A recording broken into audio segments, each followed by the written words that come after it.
rock with They Patty don't Smokey just Rock rock. on their necks. And you can use the So F word. They don't that's just right. rock. They blank with us. So, That's right. Yeah. So let me give me a second, gentlemen. We're gonna be right back. Give me a second here. Let's pull this thing up and get a brother his respect. Salute.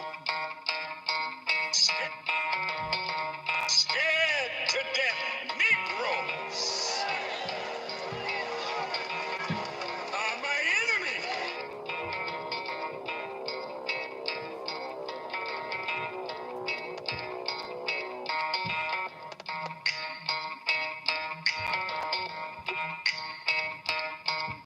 I would do it.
Yes, indeed, ladies and gentlemen. Yes, indeed.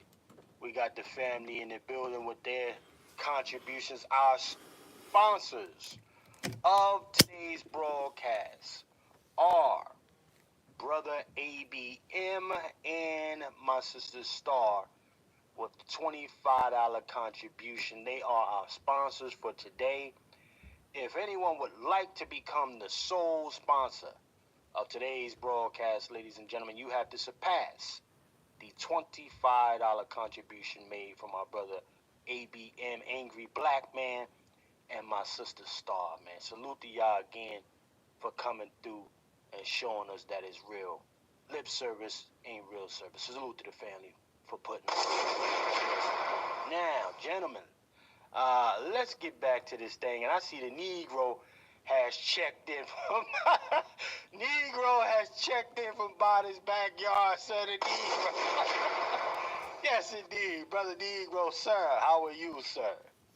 Paging live from Biden's backyard. How you fellas doing today? And happy Patriot. Does Biden even know where his backyard is? Yes, indeed. And the other question is, he needs to leave the Pope's funeral alone and have one himself. I mean, did you see him? He got lost. He thought he was at his own funeral. I mean, for the one time, I wish he was right.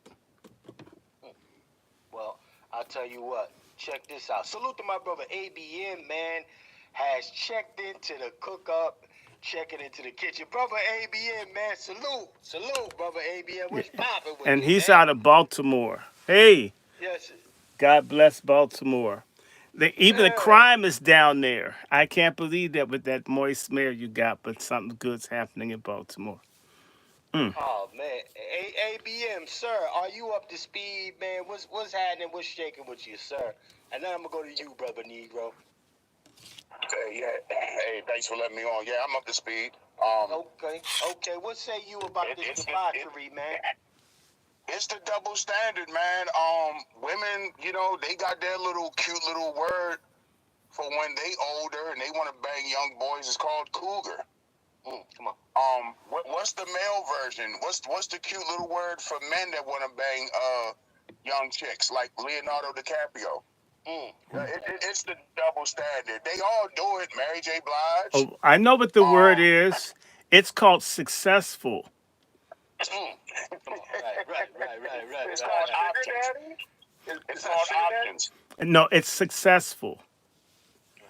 Nobody criticizes a rich person that does what the hell they please. Okay. She don't care what age she is as long as a dollar bill is stuck up inside of him. Now, I'm not saying it's right. I'm just saying. To me, as long as the word says dollar on it, they don't care who's doing it if you're rich enough. I wish that weren't so. I don't advocate it, but that is a fact. And my God, if the denomination is more than a zero, Lord Jesus, you're in like Flynn. And for people who are brought up by their mothers to treat their vaginas as an American Express card, and they don't leave home without it, and if they do, can you like take it off like an accessory and put it back on? Only when they're married. Okay. You know what I'm saying, Chef C. Oh, Right, all right. right. Well, I'll say this, brother ABM, man. And salute, man. I'm glad you checked in with us for the first time, man. And Thank you. again, we are, I'm gonna take some really. drugs. We've watched this whole thing go on. It's very selective outrage. There was no outrage for Elvis, pretty boy Elvis, right? Woody Allen married his adopted stepchild. Can we keep this a buck? Huh? Su Yi? Su Yi done got bent over by Woody. Woody gave it a Woody. He didn't have You much, understand? so you should have said a twig. Hey, man. But there was no outrage in that area for him. Mm-hmm. And guess what? He's married to her, and mainstream media has not decided to blast that all over the place. But what is I'm Woody Allen ethnically? And wake so that up. don't let's not. He's a GCP. Come on. Yeah, he's a GCP. And so that changes that. It's the same way that people are more interested in putting out Diddy's list than Epstein's list. Diddy may work for GCP. Diddy may sleep with GCP, but Diddy ain't GCP. Mm, see, Clive and Davis brother is A. GCP. Oh, Weinstein is GCP, right? Bernstein is GCP. Whole lot of GCP do what they want to do. GCP will do what GCP want to do. But if you ain't GCP, and see if Shannon is the person we talk about, Shannon probably popped a GCP booty when he doesn't understand that he's a cushy Shabazz goy. mm, And I forget that other word that they use. Oh my God, Schwarzer. A Schwarzer Shabazz goy cushy. And you got some GCP pooty when you're a Schwarzer goy, right? And Schwarzer goy isn't supposed to get uh, Pootie from a GCP, he's supposed to get it from a Schwarzer Schickser goy. Get what I'm saying? You live I in do, sir. you work with people in New York. You know exactly what I said. I'm like 5% Jewish. I can say what the hell I want. And yes, I know some Yiddish. I don't care. I'm gonna talk about it.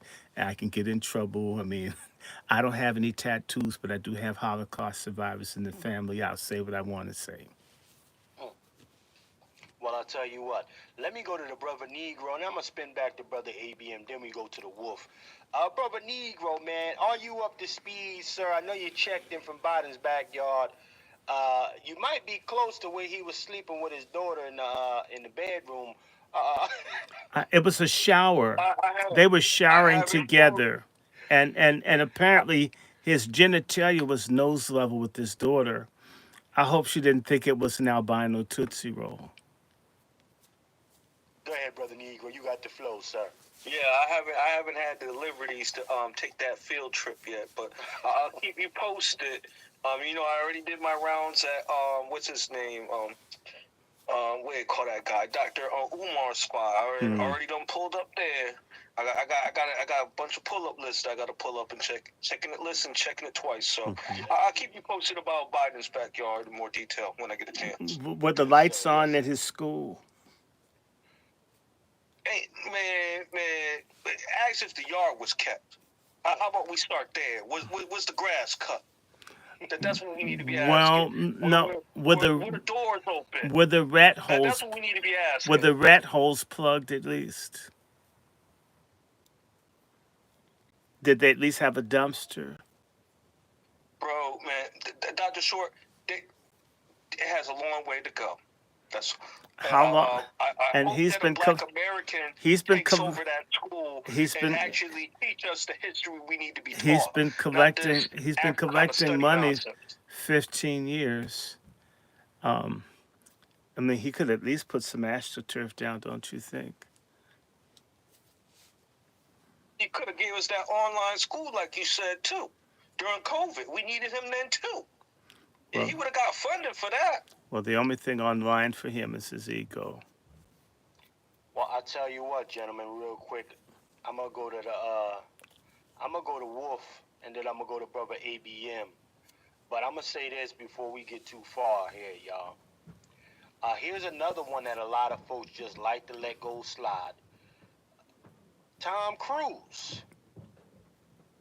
Tom Cruise, to be very clear, and some folks gonna say, "Oh, that's not a big deal." But Tom Cruise was 42 when he married Katie Holmes. She was 27. Okay, well, have you noticed he looks like Nancy Pelosi in this picture here? Just okay. So, brother Wolf, brother Wolf? You're a seasoned, ordained gentleman, and then I gotta go to the guard, brother ABM. What is too young, sir? Right? Or is that being determined on who they feel like being outraged at the time? What say you, sir? What is too young? 20? But what, in Western culture, or are you talking global? Which In part this of culture. Western culture? Because GCPs, according to the Talmud, they can get theirs in 3 days and ain't too young. So, I mean, which part of Western culture? GCP is 3 days and up. Okay. So, I mean, we can start at 3 days. Will anybody go a week? Some will go a week, 2 weeks. Okay. Anyway, I'm gonna stop. I'm gonna stop being honest. I don't want us to get this pulled down. Well, give So, me a second. I'm gonna go. It's gonna get. It might get pulled down anyway, but hey, I'm gonna go back to you shortly. Let me get to brother Wolf. Finish your thoughts, sir. What say you? What's too young? 15, 20 years? Yeah, 10 years. What say you, sir? Man, that's a trick question. Now, come on. Only because, well, here it is. What's too young?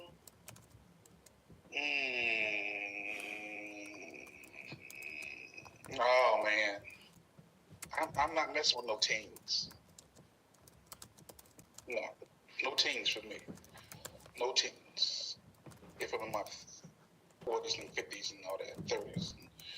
Because they haven't matured mentally yet.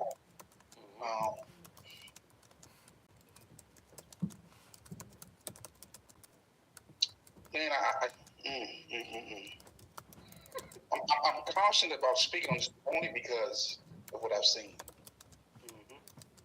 The crimes I've seen perpetrated amongst the youth by older predators, whether male or female. So, but I think that I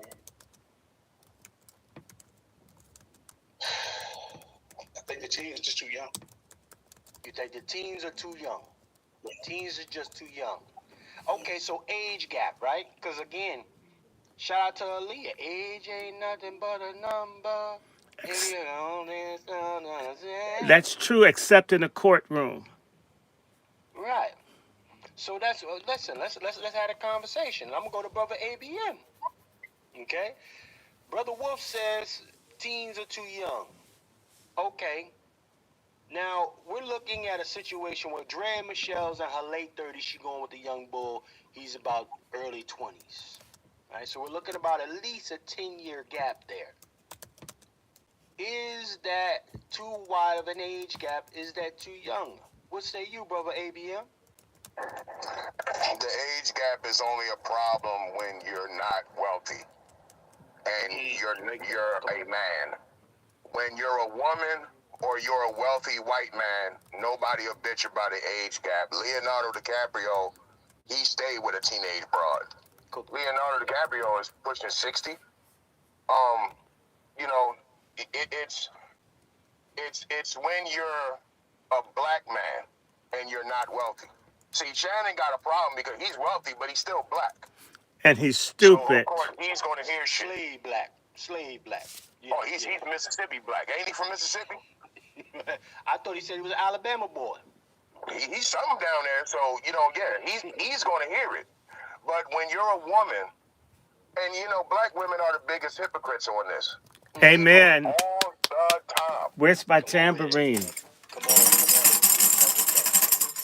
Yeah, it's the age old double standard. It's certain people can get away with shit and some you can't. It's pork chop injustice. Me personally, I wouldn't do it, but at the same time, 19, you can join the Marine Corps. Come on. So, what are we saying? Are you too? So, you're too young to have sex with a 50-year-old man, but you could drive tanks for the Marine Corps. So you can die for your country. You can die for you. You can. Talk that. You can die for your country, but you can't get a nut busted inside of you for your country. That's interesting. Keep cooking, ABM, man. Keep cooking this shit, man. Cook this shit up, man. I'm just saying. Which one is it? You can get a mountain of student loan debt when you're 19, right? You can get an abortion when you're 19, right?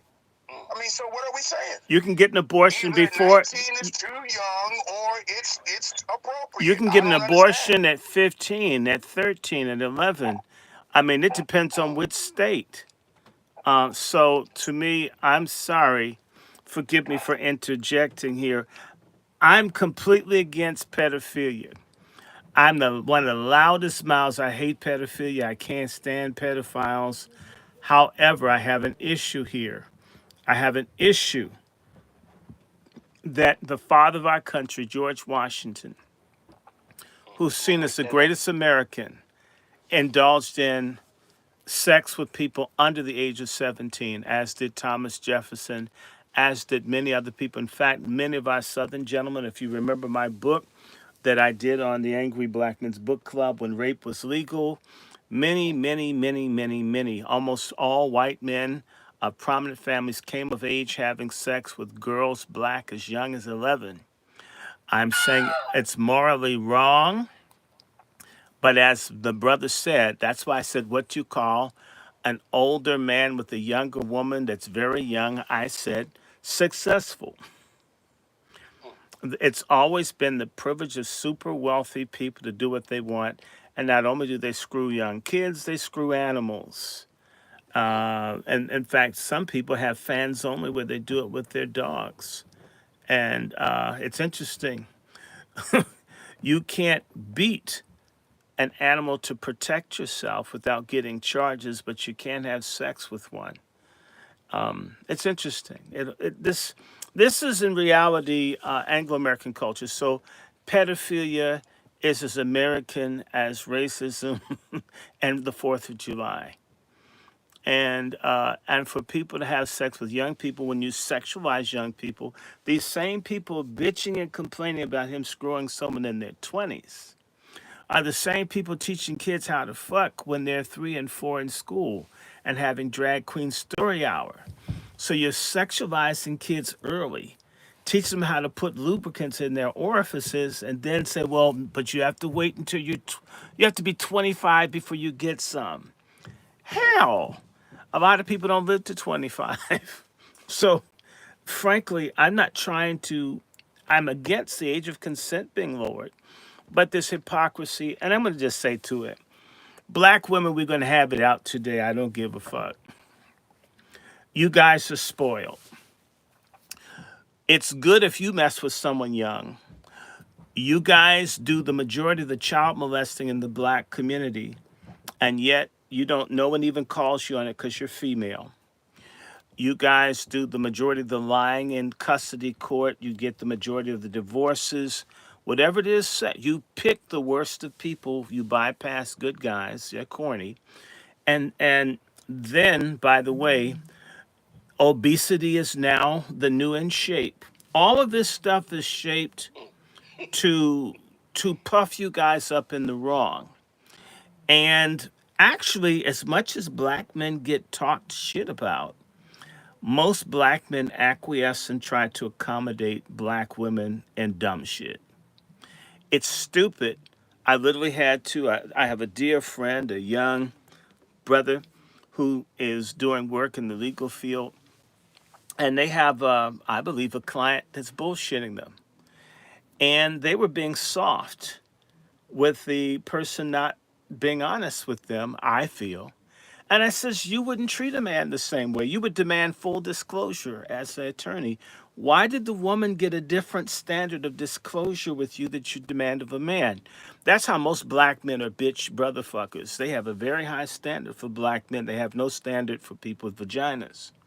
And black women also don't have a standard for each other, depending on what the situation is. If I don't like her, I have a high standard. If I like her, I have no standard. So if Beyonce walked around topless with a carrot hanging out of her vagina, you would say, well, that's fashionable because you like Beyonce. But if you didn't like Beyonce, you'd say she's trampish. The ladies have a super weird morality and standard system, and general women do. But black American women, I'm sorry, you guys have the worst. You guys claim that you are the backbone of the community, but you're against family. You're the biggest people for killing babies. Y'all have the highest rate of divorce. Y'all have the highest rate of, breakup. You have the disproportionate number of kids in child and family services. All this shit on the strong, empowered woman thing, and it's a fucking morass. And the other thing is, also have a super low fertility rate.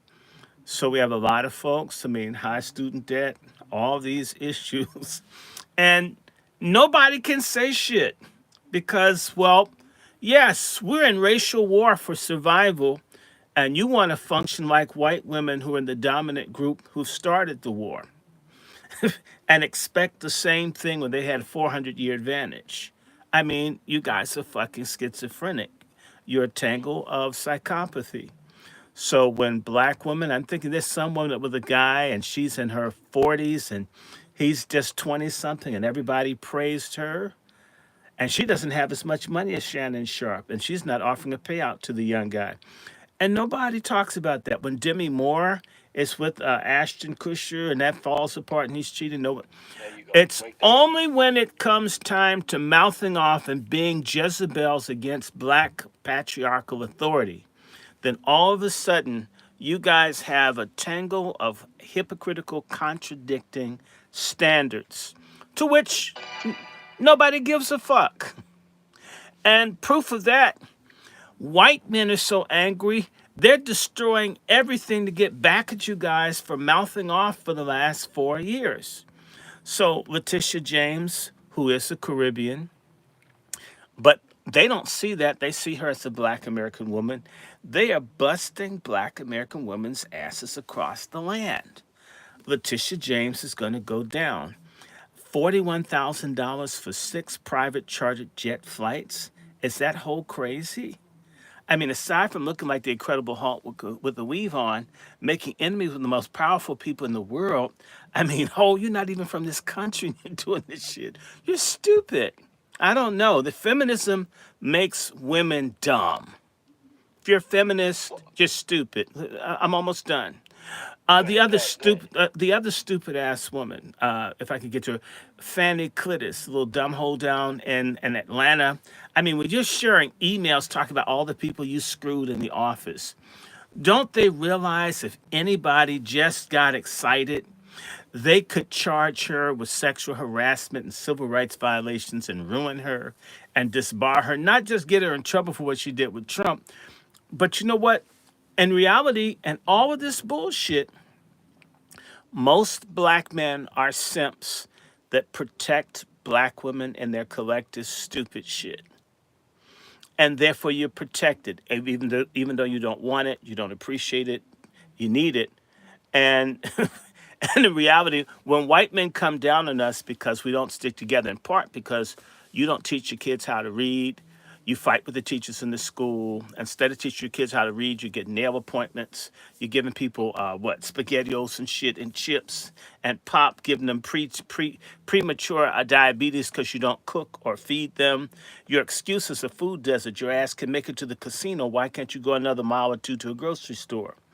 This bullshit that's been going on for the last 30, 40 years, this house is condemned and it's falling in on everyone's head. And part of that falling in on someone's head is that men are opting to do other. And I'm not necessarily talking about being gay, which is they're quickie gay, gay, gay, right? And yet half of y'all are lesbians. That's another contradiction. You have so much black lesbian. I mean, you know what? I'm surprised that that I guess the black communities would be sex toy deserts. We have so many studs. So many studs, so many studs. We could do that to make that bossa nova song. So many studs. We'll do that one day, okay? You know how to do music, Chef C. We have so many studs who abuse kids and rape girls and rape boys and all that. Sort of like what happened with Whitney Houston, her brother, and everyone's protecting whichever lesbian and Dionne Warwick's family raped Whitney and her brother, and everybody prefers to put it on Bobby Brown because he's a black man. Even though there's a black man raped in the story, no sympathy for him. Nobody's looking for Gary or whatever the hell is in it. It's just Whitney because she's female, because we live in a goddess worship, pagan, satanic culture where you worship the sainted grandmother that goes to church and gives all of her money to the bisexual preacher that molests all the kids. This is the kind of matriarchal bullshit world we're in. And a lot of people have opted out of it. They're either not getting married, a huge number, they're not getting married, or they're getting with other people, they're getting younger. And again, I think there was some sister, I don't know, she tried to crack on me, and you got like 4 or 5 adult kids and you decide you want to just have some fun and shit, and I've never been married before, why would I want an old person, with enough handles to be a basic training camp for the Marines? I mean, no, no, no, no, no, no. And your kids that will talk to me like I'm a peer and shit, I don't fucking want that. So, yes, I would get someone younger. I was talking to a friend. He's like, well, that's too young. And I just switched the logic around. I did counter feminist thought, and I says, it's my dick, not yours. Mind your business. When they want to kill a baby, they say it's my body. Well, when you want a younger woman, you say it's my dick. See, it's not easy. Your body to kill a baby, your body to sleep with a thug that's not going to take care of you, that's going to leave you with bastards, and then you try to do paternity fraud in the court. If all of that it's my body shit is for you, then it's my dick some of the time should count for me. Let me land my plane. Brother, salute our brother, Dr. Short. Listen, let me go to my sister Star, man, and then I'm going to the Negro. Sister Star, first and foremost, yes, ma'am. First and foremost, salute to our sister Salute. Star for always riding with us, man. Yes, indeed. For being the Sis, greatest white woman online. that's a fact, man. Listen, we done got Sister Star. I knew it was real today. We done got Sister Star up top. Yeah. Listen, Oh my goodness. sis, let me ask you a question. Very keep it nice and simple, sis. Okay. What is too young? Right? Because according to Aaliyah, age ain't nothing but a number, and according to the rest of these folks, age ain't never been nothing but a number. So what is too young? And is the outrage valid that we're seeing for the select people that the media has chosen to target? What say you, sis? Oh, okay, so you gave me a twofold question. That's right. Okay. That's right. Okay. First off, it's selective outrage. We're dealing with a culture now that idolizes celebrities, so they're kind of like living vicariously through their celebrities. So they're not going to judge them. Okay, I can take that. That's a fact. Mm-hmm. Yes, indeed. When it's too young, if the person you're dealing with and your children are kind of like close in age, that's going to be too young. Hold on, spin that black one more time. No problem. If the person that you're choosing to deal with, who is younger, if they're kind of close in age to the children that you have, I think that's too young. So if so, Sister Star says, y'all, salute to my Sister Star. She says, listen, if your kids were at the same park as hers, per se, right, and they on the same swing at the same time, you shouldn't be dating them. Correct. So there you go. So now in the case with Drea, right? In the case of Drea, now dating her son's friend, actually not dating, excuse me. I'm giving too much. Pregnant, right? Pregnant in a mug, had the baby, going to the games. In the case of Drea, and actually, Drea watched this young bull grow up. I heard she actually babysat this young man at one point. That's a predator. That is a predator. That is somebody who was grooming that child from.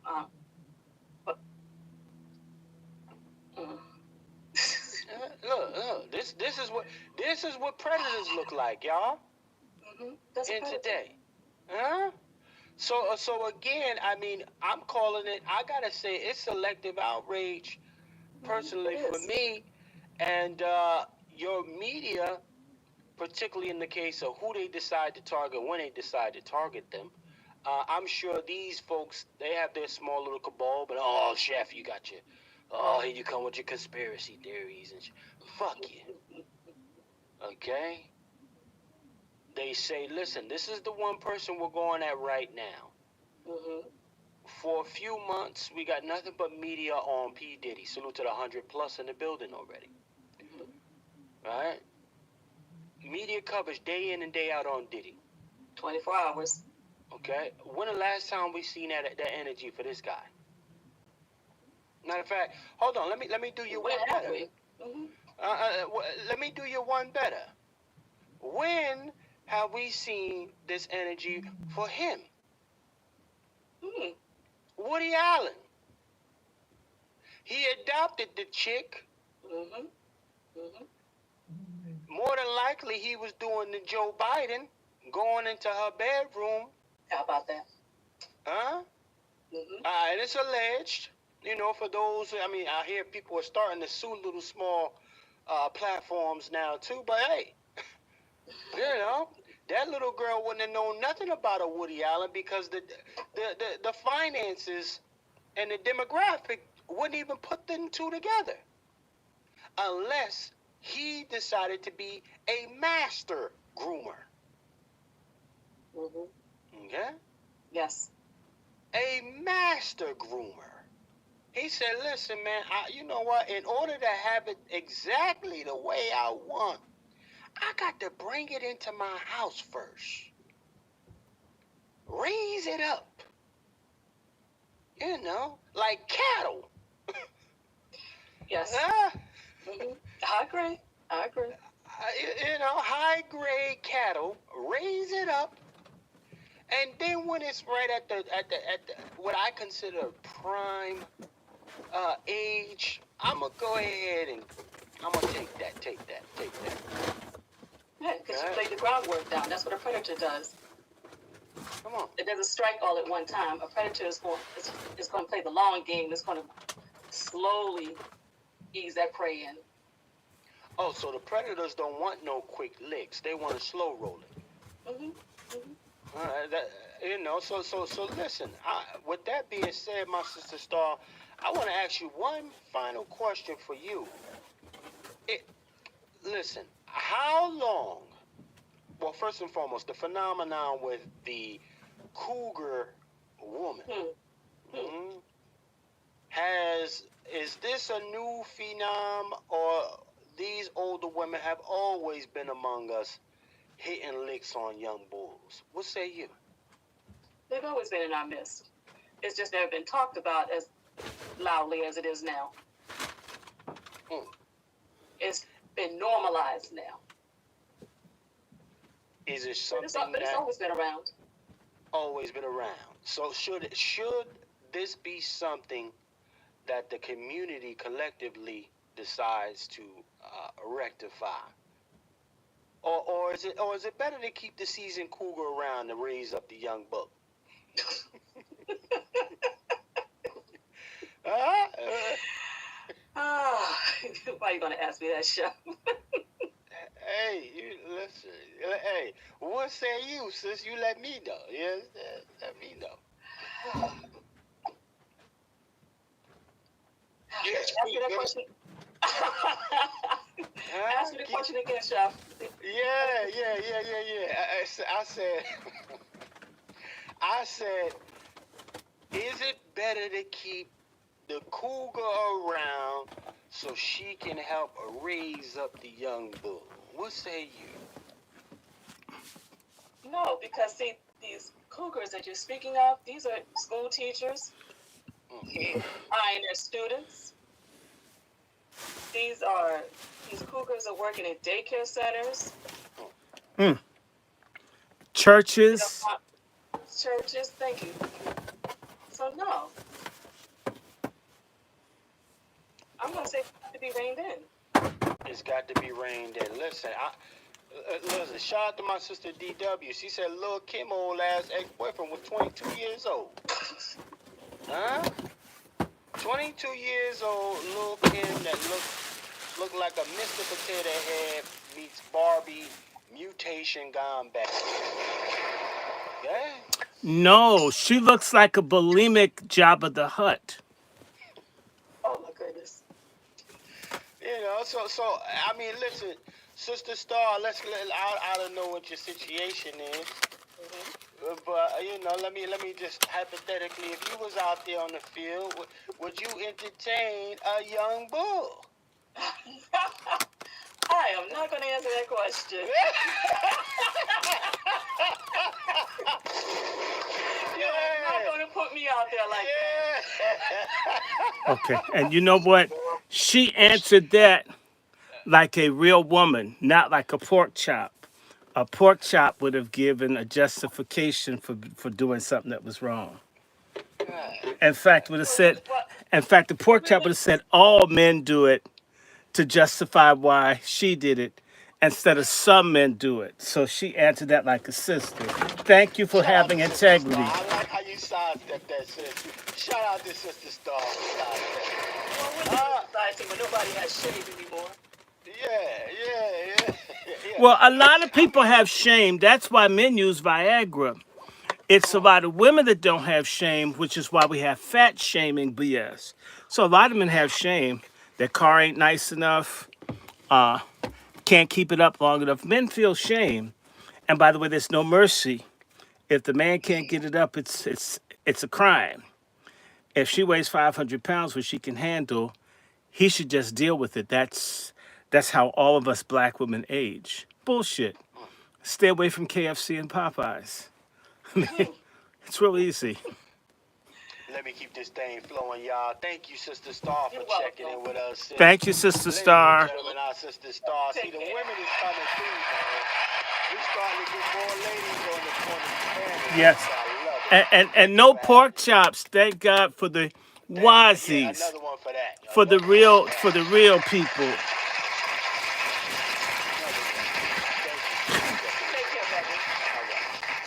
Now, gentlemen, let's get back to this thing. Shout out to our Sister Star. Brother Negro. Matter of fact, let me set you up properly, Brother Negro. Because Brother Negro just sent me some phenomenal photos, ladies and gentlemen. Okay? And why are they so phenomenal? Well, the lady that your brother Shannon Sharp, you know, the 19-year-old OF chick, right? Before I do that, though, let me show y'all. Let me give y'all a little picture of what you can see here from Madonna living her best life. Madonna has always been on her Stella Got a Groove back. She was giving it up to Tupac when he was around. All right, let me show y'all something. Did she even have something to give away? She's so used up. Well, she gave it to Dennis Rodman. She gave it to, man, that thing so stretched It looks out. like some Swiss cheese. Ugh. I couldn't even. This your girl Madonna, y'all. I got the stretch face. She got the face pulled and snatched. She got her young little dude that she can blood suck off. Look at her. She looks like a damn vampire. She's a compire. Mm. Look at that. That chick looks wild. Hold on, let me blow it up for the fam. Let me zoom in. Man, brother, you forgetting about them Kardashians, mama. Come on now. Okay. No. She had an older dude last I checked, but No, he ain't that old. She's 20 years that senior. She got some years on him. He's still a grown brother. He a grown man, but she still got years on him. You dig what I'm Okay. saying? Can I say something while we're doing this? And I want to say to all the people on my channel, I took a step away so I could bring all of my new book purchases in. But now I want to get back to y'all and Pat Talk. Look, I've done genealogical research. If you look at some of the 1870 and 1880 and 1890 censuses, you're going to see you'll see a good number of black families where salute next level. the black woman is oftentimes many years older than the man, and they have children. So a lot of this thing is old for the women to have children by multiple men, and for women. In fact, let me just break it down to you. Sometimes the women, if they were widowed and they had some land, or they were freed and they couldn't work the land, you take on a younger dude, and for four squares, sex, and employment, and possibly a wedding ring that she paid for, you could make it. You have a lot of families where it was an older black woman that saw how hard that boy's back was picking cotton, so he could pick some of the lint out my coochie as well as pick cotton on my land. You move in, I'll cook, screw, and give you a place to stay. And people took it. We need to understand a lot of what's happening, not with so much Shannon Sharp. A lot of the sexual stuff in our community is transactional, and it's economically based due to economic disadvantages. In war times and in a situation where population's under duress, people do things differently. They just do. So I'm not making it right, but a lot of soldiers who would never consort with prostitutes, you take a bunch of teenage guys off to war and they feel they're going to die, they may screw the first woman they see because they don't think I'll ever get a chance to get no more. I'm going to bust a nut while I'm alive. When you put people through the kind of stress that we're going through, God forbid the sexualized, highly sexualized culture, you're going to get awful behavior, and not to mention the complete disaster of fake American religions, all of them. My favorite one to pick on is the one I know best. The white church, which is basically a Nazis without a Hitler, although they try to keep finding a new one. And the black ones, I don't know, Reverend Ike with boys, Reverend Ike without boys, Reverend Ike with ladies, and sometimes Reverend Ike with men. Just you have a morally bankrupt religious culture. Like T.D. Jakes, if you heard, is stepping down to put his daughter in. He can't put his adopted sons up because I've heard it's rumored that, they're all turned out and buckbroken. I hope not by him. I hope. So it's alleged, so they can't sue you. When if he's the greatest preacher in the country with a lisp, and when TD Jakes talks, it's like his tongue is just maxed out at Planet Fitness. Just just come on, y'all. I'm not lying. I've never seen a public speaker that spoke all the time that had a lisp, except for maybe Richard Simmons. But you keep seeing the similarity of who has the lisp. There's something about broke wrists, rainbow Skittles type people and lisp. And I don't know if they're trying to like turn someone on that hears the tongue hissing, or if it just happens because, their tongue has like maybe muscle spasms from all the work it's been doing. But I wouldn't be surprised at anything, and I don't justify any of it. I don't like it, but that is what we see. So with no God, expect no morals. Well, That's a fact, brother Dr. Shorty. Because in the apps, I mean, we're living in a time where atheists rule. And As far everyone as has I'm been concerned, swallowed. pause. So check this out. I'm gonna set this up right here, ladies and gentlemen. Of course, some of y'all may have heard the tape. Fair use to this content creator as well. I'm borrowing this real quick, and then I'm going to the brother Negro because I got a picture I need to bring up from the Negro.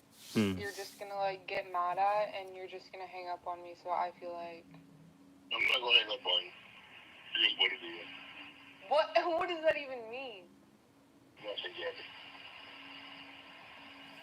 you want to be a dick to me now, so I don't want to be. Don't manipulate me. I don't know that person. If you said that one more time, I'm gonna choke the out of you when I see you.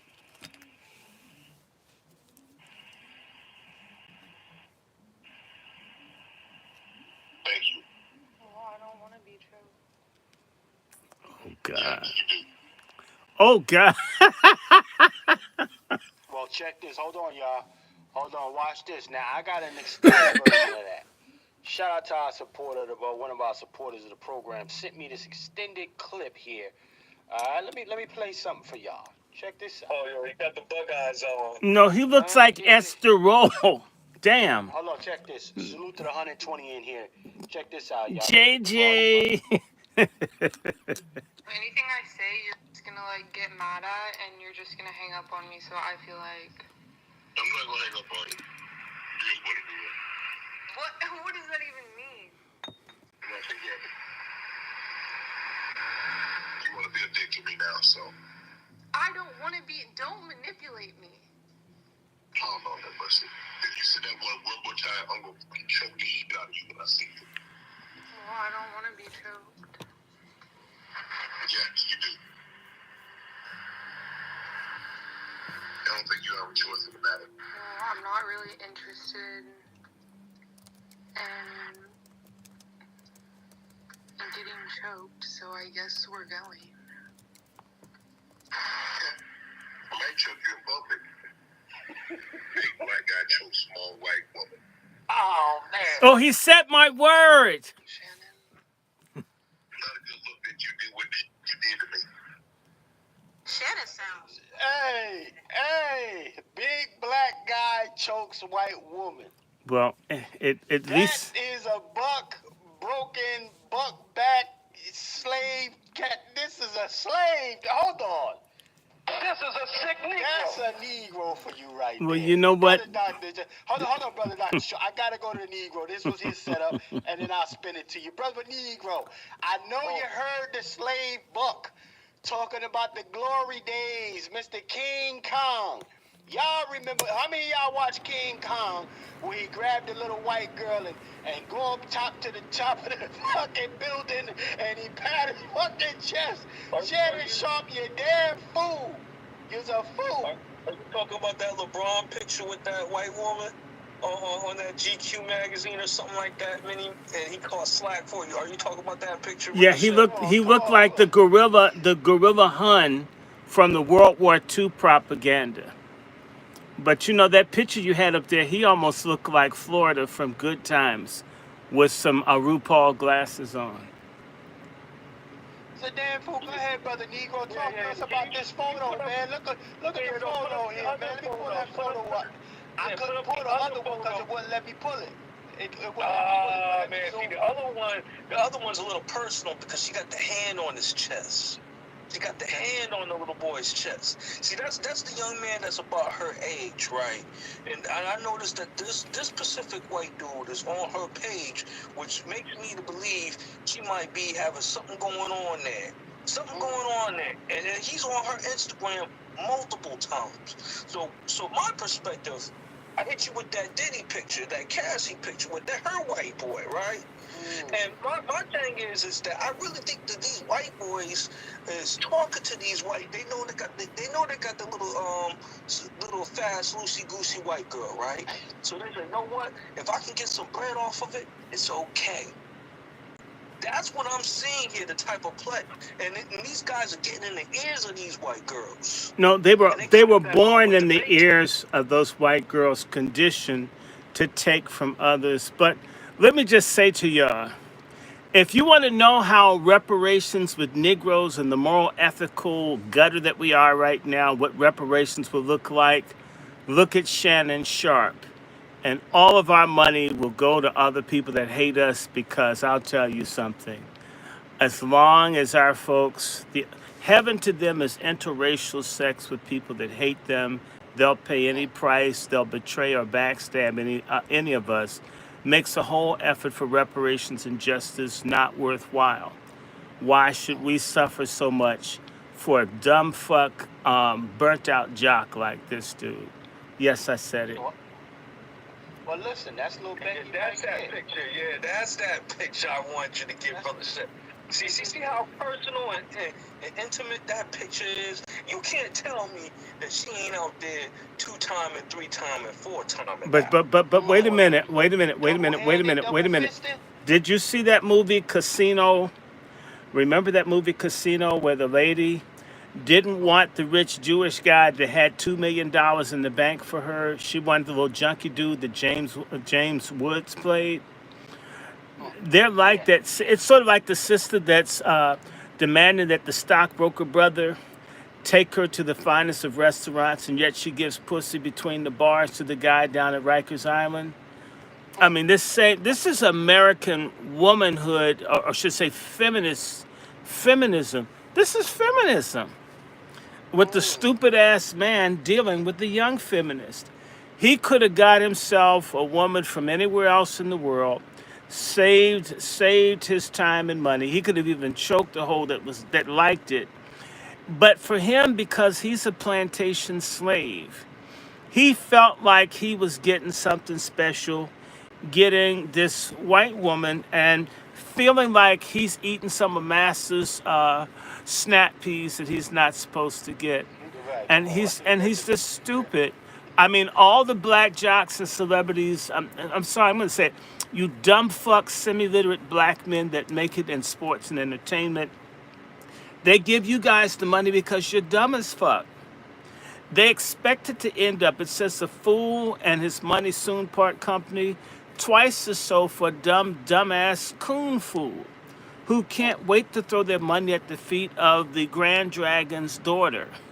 I mean, they just gotta do it. And so, like I said, remember my friend that shot himself in the head over the white girl who was teaching his mixed race kids that they had together to celebrate the Confederacy.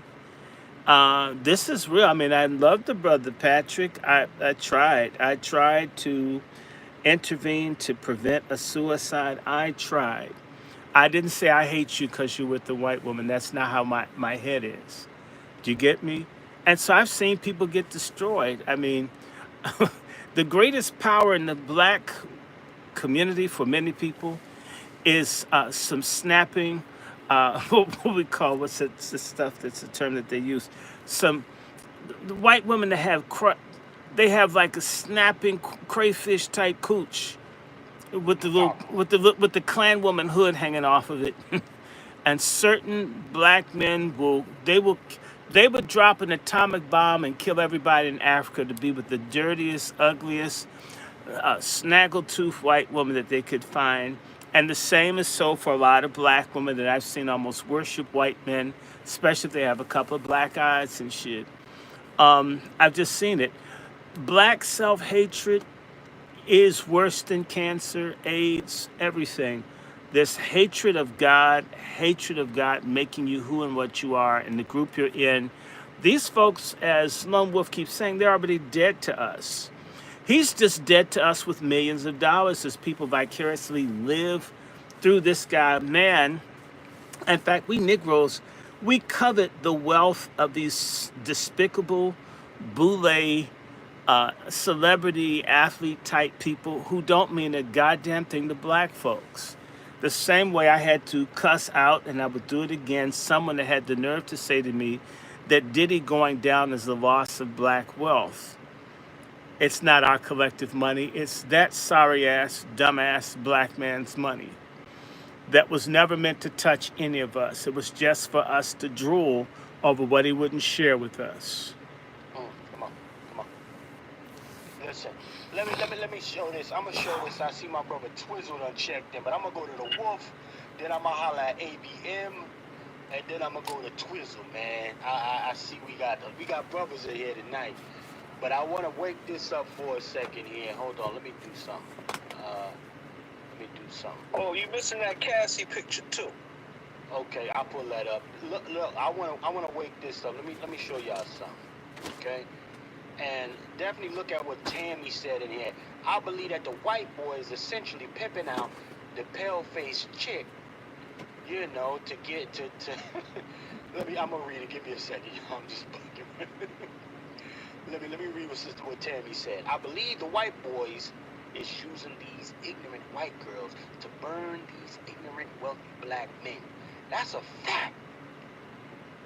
I believe the white boy has been pimping out Becky for decades. And Negroes are late to the show. Negroes are late to that understanding. Okay? Becky has been getting auctioned out. Yeah, they set her out. You know? Becky been on the field. Look at this. Look. Shannon Sharp got hit up off of this. Some cats is running around saying, "Oh, well, chef, she got an ass on her for a white girl." Man, that shit is trash. That shit is, man. Listen, I'm gonna tell you like this, but the problem is a lot of times these type of dark Negroes here, right? Always, it don't even matter. They're gonna do whatever they gotta do to touch a Becky. You see how enslaved this Negro is? Millionaire. You got a C level, not even a C level, not even a what they say, tens. This chick right here at best is maybe a 3.5. This is a 3.5. It's a brother Kamala. This is a sick Negro. It's a 3.5 right here. Who hit damn near a $20 million lick. Cooked him. Flambéed him. Got him down bad because he had to touch the milk of magnesia cheeks. Yeah, said me, milk of magnesia cheeks got him coughing up 20 M's.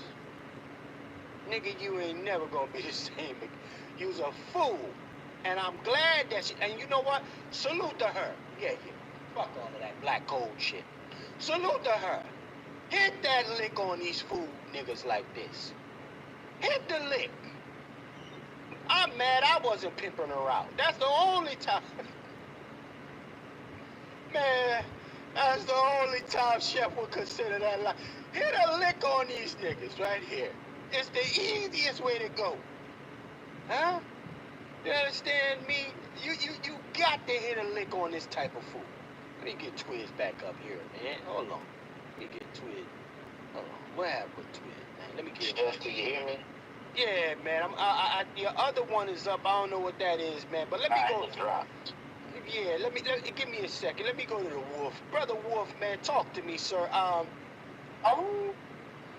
First and foremost, what say you? Is this worth making a $20 million contribution right here, sir? Is it ordained enough in your eyes to let that go down?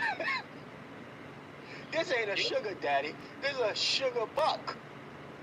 Well, let me say this. I think that every black male and female, when they make their decision to go outside their race and date, that they have already surrendered their power. Okay. So we're not looking at the surrender. I mean, I know firsthand that if I get involved with them, there's a possibility that they can file some type of charges, some type of allegations. You don't give up your power, especially when you know your value. See, it's apparent to me that he didn't know what his value was. Because when you know your value, you You don't let nobody depreciate you. You don't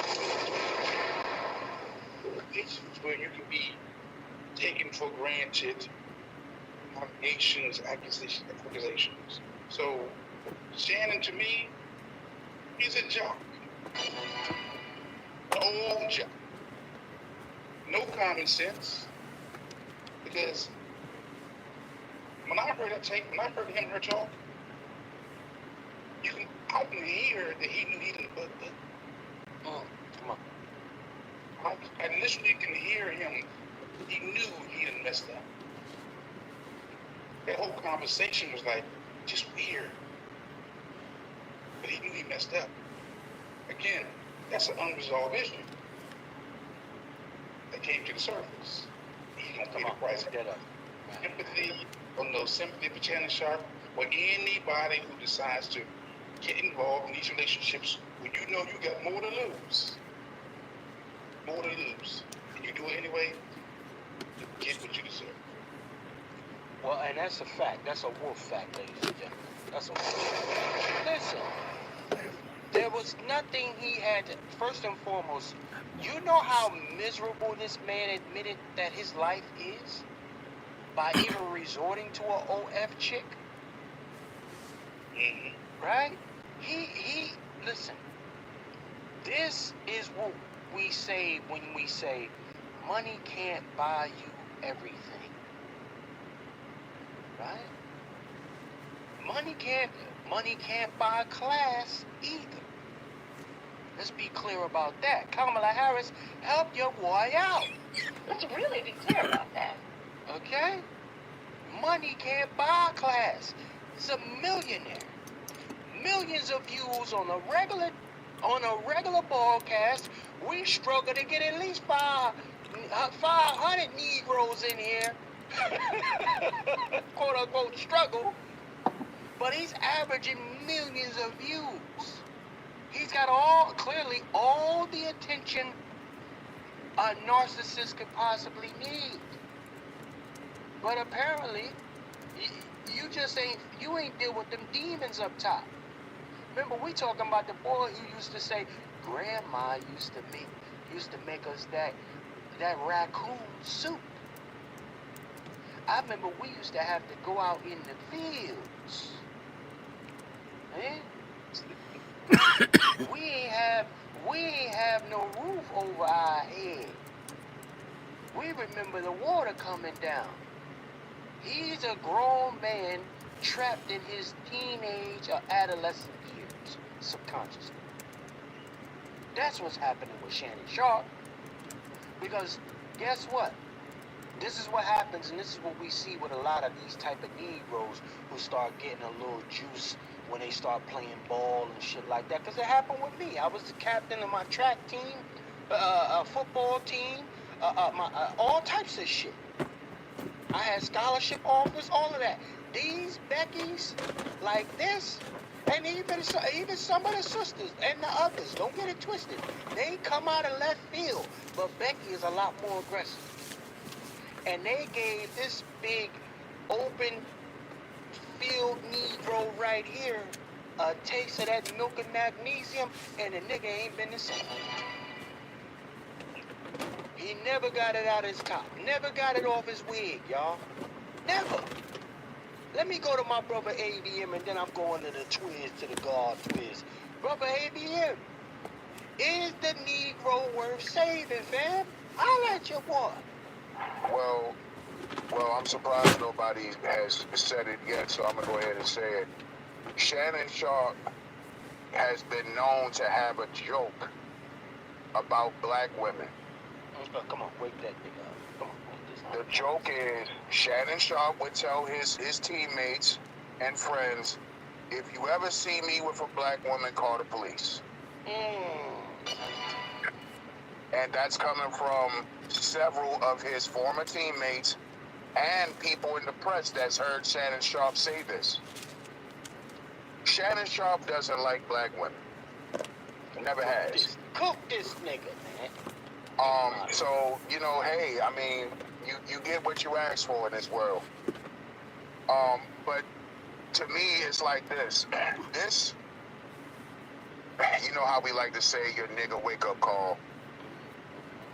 This is Shannon Sharp being reminded that although he has the wealth, he will never have the power of his white male counterparts. Because like I said in the beginning, white men do it all the time.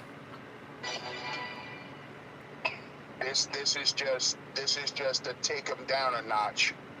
Just a reminder, you'll never be one of us. Kind of like how they did Deion Sanders' kid in the draft. Sat him down. You know, hey, you're born into money, you're born into fame and wealth. We're gonna screw you a little bit, just to let you know, we don't have to let you play for us. We don't have to let you in the league, and we don't care who your father is. So you know, but you know, no matter how many times. What do you say? Use an uppity little Negro. Yeah, you're not appreciative. The bottom line is this: no matter how many times we see these stories, we get, you know, it's always going to be a new batch of Negroes out there that's going to do this shit anyway. No matter how many times we see this, so nah, these niggas ain't worth saving. I don't feel sorry for Shannon Sharp no more than I feel sorry for Diddy or anybody else. Like Dr. Short said, I mean, these dudes ain't doing shit for us. That money never trickles back to where we live. Hold on, ABM. Hold on. That's what I'm talking about. Go there, ABM. Let's These people will never come together and create businesses to hire our kids. So fuck them. Exactly. And I used to like Shannon. Don't get me wrong. I grew up watching Shannon Sharp. Always liked his game. That's on the field. Off the field, I could care less. And I'll land right there. Salute our brother ABM, man. Salute ABM. That's a fact. I'm with you, ABM. Man, especially, I'm not even gonna hold nobody. Even when Shannon Sharp first came on to Undisputed, when he joined that platform, he was talking that fly black shit a little. He was. He brought some attention to it. He did. However, he couldn't help himself. He couldn't help himself. But see, I already knew about his jokes, so it didn't, you know, I didn't fall for it. I knew Shannon Sharp was full of shit. Shannon Sharp been known to be like that for a long, long time, man. People know about Shannon Sharp. He wouldn't touch a black woman with a 10-foot pole, man. So all of that blackity black shit he was talking, that was, you know, they was paying him for that. So it didn't fool me. Well, I'll tell you what. Just before we do this, I'm going to go to my brother Twiz. Twiz, I'm going to set you up proper. Let me set you up proper, Twiz. Hold on. What's happening? I'm going to set you up. Hold on, player. I'm going to play something for you. You know? Because some folks may have seen this. I'm sure some folks. Salute our brother ABM cooking this nigga medium rare. Pause. You understand me? Salute our brother ABM for cooking this nigga up. But we need to go to this other clip here. Because again, a lot of times folks like to talk about our sister Mo, you know, and Mo tried to get this nigga the game. Tried to get him together. Tried to wake him up. Tried to get him to sit down. Shout out to my sister Mo. I always ride with her. I don't care what nobody say. Mo tried to sit him down, but he couldn't help himself. This day, because Mo is different now. When you and I, it's different, baby. I'm grateful I'm not 56 and trying. You tried to say that. What you tried to say? I'm looking right at you. I ain't backing down. You better take your old ass and get somebody to love you. Now I'm looking right at you. Let me tell y'all what Shannon needs. Let me tell you what my baby needs. He needs him an old fat gal who can bake good cakes, make some smothered turkey wings, who gonna rub his feet at the nighttime, okay, and gonna have a sip of his cognac to make him feel better about himself when he come home at night. That's what Shannon needs. You don't need no 26-year-old girl. You don't need no 36-year-old girl. This is your auntie talking to you. Take your old ass and get your old bitch out there that can love you old. You trying to hang out with these young bitches and you can't do it, Shannon. You just can't do it. Shout out to Mo, goddammit. Hold on, man. Let me hit this damn sound. Twiz, man, you up, players. Shout out to my nigga Twiz, the West Coast buddy, checking in with the watch. First and foremost, I gotta give a shout out to the room. Long time no see, my brother. Shout out to Brother Wolf. Shout out to Dr. Short. Shout out to the gentleman in the Prestige Iron up in here. How y'all doing, man? You know what I mean? We good, man. We good. Yeah, see what's going on. Man, salute to all y'all, man. I miss my brothers, man. But yeah, man, this right here, man. This is the pure definition. You need to put his face up there as Dan Goofy #1. You know what I'm saying? You gotta understand, he's a bumpkin. No disrespect to my brothers from the South or anything, but I don't know what it is from the brothers from the South that have this infatuation with white women. You know what I'm saying? I don't understand that because we all know, and I was raised off this, white women ain't nothing but trouble. That's been the whole history, and that's the whole teaching, and that should be the code in D1. White women are trouble. If you want problems, fuck with a white woman. You know what I'm saying? And look what's happening to this Jane Goofy bumping ass. See, you gotta understand. I've been working in the sporting entertainment for damn near 30 years. I've seen a lot of black players like that. There was this one baseball player from the 80s. His name was Arthur Rose. I seen him, man, go crazy over a skinny little white woman that looked like a Barbie doll. She was only 5 foot tall, and the biggest thing on her was her hair. And he was going crazy over her. And I'm like, these motherfuckers be around there, like you said, like the gentleman said earlier, they be around their paymasters or they be around some of them white boys, and they see the white boys be like, oh, she's fucking hot, looking like a white woman who looks like a little 13-year-old little league baseball player, and so they acquire that taste as well. You know what I'm saying? That's what she looked like. Only thing you gotta do is put her hair in a ponytail, put a baseball hat on in a jersey. She looked like she played little league. You know what I mean? And that's what they go crazy over because that's what those pedophiles and those LGBT dudes like. They like those little women that look like little boys because that's what they think they have an infatuation and they have a fantasy for is little boys. Because wasn't they was saying he was a butt boy? Didn't they say Shannon Sharp was a fudge packer? That's why he wearing all them tight ass clothes and shit. Then they said he was a Three Musketeer, but he wasn't swinging no swords or he wasn't a swashbuckler. Come on now, man. We know the game. You know what I'm saying? I'm a dude. I've been dealing with women my whole life. I just made 51 Wednesday, so I've been dealing with women since I was 13, and those years of experience taught me one thing. You can never approach a woman soliciting, because if you do, that's what it's going to always be about. And if you're not confident in yourself, that's the main thing women see is, man, is their confidence. They see your swagger, and they see your demeanor and how you approach up 10 toes down, chest out, head high. Once they see that, once they don't see those 3 things in a man, they know you're a fool, and they know they got one.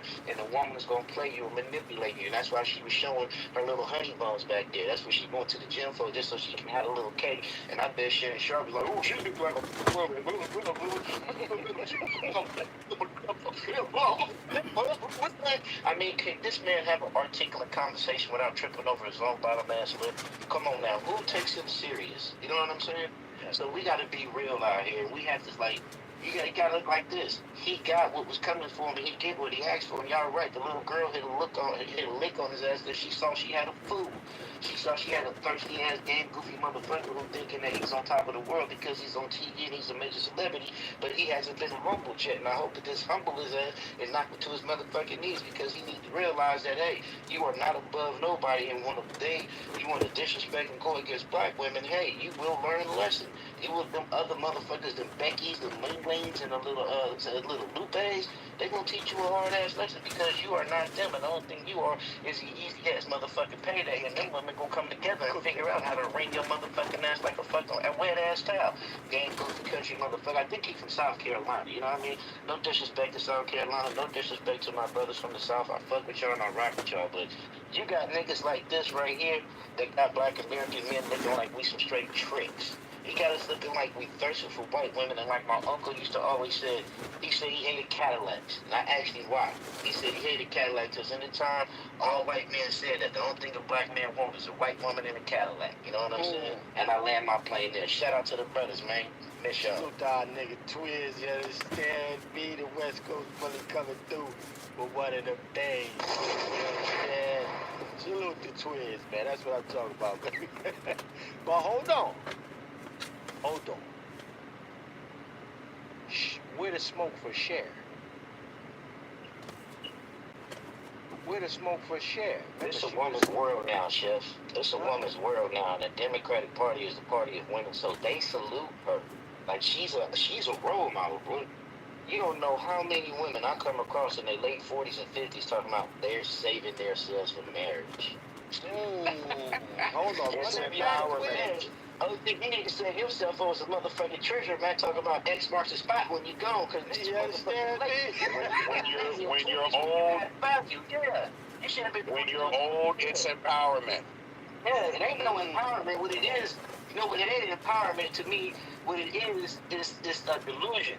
You know, it's deranged delusion because you really think in your head that you still possess the value of you did when you were young, fresh and in your 20s, able to be a man's partner. But now, these women older, you're not ready to be a man's partner. You either want to be his dictator or his competitor. You want to compete with him because you have these falsities in your head that just because you make more money than him or you may have fucked or been with men that were better than him, you have an advantage over him. But no matter if he's in his 20s or 30s, you can never possess an advantage over him because he's a man with his future ahead of him. And in the words of the great Kevin Samuels, rest in peace, a man value rises as he ages, but for women, when they ages, they value decreases. You know what I'm saying? A woman in her 40s and 50s, she can't give a young man a family. She ain't gonna listen to him. She not gonna stand by his side like she his ride or die. She ain't gonna bow down or nothing like that. Not only that, she's not gonna relinquish her little power that was handed to her over the years. You know what I'm saying? Come on now, man. The game's to be sold, not told. Some of these damn goofy motherfuckers, they finna get you. You know what I'm saying? But let them. Let them, because they gonna learn the hard way. Like my dad always said, experience your best teacher. And if you ain't gonna listen, then go to the streets. There's some women out there that's lions, tigers, and bears that's more savages than niggas. You know, Shannon Sharp, lucky he got up under a little Becky that don't know what she's doing, 19 years old. Just imagine if she was experienced at 26 and 27. Oh, man, come on, that nigga would be going to jail. You know what I'm saying? Hey, Twiz. Man, listen, lions, tigers, and bears. This is why when I said to folks, and watch this, I said to folks, and they got all outraged, oh, what you talking about, Shafi? I said, man, get the fuck away from me with the, oh, she was only 19 shit. Dog, we talking about 2 predators, 1 loss. That's all. You know, we got 2 alphas per se. You know, let's go there. Let's do like that. 2 people said, listen, I'm gonna use you for this, and I'm gonna use you for this. And 1 person came out on top. So we need to stop putting little Becky in a fucking in a distress bag. She ain't been nobody victim. I'm tired of Negroes throwing on capes for these chicks, for just chicks, these types of chicks in general. These is bust downs. They're bust downs. I said this I posted something the other day. I said, oh, listen. Age ain't never stop a hoe from getting fucked. Hey, Chef, you know what it is, Chef? You understand me? Go ahead. I call it the Sam Rothstein effect. Remember that movie Casino? Remember what he said? He said, I know she was this, I know she was that, but I don't give a fuck. I'm Sam Rothstein. I can change it. That's the man's biggest mistake right there. I even made that mistake. When I was young, doing my thing, I came across somebody, I was like, oh, you know, I'm this, I'm that. I got the whole streets bound down to me. I can change it. Ooh, that's the biggest mistake any man can make. Chef C, I was talking about Sam Rothstein earlier. I literally mentioned this whole thing. It's the same thing, Twizzle. I was saying that this is, you cannot, money can't Dr. Short, how you doing, man? I'm white. How you feeling? Most important, how you feeling? I feel white too. So you power there. You empowered then. Yes, I'm He know, empowered. hey, Yes. he closer to them 20 M's than he know. Yes. He's So empowered now. so He's empowered now, so they can't tell him shit. He at that fucking point. You know what I mean? Go ahead, Dr. Short. no, I'm just agreeing with you 100%. And forgive me. I'm a Southerner, and I'm telling you, it's bad enough to be from Virginia. I don't know what it is about people in Alabama, Tennessee. The more racist the white people are, the more black folks in places like Western Pennsylvania and upstate Michigan, the more they're hated, the more a certain sort of stupid ass black man wants to be laid up with a white female. And there are also a lot of dumbass black women. I just put something up on my Twitter page about a white guy marrying a black woman and then blasting her. I told folks it would come with there'd be an epidemic of white men blowing away black women that they married. And the black woman had a good job. She's making all kinds of money. And I know no black man was good enough. We already got that. And the white dude shot her ass and killed her right after marrying her. Said, I do, and then he did it. And the economy is getting worse. Be prepared for swirlers. It's going to be crystal knock for swirlers the next few years. And a lot of people, as they move, the country moves to the right, and a lot of people have buyer's regret. Their white friends and relatives can't stand the little black stud or hoe that they're with.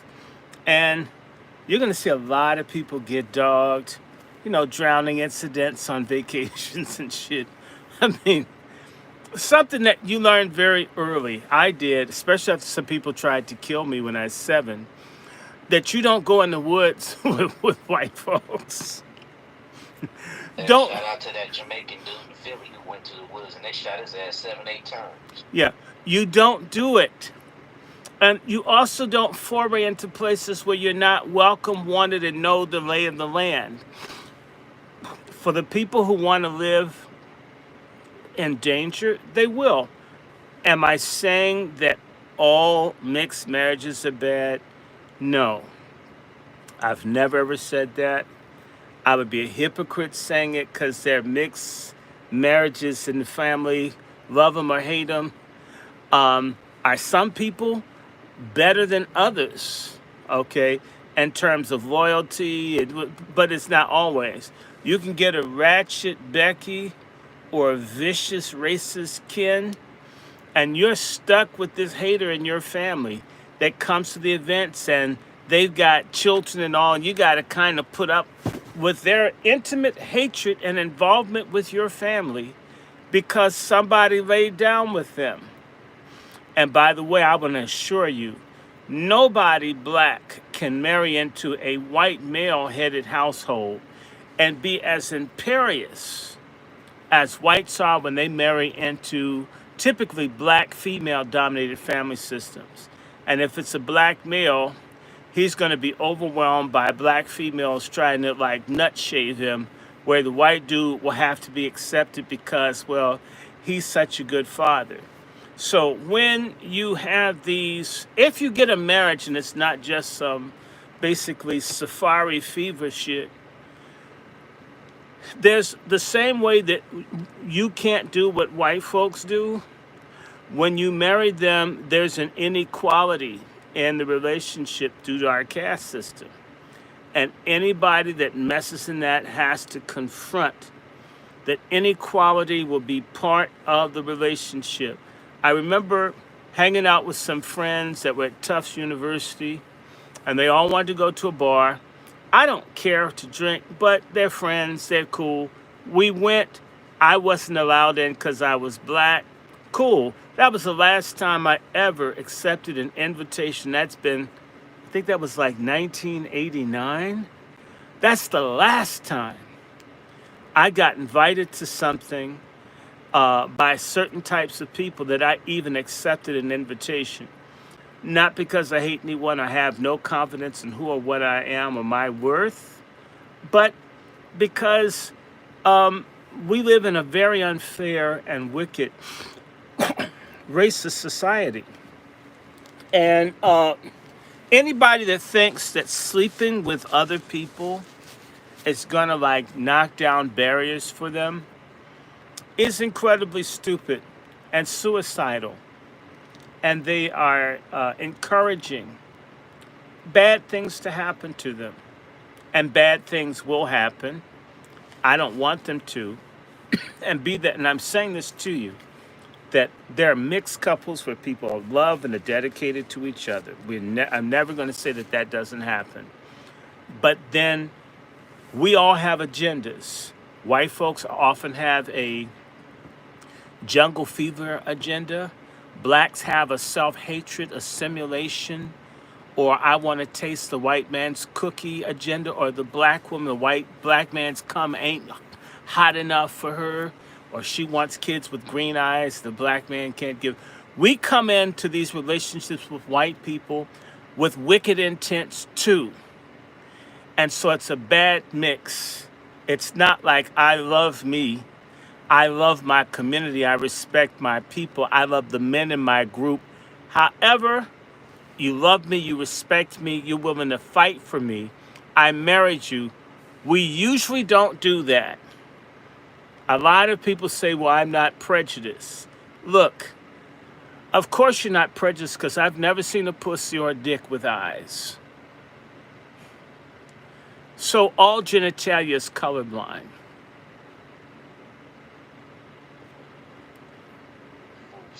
Salute to that, brother Dr. Short. Let me go to somebody was speaking. Go ahead. Somebody started to say something. Let me go to the I see the wolf is away right now. But real quick, ladies and gentlemen, we are at the 2-hour mark. If you'd like to see this conversation continue to go, listen, hit the Cash App, ladies and gentlemen. Hit the Cash App, show us it's real. If not, I think it'll be a great time to shut this damn thing Shut down. it down if you want to, Chef. I want to go and have some fun with my audience. They're out here. Okay. And so, I don't mind, if folks want to be cheap, we need to chinch our time. I could be reading books to my audience instead of talking about Black Dicks Gone Wild, which is what we should talk about, this Shannon Sharp thing. I'm tired of this is like a Black Dicks Run Wild rerun. We're tired. We don't want any more sequels to this shit. So salute to the 130 plus in the building, ladies and gentlemen. Let's go ahead and go for a quick intermission real fast, y'all. Salute to everybody that's checked in with your boy. Scared to death Negroes are my enemy. Okay, everybody. This is about to wind down. And I think I'm going to do another show. So let me see. I'm looking for something. I can't find it. I know I'm going to go back and look for it. I got a book on black women being lynched. And I want to read from that book. So give me just a second. Give me just a second. I'll be right back. Everybody love everybody. Come on.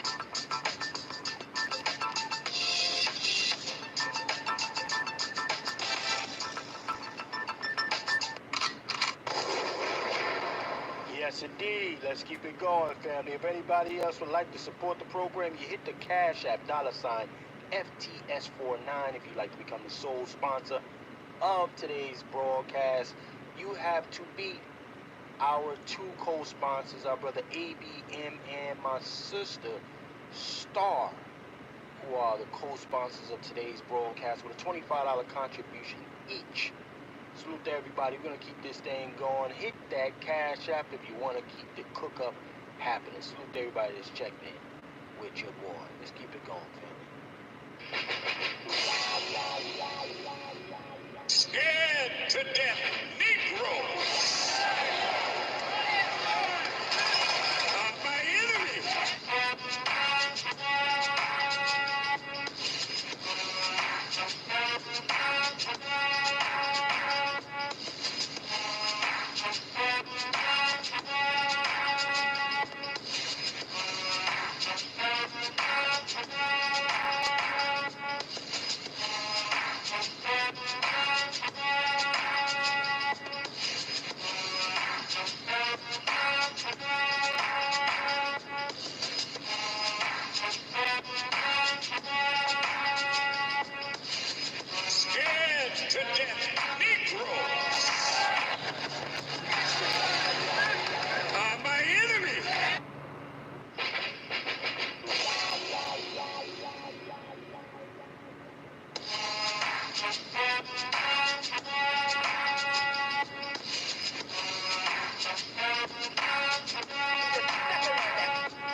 You just step in their neck.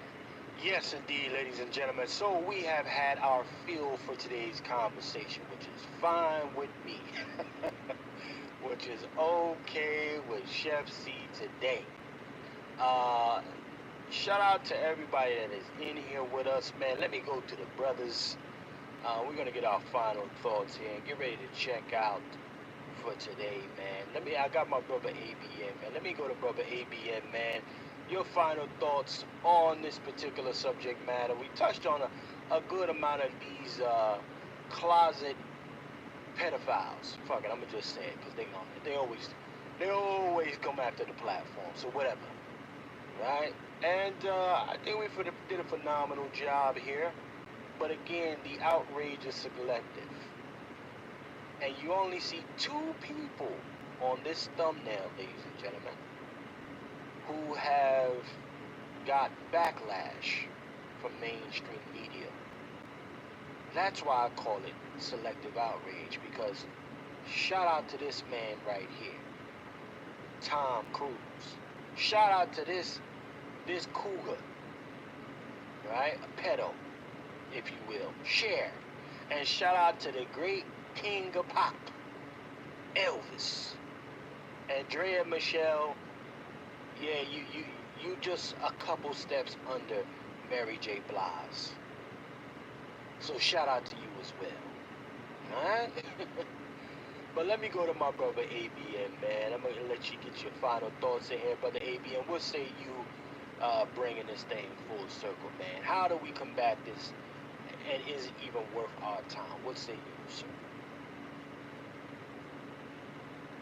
Brother ABM. Okay, he probably got zapped. Let me go to my man Twiz, man. Twiz, talk to your boy. I think ABM got zapped. Let me go to Twiz, man. Twiz, what say you, man? Is it worth combating this, or is it this? Are we really dealing with something that is a societal norm? And the outrage is selective. What say you, Twiz? Twiz done got zapped too. Okay, we got 2 zap brothers. Shout out to that, man. Let me see if brother Negro. Three times a charm. Brother Negro, what? Brother Negro, sir. Agent Brother Negro, he here. Yes, sir. Checking in from Bottom's backyard, loud and clear. Yes, sir. What say you, man? Is this a societal norm with selective bullshit outrage? What say you? They're trying to normalize it. This is anti-black misandry outrage to me. And I really think that these celebrities, these black celebrities, black male specifically celebrities, they need to be putting their heads together and figure out ways to get themselves out of a jam, because they got all the money. There's no reason why they should be in the jam and the predicament that they're in, especially making us look bad as a people, making black men look bad with the decisions that they're making, because they a household brand name. Shannon Sharp is a household brand name, and it's going to be dragged through the mud till it's going to be completely nothing based off his decisions. So, like, when I look at this, the one thing I learned about, like, criminality is you always have to have a way out. These guys don't even have a way out. These guys don't have no lawyers on speed dial. They don't know how to keep themselves out of prison in regards to their actions and behavior, which shows to me that they need to do a better job, even buy some judges off. I don't know. They hang around white folks that do all this stuff. They ain't picked up no game from them yet. Right, come on. So I'm just looking at them like, really? Really? So, you know what? All the black folks that they failed to support, all the black businesses that they destroyed in the process or didn't support, you know what? Maybe this is karma. Maybe society's taking that chunk of change out of them since they didn't do right with the chunk of change to begin with. Because one could even strongly argue it was never theirs to begin with. It was never there. You would start to see with the Sean, when we talked about Sean Combs, that he was just a front man, and he had 0.0000000 whatever percent of the Barclays Center, which didn't cash out to really nothing to with the people who were really making the money, and he's gentrifying the neighborhood. So when you see these guys that do these things, and they're getting all the smoke, maybe Shannon Sharp should have called Sean Carter, because he got off. I'm just saying, how come he didn't make a call to Sean Carter? He over the NFL. Their numbers should have matched. So when I look at all these scenarios, and this dude didn't go to this girl's Instagram and didn't see this white boy all up on her, come on, player, come on. That's all I got to say. You gotta see things for what it is, not what you want it to be. So Salute to you, brother Negro, man. Mhm. Let us know what's going on with the book, man. What we can expect from you in the future, sir. Yes. Working on delineationology education. The second book is on the way. June is looking like it's going to be the sometime in June for the book signing with the Black and Nobel that's out in Philly. Shout out to them. They already got a couple of books on stash, so if you want to get your book out there from a black-owned business and all that good stuff in Philly, so definitely we delineating right in Pan-African City, all right? I don't know what y'all heard, because I know it's Pan-African City out that way. They say it's Pan-African of the world over there. But no, we delineating that up. We busting that up right now. We got to stop that.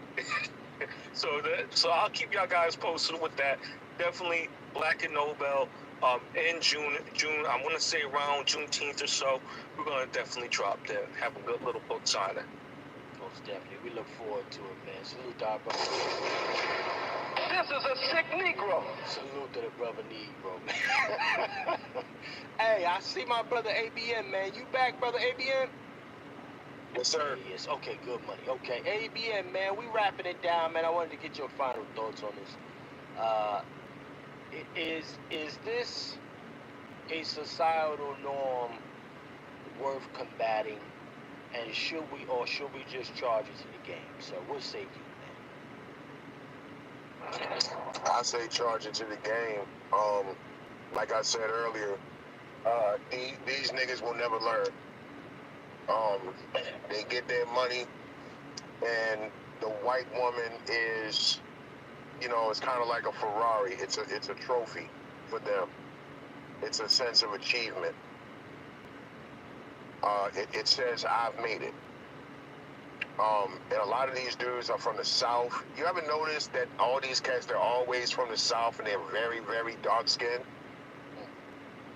I used to live in the South. I lived in the South for 4 years, and I saw a lot of that from black dudes. You know what I mean? It's just something about that white one just makes them feel better about being black. And no disrespect to the Southern people, but it's just something weird with a lot of us. A lot of us black men have low self-esteem. The white woman is a trophy for them. It's a sense of achievement, a sense of entitlement, and it's going to keep happening. These dudes will learn the hard way. Cooning ain't easy, and there's a heavy price that you're going to have to pay for it eventually. And fuck them. That's where I'm at with it. Salute to our brother AB. But that's what I like to hear, that type of talk, man. You know what? Brother Dr. Short is away right now, so we're going to go to the Wolf, man. And Brother Wolf, Juan J. Johnson, sir. I mean, you're a seasoned, ordained young man, such as yourself. I already know what you're going to tell me, but I'm going to leave it up to you, because I ain't even going to spoil it. Go ahead, brother. What say you, man? Is it worth your time, or is the Wolf going to do what the Wolf normally does anyway? What say you, sir? That's a carcass that must be stepped over. There you go. Keep it simple, yeah. The crazy thing is this: Shannon Sharp had interviewed Donnell Rawlings, a comedian, and they were discussing young girls. And they,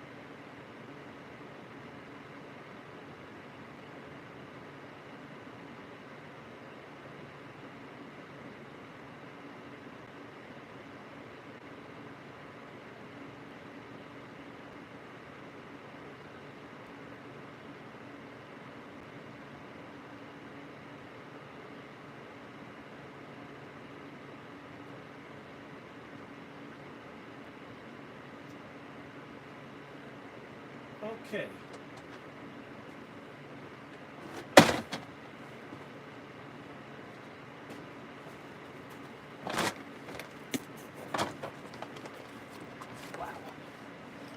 Okay. They're done. Whew. All right. We're back, everybody. I'm trying to, it's right here. I've been looking all over for this, and it was right in front of me. I didn't want to believe my eyes. Okay. Whew. Well, let's see.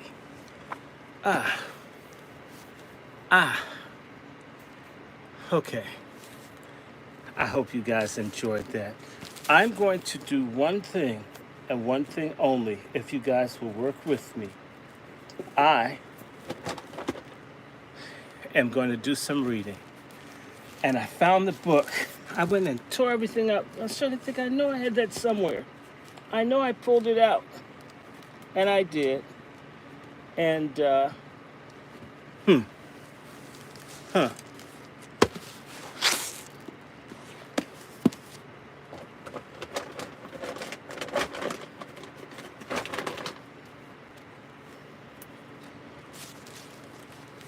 So I got my stuff together. And what I'm going to do is simply reformat because we want to put this in book mode. Can I do books now? I got the book. And I simply want to label this properly. I love this. This is going to be a lot of fun.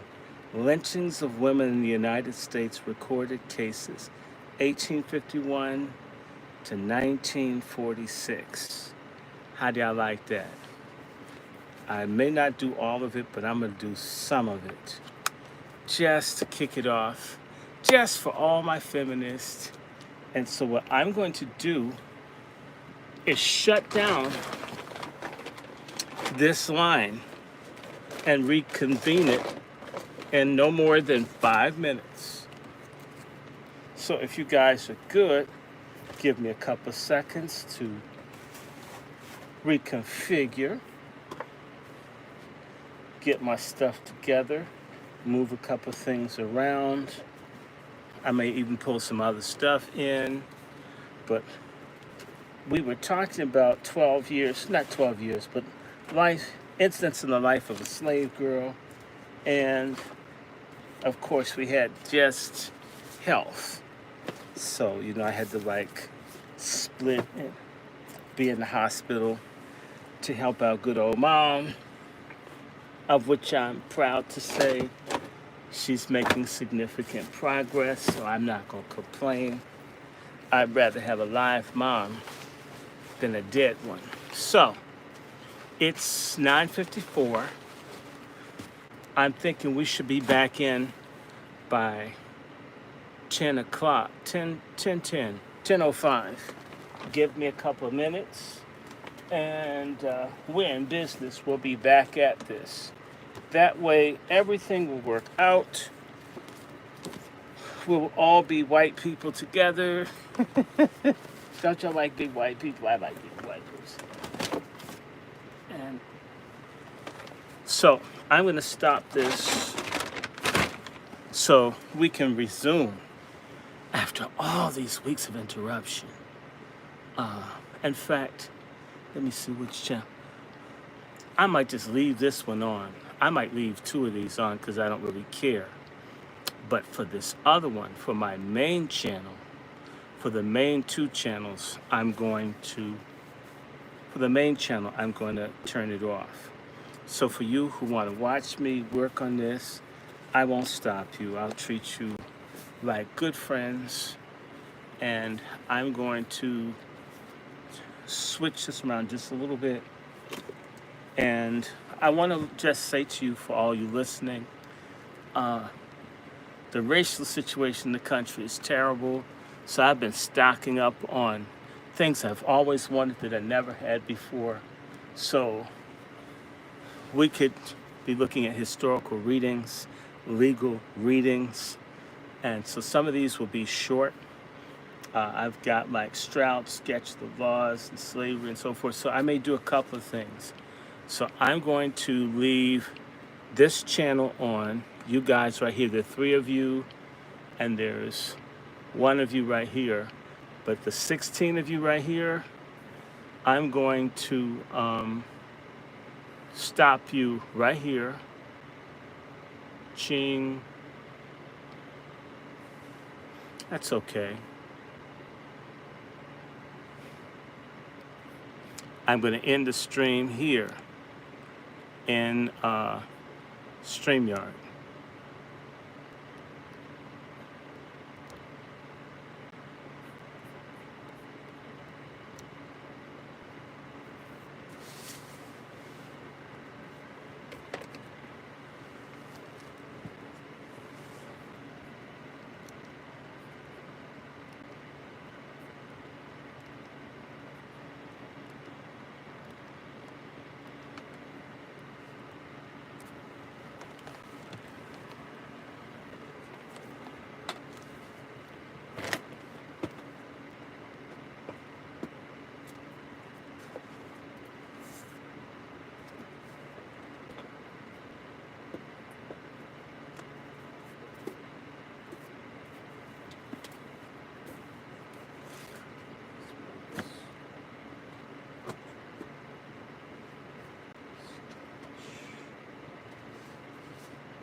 Yeah, I can bring it back here.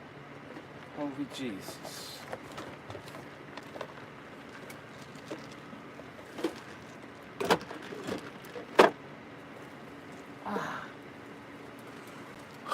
Okay.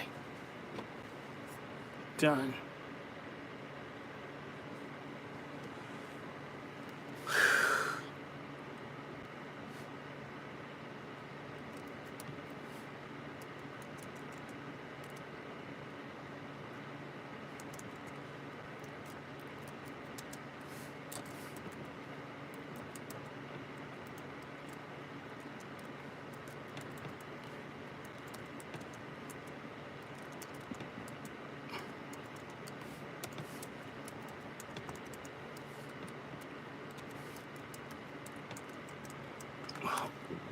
I'll teach you what it is.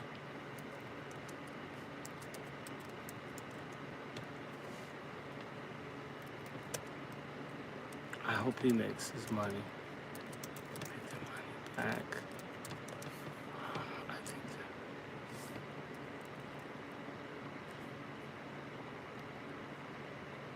10.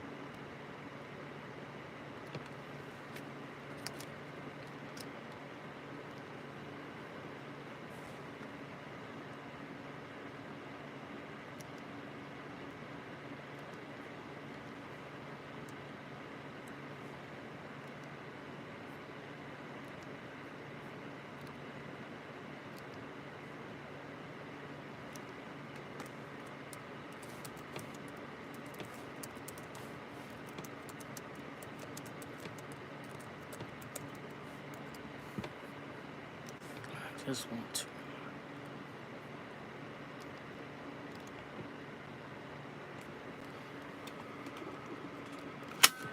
All right.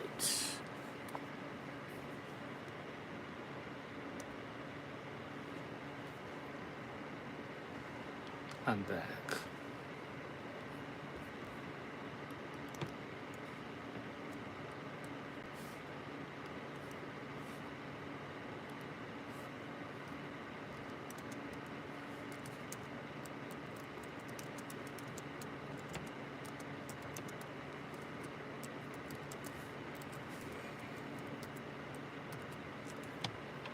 Get this fucker's name. Get his name right.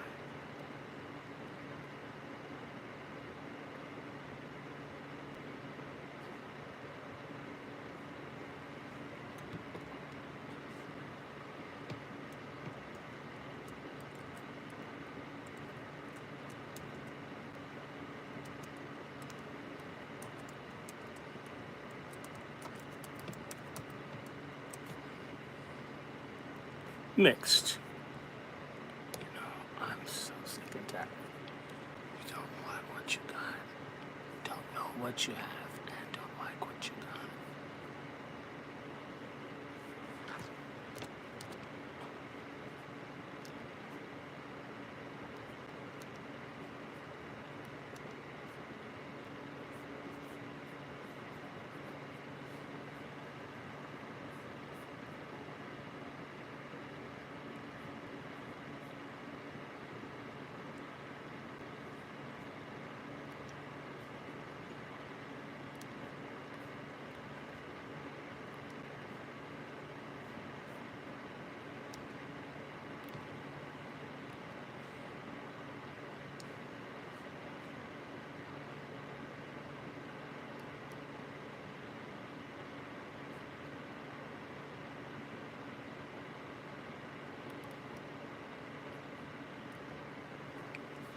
What the fuck?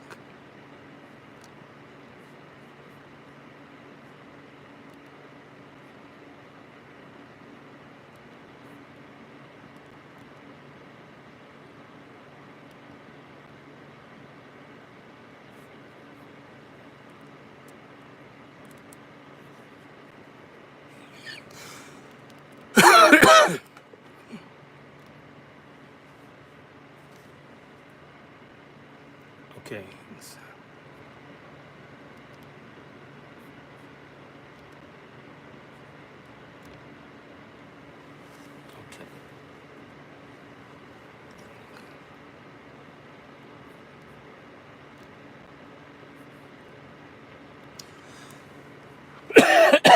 Okay.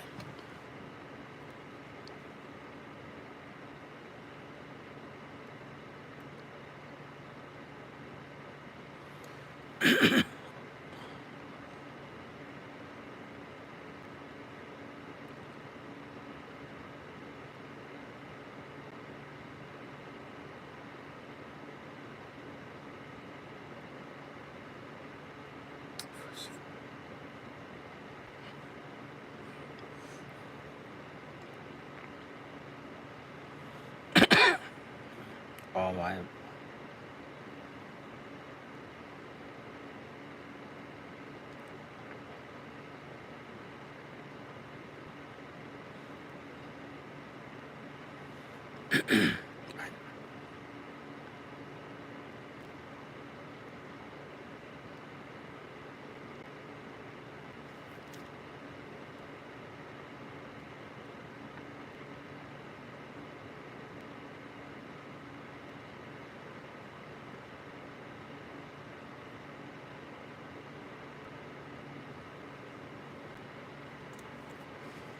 Okay, guys. The five of you. We're getting there. We're getting there. We're getting there.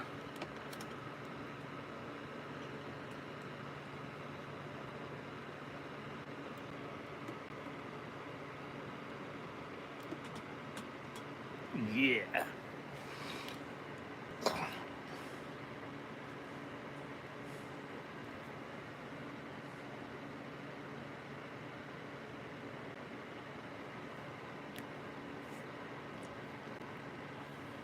Okay, how you doing, brother Mark?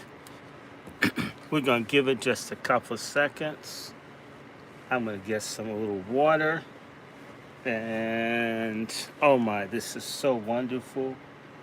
Oh, this is such a white day, white night to everyone. Oh, happy birthday to you. Wow, your birthday is so close to the Diddy trial. I hope you're having a good time. Before we even start, I want to hear from y'all. Who out there is a TD Jakes fan so I can make fun of you? Y'all can, don't be ashamed. I'm going to make fun of you anyway. Um,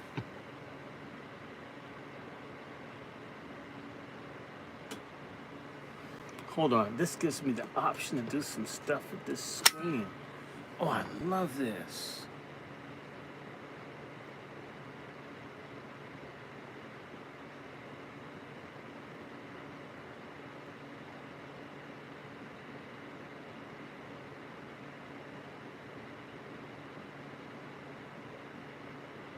Oh, I love this.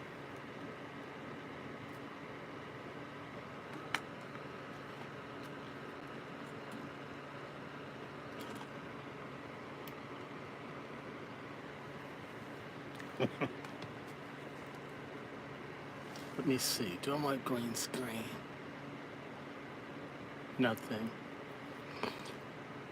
Okay. Coretta Scott King's birthday. Okay, well, I met Mrs. King one time. She seemed okay. Um, but then again, you never know. But I hope she's okay. I hope she's okay. I hope Mrs. King was a really fine person. I think so. Okay. Let's just start off with this. Because I got 7 people. Let me wait a second. Let me get my water in. I should take some ashwagandha. I should have some comedy enhancing drugs.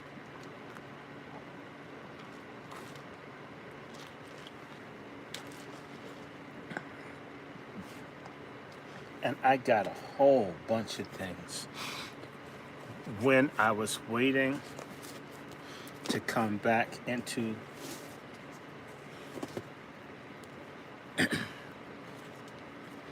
just a bunch of things that I was like looking at. I even got some classic books. I'm gonna have to show those to y'all that I didn't do. Uh-oh, the numbers are going up. I told you I would come back. I have some old classic books. Just share them with you. Titles that you that buy that buy and collect books. Certain things that aren't as easy to find. And some of them are like prices. I'll get out. I'm not going anywhere. I'm just stepping over here to grab something. So don't go anywhere. Don't do that.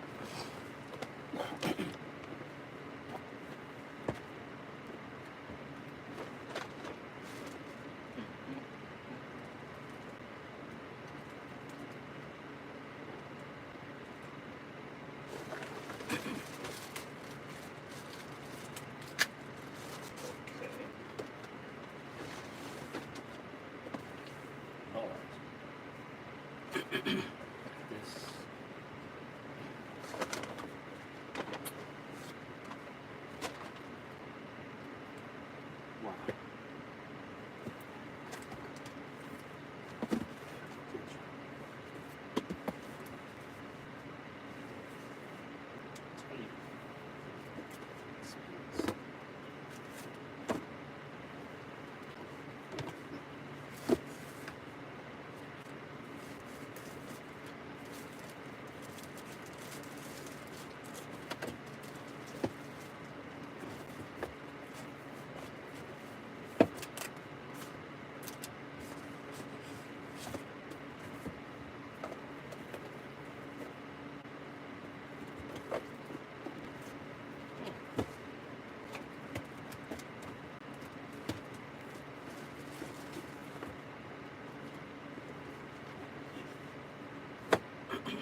Wow. Okay. Y'all about ready? Because I'm definitely ready. And I'll figure out where that copy is. Um,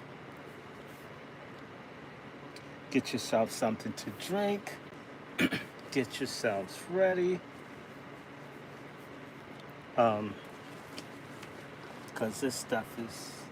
Oh, here it is. This is what I was looking for. Just to make certain I have it. Um,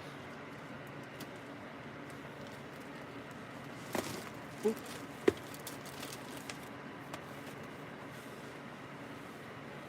Yes, sir. Okay. All right. Let's get this party started. This is going to be a very, very short. No, I'm not choking my bandwidth. My bandwidth is fine. Um, so, yeah, we'll be just good. Hold on 1 second.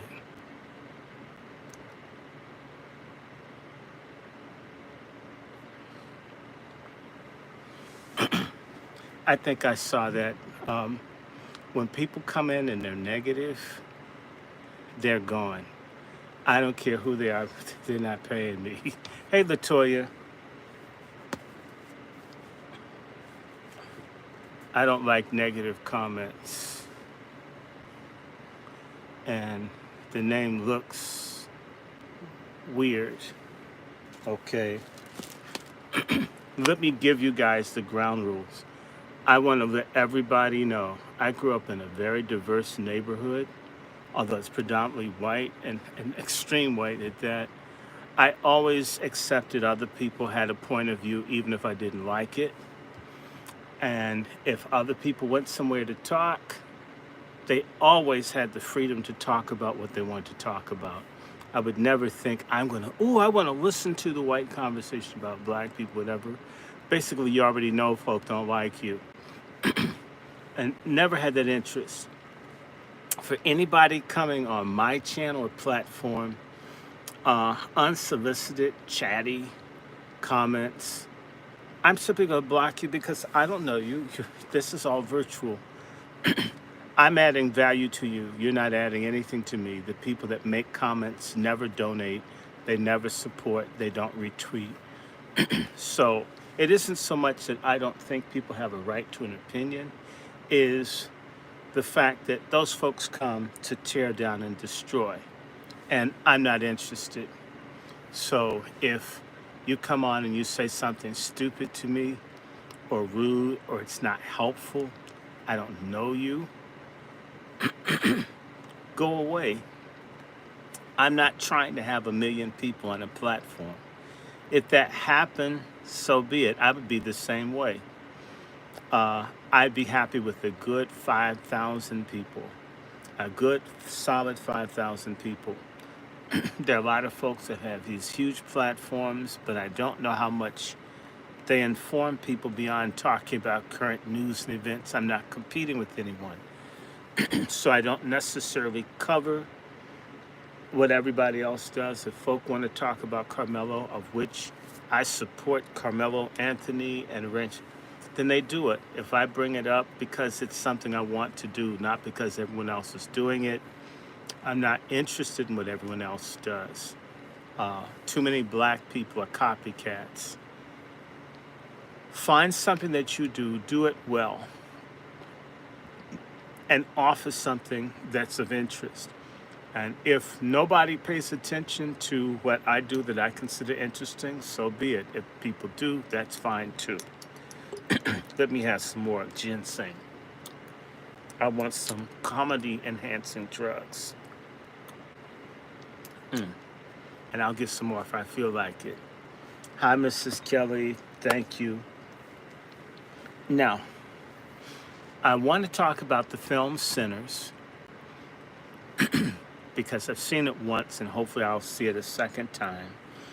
But before I do that, I want to talk to you about the importance of books. Oh, hi, Sister Star.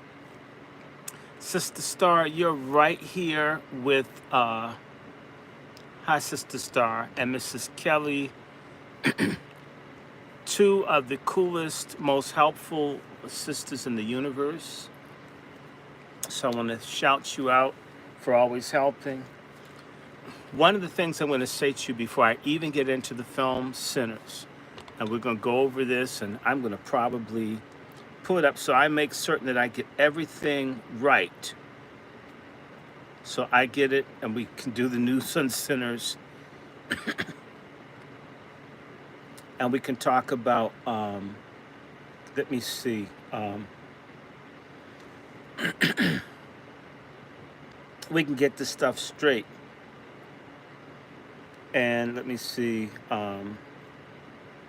let me go to Variety and see what they're saying, how much money they've taken in. So let me see. Let me see. Wow. And let me just say this to you so I can get right into this. One of the reasons that I decide to talk about books is because if you don't read and you're ignorant, you really don't know what's going on. Even when you sing it and you think you understand it.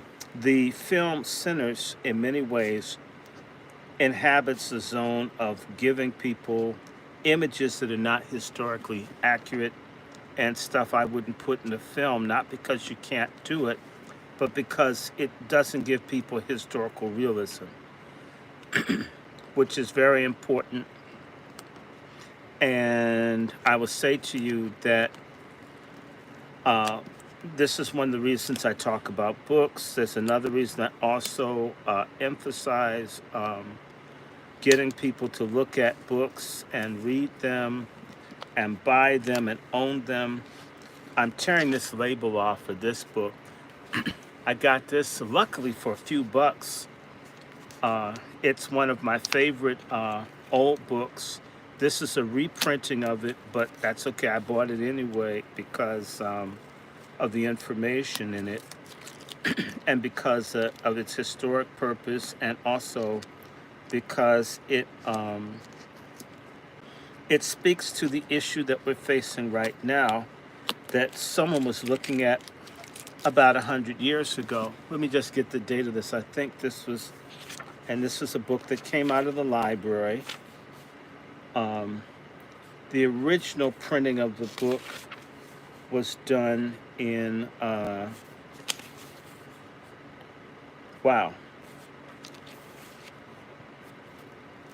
Oh, let me see this. Hold on, let me get Everlasting Stain. What this book does, which is really important, is that it addresses the whole issue of black population. And these folks are very concerned about black numbers. And this book, this is a compilation of two books by one of the very first black PhD mathematicians, Dr. Kelly Miller, who got his PhD in mathematics from Howard University. And he was a prolific writer and a major important figure that a lot of us don't hear about because not everybody's out marching and getting shot and killed. But one of the things that Kelly Miller did was expose the fraud of how things were being reported in terms of the black population about 100 years ago. And he was pointing out, if I can find the Negro population, here it is. This is, and I'll read the just how people lie about how many of us there are. Excuse me. This is called Enumeration Errors in the Negro Population. And this is from Everlasting Stain. And Everlasting Stain was published in 1923. So this is a reprint of a book that's 102 years old. And what Kelly Miller was trying to talk about was how white people had issues with black people around race and everything else, but the other thing that was getting them was lying about the black population. We're doing this with the illegals that have been brought in and so forth. This is all about the insecurity that white people feel. And that segues to Sinners and why I want to talk a little bit about the film. And forgive me, something, I'm going to turn this fan off. Sinners is a well shot, well done film, and technically with special effects, the cast, and all of that. And Sinners is set. In fact, let me pull it out and read what they say it's about, and then we can get into the film. And I'm going to spend maybe a few minutes on it. First thing we need you to know is, in spite of all the white critics, Sinners has grossed $122.5 million in 2 weekends in just North America. And overall, has taken in $161,600,000 globally. That's in 2 weeks against the $90 million budget. Contrast that with The Color Purple, which did a big weekend and then it went to shit, which it should have been. So you've got Ryan Coogler, who did Black Panther and Creed, with his star, Michael B. Jordan. And this has continued to do well. It's doing well globally. And to its credit, the film has only seen a 6% drop in the amount of people buying tickets this weekend as composed to or compared to last weekend. Not only that, they saw an astounding just 16% drop in the ticket purchasing rate on the weekdays, meaning that people are going to see this film all week long. And through word of mouth and everything else, this film is on its way to being one of the best grossing films in the country and for the year, certainly. And there's even a description of it in the mainstream press that Sinners is leading the movie industry out of the desert. In other words, all of the white films, basically, they aren't getting it. And the one black film that they dismissed is exploding. In fact, it's pulling people back into the theaters. So we can say, hats off to Mr. Ryan Coogler for making a film that's gotten people to come out and buy Raisinets, popcorn, ices, and theater tickets.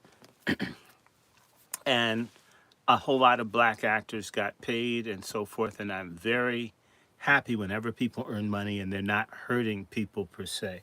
So I want to praise it. The film is well done. Again, the actors for the most part are okay. I haven't gone, and I need to say this to you, I had not gone to a horror film in a theater in 50 years until last week. I'm 60 to show you how I feel about horror and vampire films. In fact, most of what I saw was werewolf and vampire stuff 50 years ago, and I just don't like horror films. I think being black is horrible enough. Things like what's happening to Carmelo Anthony's family, the two twins slaughtered in Georgia, and all the other terrible things that happen, or people trying to kill my mother when she's going in for health care. Life has its own horrors. I don't need to pay for someone to try to scare or do something that's horrific to me. So let's say amen to that. What I'm going to say of Sinners, let me give you a description of this film so you can know what it is. It's 2 hours and 17 minutes. It got released April 18th. Ryan Coogler is the director. Okay. Uh, it's horror adventure. And the music is okay, although we can get into music later. Let me read what is here in Wikipedia's description of it, and then we can go from there. How about that? Sinners is a 2025 American horror film written, co-produced, and directed by Ryan Coogler, set in 1932 in the Mississippi Delta, in the area of the city of Clarksdale, Mississippi. The film stars Michael B. Jordan in dual roles as twin brothers who return to their hometown to start again, only to be confronted by a supernatural evil. The film also features Haley Steinfeld, Miles Caton, Jack O'Connell, Wunmi Musaku, Jamie Lawson, Omar Miller, and Delroy Lindo.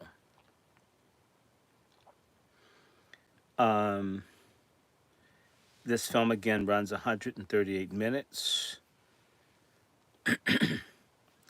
It says that Coogler began developing the film genre through his production company of Proximity Media by January 2024, when Jordan was cast. Warner Brother Pictures acquired distribution rights the next month following a bidding war, and casting for additional roles took place in April. Principal photography took place from April to July 2024. Longtime Coogler collaborator Ludwig Göransson, okay, he's the guy that does the music, composed the film score and served as the executive producer. Sinners premiered April 3rd, 2025, and was theatrically released in the United States on April 18th by Warner Brothers Pictures. The film received critical acclaim, with particular praise for Coogler's direction and Göransson's score. Okay. At this moment, it is the seventh highest grossing film of 2025, and it's only been out 2 weeks, and we're going into the 5th month of the year. Let's do the plot. I'm going to read this so we can go back through it. Are y'all with me?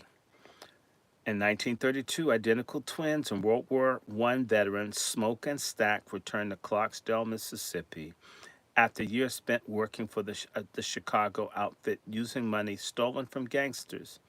They purchased a sawmill from racist landowner Hogwood to start a juke joint for the local black community.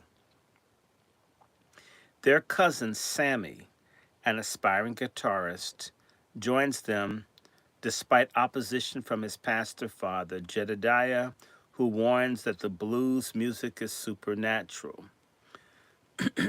The twins recruit other staff, pianist Delta Slim and singer Pearline, with whom Sammy becomes enamored as performers, Smoke's estranged wife Annie as cook, local Chinese shopkeepers Grace and Bo as suppliers, and field worker Cornbread as the bouncer. Meanwhile, Stack reconnects with his ex-girlfriend Mary, who passes for white.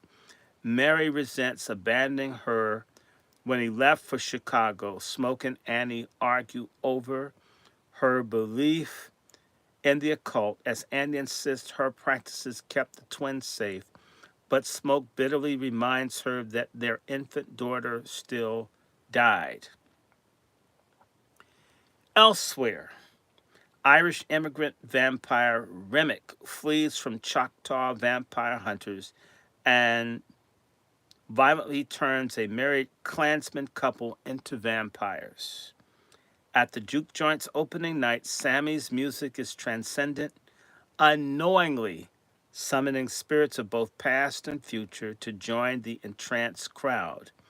The performance draws Remick's attention, and he arrives with his minions, these are the vampires, offering money and music for entry. Suspicious, Stack and Smoke, the twins, hesitate, and the vampires retreat, reminding the twins that the bar needs the income. Mary, The half-breed meets Remick outside but is turned. She returns inside where she seduces Stacks and bites him. So the half-breed girl becomes a vampire. Smoke shoots her, but she is unharmed by the regular bullets and escapes. Cornbread, the bouncer, he gets attacked by the Irish vampire and he turns into a vampire. As the joint empties, the vampires attack and turn the departing patrons, including Bo. So the Chinese husband, where the Chinese are like playing both sides, white and black, having segregated rest stores and so forth, they turn everybody that leaves the juke joint into vampires.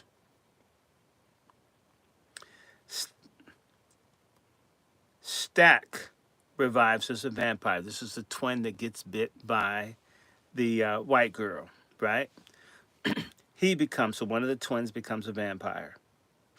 But the girlfriend of the other brother, Annie, repels him with pickled garlic juice. She educates the survivors only sunlight, silver, or wooden stakes can kill vampires, and they cannot enter a building unless invited. Remick, now leading a horde of vampires, is still unable to enter the bar and negotiates. He praises Sammy's supernatural talent and claims that vampirism offers immortality, freedom, and escape from racism, and he wants to use Sammy's skills to summon the spirits of his lost community. Remick also warns that Hogwood, who secretly heads the local clan, plans to attack the bar at dawn. When the survivors refuse his offer, Remick and Bo confront Grace, threatening to attack her daughter. So the Chinese woman has a daughter back in town, guys. And they said, well, bitch, if you don't let us in the club, we'll bite and make your daughter into a vampire. A desperate Grace, the Chinese woman, dares the vampires to attack the joint, thereby inviting them in. This is a betrayal of how Tethers and others mess us up. Grace, Delta Slim, and Annie are killed in the ensuing battle. Mary is devastated by Annie's death and flees the bar. Smoke, Sammy, and Pearline attempt to escape, but Remick and Stack ambush them. Smoke and Stack clash in a brutal fight, while Sammy and Pearline face off Remick. Pearline is bitten and begs Sammy to flee. In a final confrontation, Sammy smashes his guitar over the vampire Remick's head before Smoke arrives just in time to kill him with the stake. As the sun rises, the vampire horde is incinerated. Urging Sammy to flee, Smoke ambushes and kills Hogwood and the clan, but is himself mortally wounded. Before dying, he witnesses a vision of Annie and their daughter. Sammy, battered and grief-stricken, returns to his father's church. Jedediah pleads with him to renounce the music and seek salvation. Sammy is seen leaving the church with his guitar in hand. Of course, he's driving north to Chicago. 60 years later, an ageless Stack and Mary, the vampire and the half-breed folk looking in today's clothing, right? Visit elderly Sammy, now a celebrated blues musician in Chicago. Stack reveals that Smoke spared him that night at the joint, allowing him to go free under the condition that Sammy would live in peace. The couple offers Sammy a chance at immortality, a chance to be a vampire. But he declines. After performing for the couple, Sammy tells them that through that fateful night still haunts him until the sun went down. It was the greatest day of his life. Stack agrees, noting it was the last time he saw Smoke, as the last time he saw the sun, and the only time he felt truly free. And that's how the film ends. Now, I gave you what they said. Now, what did I get out of it? First and foremost, the film was well shot. All the film stuff at the cotton fields and stuff down south, all was like cool. Because I'm a southerner, it's interesting. I've been to Mississippi many times, and you see stuff. The the characters, all the stuff is interesting. But the issues that I have with the film, one, uh, again, I'm a Christian. I'm a Bible believing Black American Christian. And I don't give a damn for all of you that think that that shit's passe, because that's the foundation to our culture, whether you like it or not. And anyone that pretends that the church and gospel music and spirituals don't have anything to do with black life, you're just fucking stupid. You're a moron. You're a traitor to your culture, your history. And, well, for me as a Christian, you're going to hell. This whole God stuff has a place. You can't tell me to save my life that you could be in the Delta of Mississippi and not see one image of a white Jesus, not one image of the Last Supper, not one image of Jesus praying in Gethsemane, not one mention or reference to Jesus, not one cross on somebody's neck, practically anything, all the iconography that goes with being and the Bible Belt and the buckle of the Bible Belt is completely missing in the film. There's all kinds of shit about hoodoo.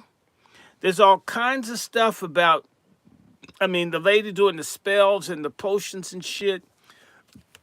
Excuse me.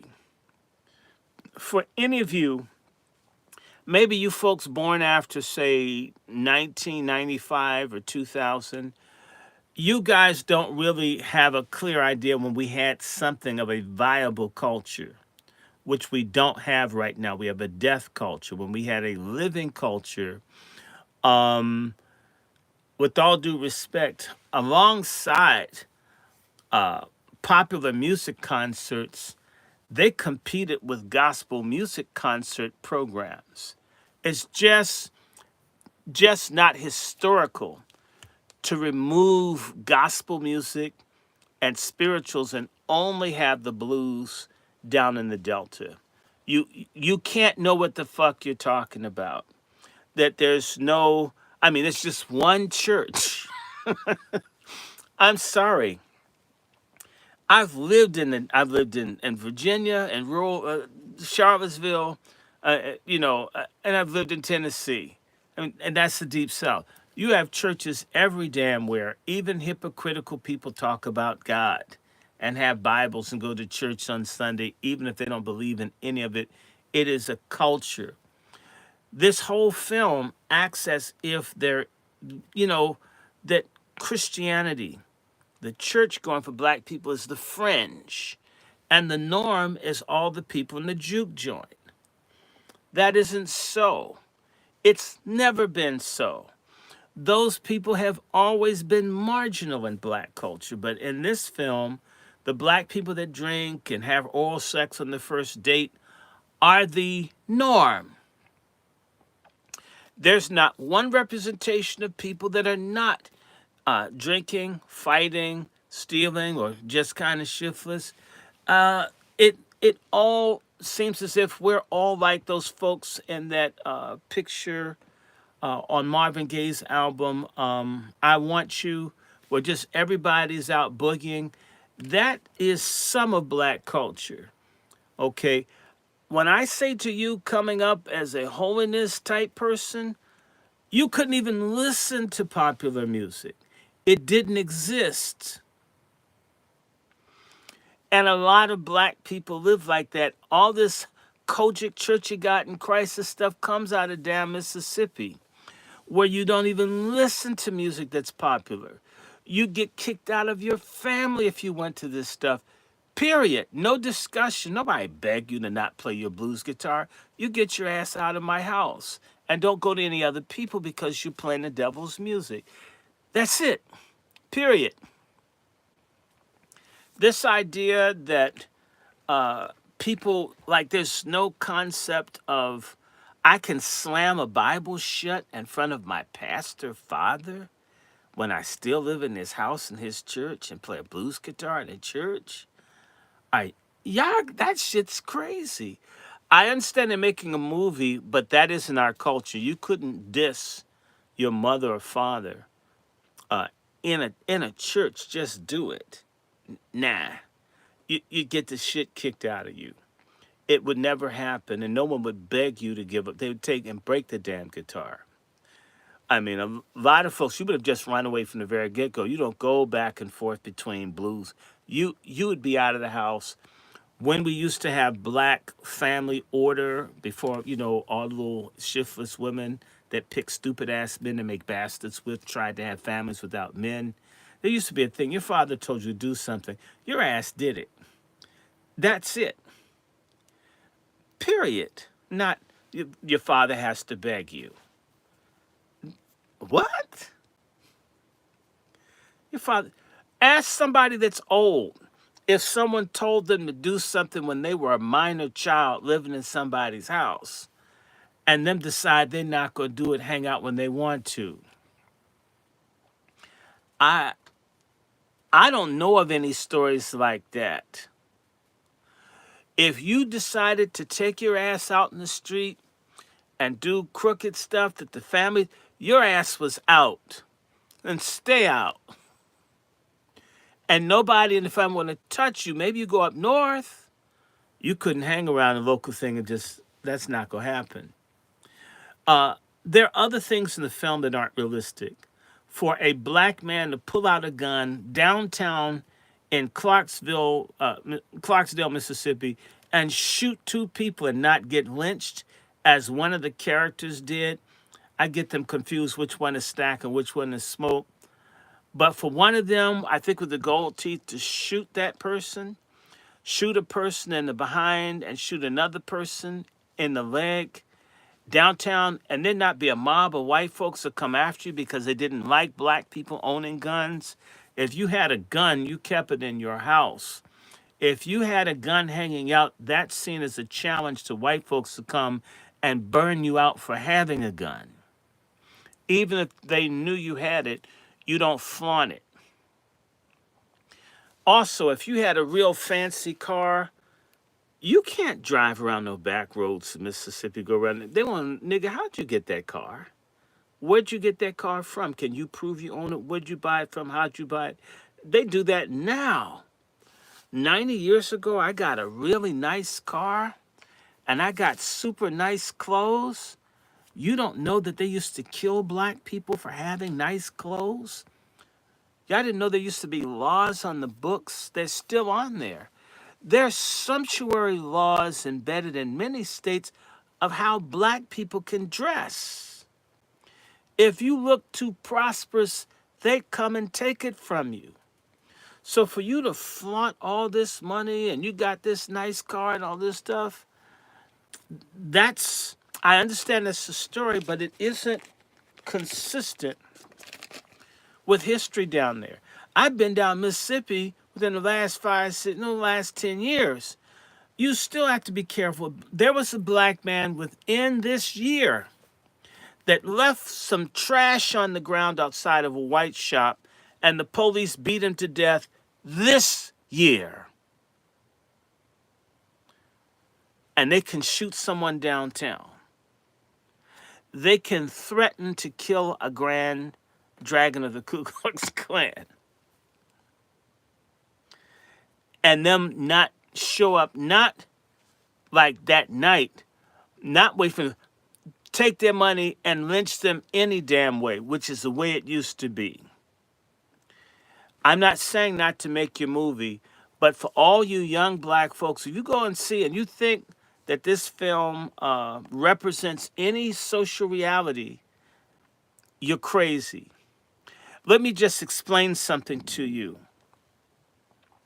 Aside from there being like almost no religious stuff whatsoever, and when they go into church, I mean, you only saw young people, you didn't see any adults. It's not like that now down south. I mean, 90 years ago, it would have been full of adults. Number two, you don't just walk in a church and approach the pulpit while service is going on. That's not, you can't do that. You wouldn't do it now. You would sit down and wait for someone to acknowledge you, not just walk in. That's the ultimate disrespect. Somebody would put hands on you. The whole representation, a lot of stuff they got in the culture, and this whole hoodoo thing. Let me be plain with you. People who practice root work and hoodoo tend to keep that stuff hidden. They're not flaunting. They're not typically, except when they're really old. Typically, these people will mix that stuff. That woman would have had a whole church covering. They would have done what's called syncretism, where you have some Bible stuff. You would be matching stuff up to make it seem as if it's Christian, because a lot of that hoodoo stuff wasn't tolerated. You could get in trouble, put in jail. People would come for you. It wasn't. It's never been fully legitimate. It has been something that's been treated carefully. You do it without outraging people. You don't flaunt it that I do and I got spirits and cast spells and shit. People don't. That stuff's not cool. Definitely not with holiness people. Don't like that. I mean, folk will be after you for doing it. Black and white people don't like it. And folk may come and burn your house down if you're wicked like that. I'm real talk. That, a horse of mine or a cow or a kid of mine sick, and this root working bitch across, we need to burn her ass out. They'd come and get you. So right now, for all the ignorant black folks that hate Jesus Christ and the Bible, and y'all want to go back and find some shit in Africa that Africans are getting rid of, they're all becoming Muslim or Christian. They're quitting the shit because it doesn't work. I'm not saying that they don't have some plants, all that stuff, herbs and all that stuff. I take it myself. I love them. But this whole other deities and gods and people praying to them and all this other kind of stuff, you don't flaunt that stuff. You got to be careful with that. People don't like that. I mean, they had Salem witch trials where they were killing white kids in America in the 1600s over a black woman that taught folk how to do some voodoo. You don't just roll with that just because you think you can do it. That's not reality. Even now, when people believe that, if they're really smart, you don't jump out there and do that certain places because some people don't approve of it. And I've been around hoodoo and voodoo. And the people that did voodoo or hoodoo, should I say, in my dad's church kept it down. They didn't flaunt it because a lot of people don't like it. That's the devil's work. It's like there's a devil's music, it's a devil's workers.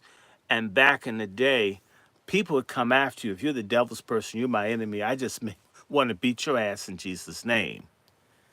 Run you out. I'm saying to you, coming up Pentecostal, a lot of Pentecostals were seen as being the same as hoodoo or voodoo, where people literally beat you up, throw you up, fire you from a job if people found out you were one. You don't make people know that your religious beliefs and conducts aren't in the mainstream. It's not acceptable. And I'm going to tell you a place in this country where people don't like nonconformity. It's the South. It's yes, sir. To this day, go down to Tennessee, Mississippi, and other places, and folks are saying yes, sir, and yes, ma'am, now. I mean, for me to talk to an older white man or to an older black person and not say Mrs., ma'am, ma, sir, that's not even real. That's not even Southern culture, not 90 years ago. And I can assure you, when I was in Tennessee and in Mississippi, that wasn't true 10 years ago. And I know people from down there, that's not how they get down. You better show some respect to older people, and you better show some respect to white people. The other thing, for this woman, Annie, to have a sexual conversation with the black man at some place like a railroad station where you didn't even have the proper delineation and separation of the races. For a white woman and a black man to be looking at each other's eyes could get a black man killed. I'm Emmett Till's distant cousin. They were killing people in the 50s. What the hell you think they would have done in the 1930s? A black man looking in a white woman's eyes. And it looks, and even if the black man didn't want the attention, they'd string his ass up on general principle. That's not real. That's not real for a black man to talk about a white woman's body in public where it could be heard. It's not real for Negroes to drink bootleg liquor and wine and whiskey in eyesight of white folks who could be law enforcement that could put their asses on a chain gang. They look for reasons to enslave black folks. Not real. Stylized for today's audience, but it isn't who we are, where we've been. So I'm going to say the film looks nice. I love the cotton fields. I love the roads, all that. It's beautiful. It's like The Color Purple had lots of great scenery. But a lot of the stuff that they put out there isn't historically or socially accurate. And the danger of it is so many of you don't read, so many of you don't know what the fuck is going on, where we've been or where we're going. You'll think that that's the way people got down, and they didn't. I want to also say, how in the hell could you have 2 hours and 38 minutes and not one full or half or partial gospel or spiritual song, or just someone walking down the street like I've seen people do? Almost as if there was no place for the Christian sacred culture, which is the dominant culture for black people. It didn't exist. All of the black folks were compromised. Even the preacher father, he's intolerant. And by the way, the intolerant, strict, unfair Christian pastor father is almost looks like a devil. He's totally dark skinned and sinister with a scary look. Not a loving, caring father, but a hateful, wrathful, demanding father. And I could go on, and I can say,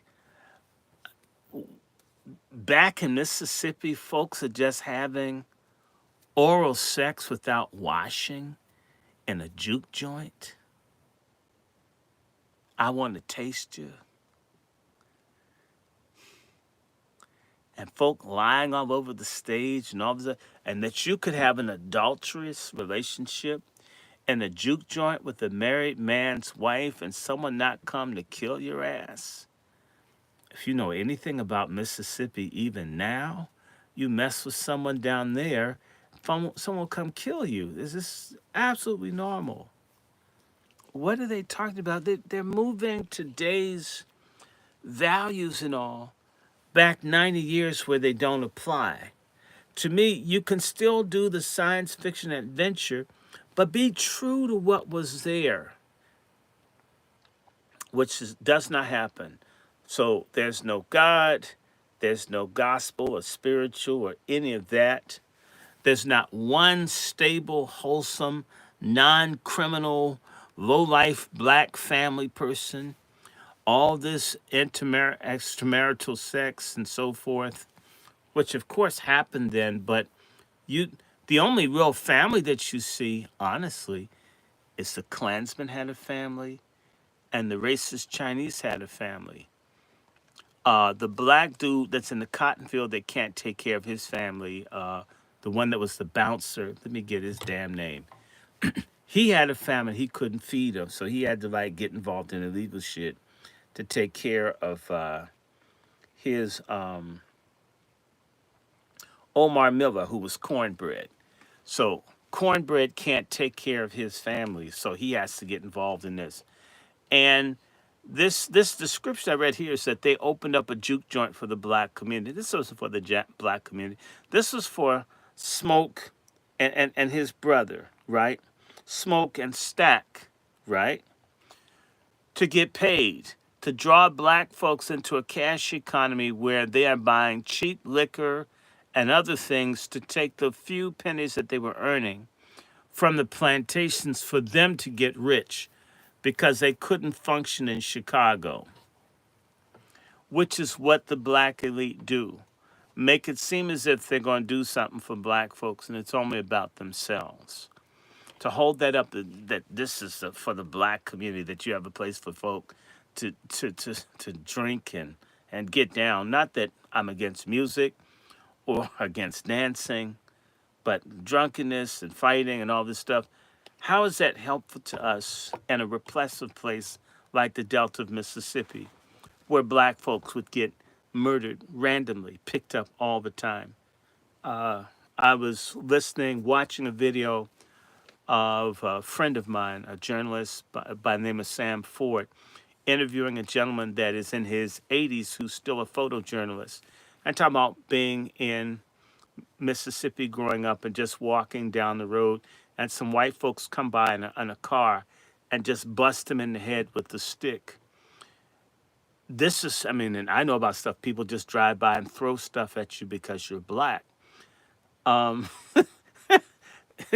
and God, I'm 60. This guy's got 80, got 20 some odd years, and I'm up here. Doesn't just do anything to you. It was an absolute norm. Absolutely normal down south for things to happen to you. And you hope it, you know what, like the guy said, when he got busted in the head with the stick, he was glad they didn't hit him in the eye. That's how black folks had to do stuff. Hope, thank God they didn't kill me, because nothing would have been done about it.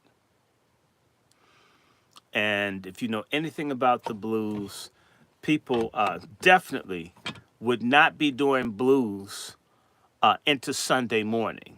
You would probably end up because folk are going to go to church.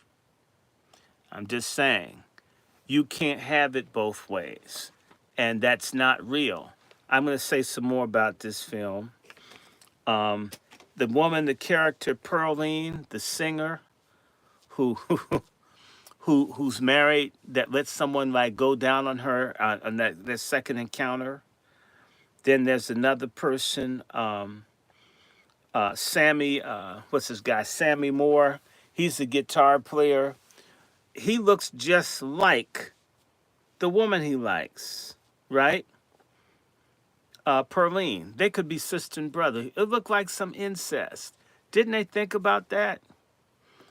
The other thing I want to mention to you is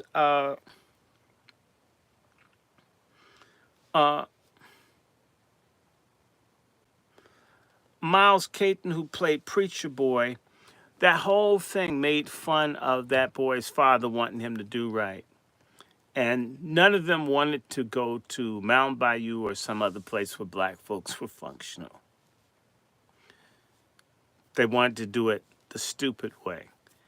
Now, of course, the vampires were horrible and all the gore and all this other kind of stuff. All right. The thing that was interesting to me is that Asians don't hang with black people. I'm not mad at Asians. Just say, no, Asians hang with black people. Where that idea came from doesn't make sense.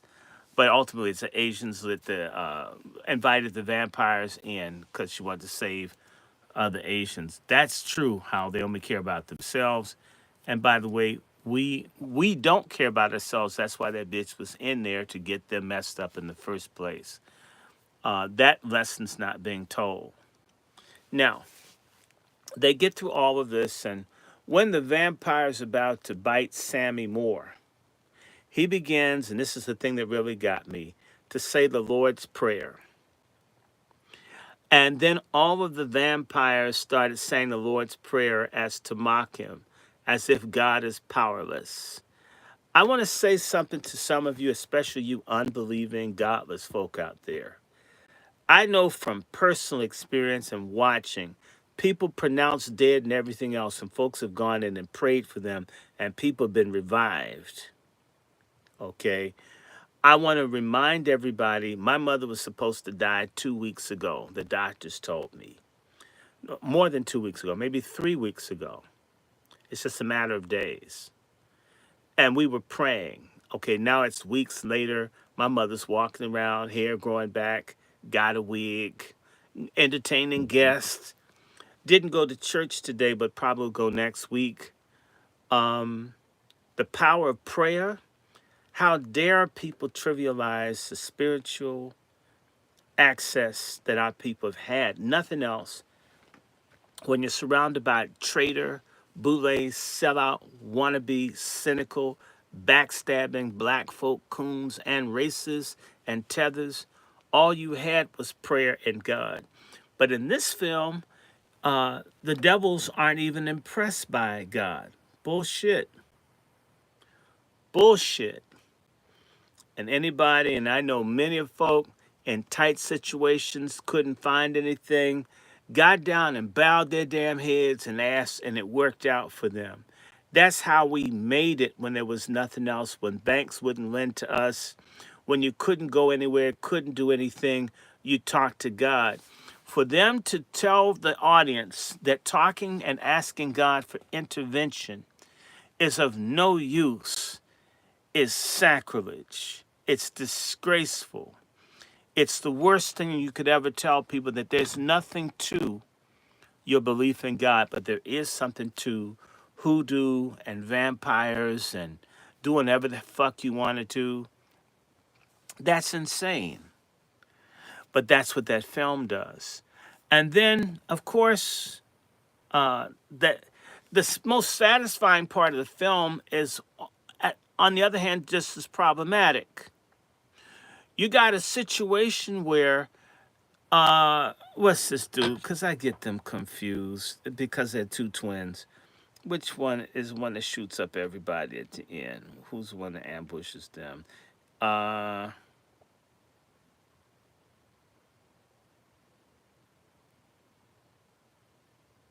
Hold on 1 second.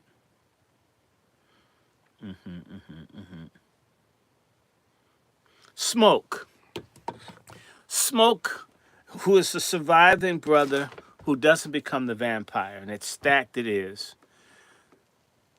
He basically wipes out like maybe 2 or 3 dozen Ku Klux Klansmen. And it's satisfying to see a lot of racist people get punished, I must admit. It felt good. I mean, that could have been the whole film for me. But I also know social reality. I also know, because I have a book right up here called We Will Shoot Back, that talks about black folks defending themselves in Mississippi, and one black man fighting back, and white folks hunting him down. Thousands of white men looking for one black who shot at one white person. Where's my book I had, Without Sanctuary? It's in here. Lynchings, as many as 50,000 white folks would show up to kill one black person. They'd come in by chartered trains to kill black people. All in the telegraph and radio to let people know. The Black Wall Street, the decision to destroy the black people was published in the newspaper. They had planes to bomb them. That was coordinated. They had a master plan for destroying that black community. They had a master plan for Rosewood. They had a master plan for Oconee, Florida. They had a master plan for East St. Louis. Someone black shot back, one white person injured in East St. Louis. They killed hundreds and hundreds and hundreds of black people. They burnt like up to 100 city blocks because one white got shot. Close to that time, this 1932. Hold on. Let me get this thing. The Helena,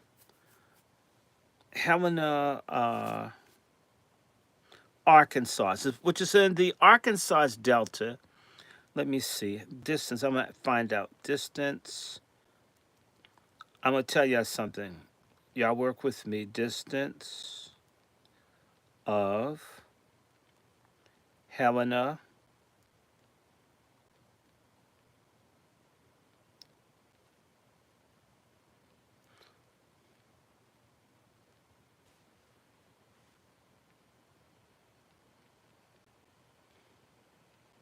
I'm going to tell you something. Give me 1 second.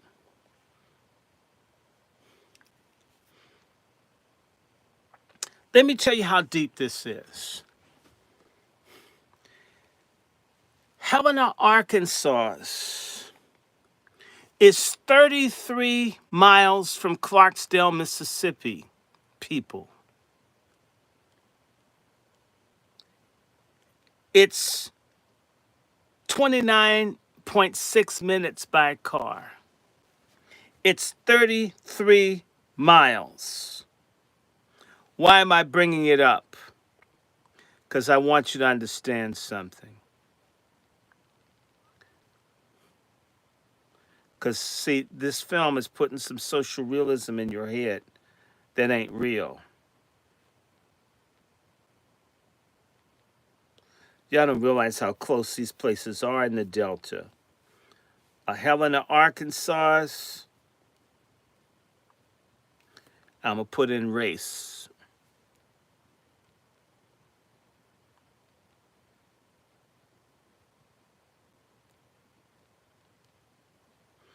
Happened in 1919.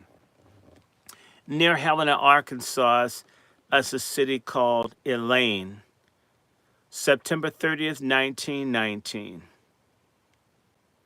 Black folks were simply trying to get, September 30th through October 2nd, 1919. In the vicinity of Elaine, a rural area in Phillips County, Arkansas. African Americans were organizing against peonage, another word for slavery, and abuses in tenant farming. As many as several hundred African Americans and 5 white men were killed. Estimates of the death made the immediate aftermath of the Elaine massacre by eyewitnesses range from 50 to more than 100. Let me read some more. Walter Francis White, an NAACP attorney who visited Elaine shortly after the incident, stated 25 Negroes killed, although some place the Negro fatality is as high as 100. More recent estimates in the 21st century of the number of black people killed during this violence are higher estimates than estimates provided by the eyewitnesses and have ranged into the hundreds. White mobs were aided by federal troops requested by Arkansas's Governor Charles Hillman Breaux and local terrorist organizations. Governor Breaux led a contingent of 583 U.S. soldiers from Camp Pike with a 12-gun machine gun battalion. The number of blacks killed could be as many as 1,000 because black folks simply wanted to not be treated like slaves and get a fair price for their cotton. And white folks called them communists, and they mass murdered black people. The number of 1,000 is as good a number as 100 because black life didn't matter. White folk attacked black people in a church. Someone allegedly shot back, and they killed maybe 1,200. They killed everybody black that they could find was killed. Men, women, children. Machine gunned. 1919. Before 1932, 30 miles from Clarksdale, Mississippi. Are y'all understanding me? The army came in and mass murdered black people. How many people do you think 580 soldiers can kill if it's men, women, and children, largely unarmed? Do you think anyone cares? The army was used to kill black people in East St. Louis in 1917, 2 years prior.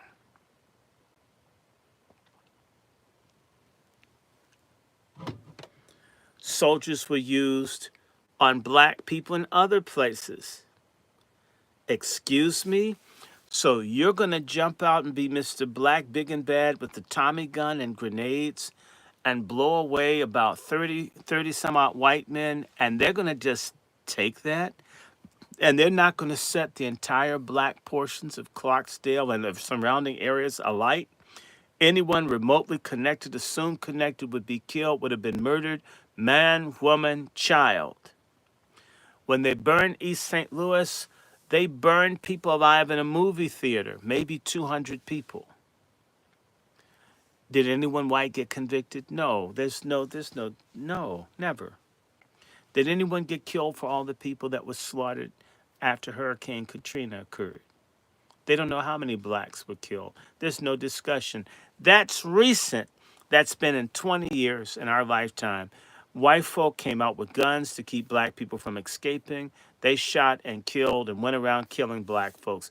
Nobody got in trouble. That's recent. In a big urban black predominant city called New Orleans. Now, you're going to tell me in Mississippi 90 years ago that someone can machine gun and grenade and mass kill white men and their families and everybody not come and punish everybody black remotely connected in any way to it? Come on, Ryan Coogler. Good film. But I hope no stupid young black folks who don't read take it seriously that you can just go and shoot at white folks and there not be retaliation against everybody black. People don't even know about it. People don't even know what's going on. If you remember the O.J. Simpson trial, I worked in media. I got so much hate. I mean, I'm not O.J. It's across the country. Never met or don't know. These folk want to kill you over something they see on television. Y'all don't know how much people hate us? That they'll kill you over something that happened in another country. They're mad at you. They're looking at you like you did it. You think that could happen in Mississippi, that someone could just pull out a machine gun and just mow down white folks, even if it felt good? That there wouldn't be consequences for the surround. Everybody in the black community would be paying for it. Has that happened? Yes. There have been massacres all over the South. They've not been well documented. The United States government didn't even take the time to detail in real numbers all the blacks being murdered all over the South between 1864 and 1868. Actually, 69. They were just killing them. White folks would go and push the black person. They push back, pull out a gun, and just start shooting everyone black. This happened in Memphis. This happened in New Orleans. This happened all over the country. It happened in Arkansas. They would burn up men, women, and children. This is the history of the South. This is a history that old people don't even talk about it. They keep it quiet because it's so bad. It's just not worth talking about. What are you going to do? Massacres of black people at Milliken's Bend during the Civil War, massacres in Florida at Olustee, massacres in Virginia at the Battle of the Crater, massacre of blacks at Fort Pillow, where they just killed black folks, even when they surrendered, mass murdered them in uniform, and almost no punishment. These things happen. Black people were 25% of the population of Kentucky in 1864. Within a short period of time, thousands of black people were driven out of Kentucky. Basically, they left or they were burnt out. White folk came, guns, horses, split. And some black people had their hands cut off so they couldn't work for anyone else. That's the Deep South. Now, I have a master's degree in study of race relations in the South. Okay, from the University of Virginia. I'm ABD. I'm no dummy. I look at that and I say, I don't mind. I mean, it was cool watching folk get gunned down, but you would have had to have shown something to counter, because white folk wouldn't have let that go. White folks are vengeful. They don't forgive. They don't forget. And in fact, they will invent something and hate you for something that didn't even happen and try to punish you for it. I'm not saying be afraid. I'm not saying don't fight back. I'm simply saying if you're going to do a representation of black life and you call yourself FBA, then damn it, get it right. And it seems like you could have some historians, just like you had the damn people that work root work and hoodoo and voodoo, should have had some people like me to say, oh, you can't do it quite like that. You would probably need some white folks to help fight these people so it's not just a black-white thing. And even if you had white folk help you, they'd be nigger lovers and they'd come after them. So what I'll say to you about, about the film Sinners, is in reality, the people in the church that weren't drinking and drugging, they were mostly kids all dressed in white, which is bullshit. Look, if you've ever lived in some place like Charlottesville or someplace in the South where the soil is red, it's very hard to keep your shoes clean. You're not going to wear white pants because of the soil will stain and ruin the clothes. There'll never be enough bleach because those clothes change. It changes the color even of your dungarees. That's why people wear dungarees. Clothes that are resistant to the soils changing the color, that you can wash dungarees and it doesn't look as like you can't get the dirt out. That's one of the reasons you wear them. Nobody's going to wear all white clothes, especially kids, the way they get dirty. Parents would have beat their kids half to death all the time. They'd have to wash all the dirt off. It's a good film. It's a start, but he's a young man. And I'm saying this about a lot of younger black folks. A lot of y'all don't know shit. You're really good with the computers and technical stuff and applications, but you don't have the historical or social content. And you don't want it. A lot of times, everything is, oh, they're old niggas. Well, one, it's like I was talking to a young person that's 21, and they don't fucking read. So it's real basic shit they should know if they were a regular reader. They don't know. I mean, they may know how to do this, know how to do that. They know all these things they can do, but they don't have any content. That's one of the reasons I read books, to give people evidence, facts, dates, persons, sources to look at. And why I'm going to talk about this, and that's why I took the time to get these books. This is an ex-library book. That's why you see the little thing there, and I didn't steal it, I bought it. I just took the thing off because I didn't want it. What the libraries are doing all over this country, people, is they're destroying black history. What the libraries do when their budgets are cut and this, that, and the other, and they're looking for ways to raise money, they sell off the black materials that they don't want in the library any damn way, and they can get good money. Because there are a lot of old books that you can get on black Americans if you know anything about books. Like this book, Africa in America. Doesn't look like much to you, but it's a $200 book. I didn't pay $200 for it. I know how to buy. But it's a book about black people. Books used to be less expensive, especially about us, and what they've done is made the price of books for black people prohibitive. Show you another book I got recently. I'm very happy about it. Race and Culture in the Modern World by E. Franklin Frazier. Thank God this isn't an ex-library book, but somebody let it go. And it's a good book. It talks about race and all kinds of stuff all over the world. E. Franklin Frazier being a great sociologist that was at Howard, who wrote the Black Bourgeoisie, among other books. I was able to get this, I think, reasonably inexpensively. So you wonder why I always ask people for donations. Let me try to make certain I can get my hands on it. I had never owned this. This is E. Franklin Frazier, one of the very first major studies in the black family, the Negro family in the United States by E. Franklin Frazier. If you know how to buy, you might get it for $50. If you're stupid, they'll charge you up to $300, $400 for this book. A lot of black classic literature material are being purged out of libraries and sold because people who understand the value of our history will pay for it. Black books are like gold because there's usually not many. Folks are hostile to our history and our culture. Therefore, this almost is forbidden literature. Another one. This is another lucky to get this. You can pay up to $500 for this book. I think I paid less than that, but this is an old book. Negroes in American Society, one of the old classics. A lot of these, and newer books, they're all sold out. The people don't want the books in the library. You get a racist librarian. They want to do something for their budget. They say, you know what? Sell off all the nigger shit. Fuck them. And they sell off all the books on black people. And they end up in the hands of private people, which means if you don't buy books, you won't find them. I can say to you that my mother, God bless her, where we lived in Virginia, They didn't have any books on black people in the library except for Little Black Sambo. Really, really racist ass plantation melodies, books that made fun of black people. It was wild. My mother had to fight those white holes in there to get relevant books on black people.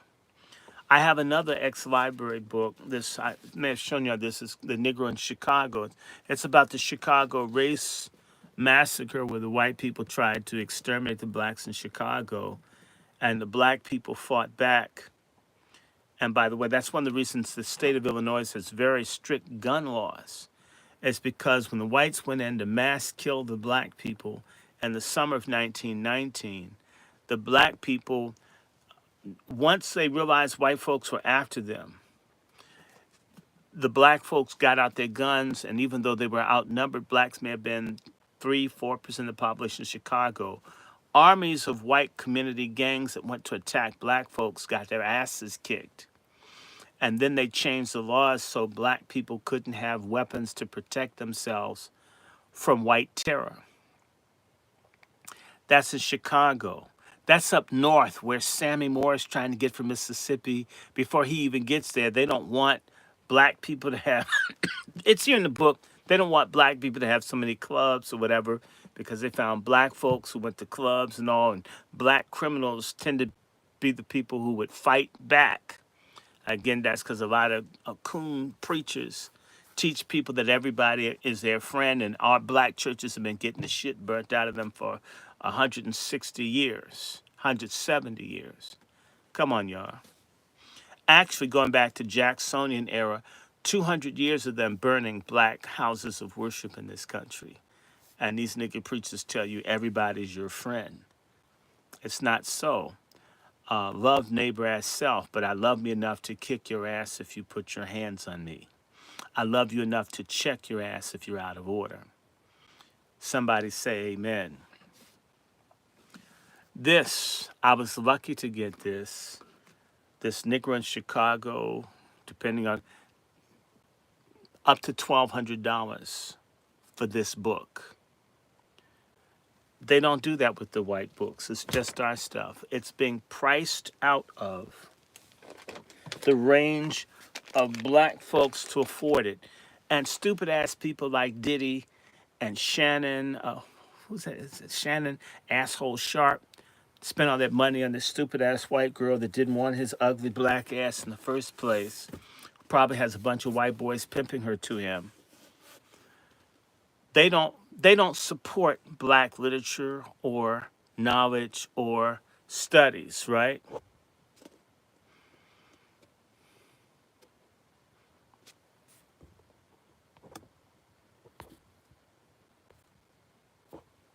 Okay, good. There's somebody, one of the people that's trying to like be, go away. I don't want you. There's certain people that try to hang around. I'm not fighting for people to be here. I'm not doing something that I don't have a whole bunch of special effects. I could do it. I'm not trying to. But our history, people that think, I got this book. I never thought I'd own it. Black and Conservative, George Schuyler, a black person went from being revolutionary on the left to becoming anti-black. He's one of the early black conservatives who sort of like, long before you could even have somebody like Clarence Thomas, you had George Schuyler, who used to argue against Malcolm X and get embarrassed. This kind of material, alongside destroying a people, you destroy the literature. Remember that before they gassed the Jews, they burnt up their books, they removed their information, their history. These kinds of things are happening now. And even if they say, okay, it's Trump, okay, but you don't see the damn Democratic white people or the other people stopping it, meaning that they have it both ways, right? And, we're not going to do that. Are y'all following me? So, and at the end of the film, as it's said, you've got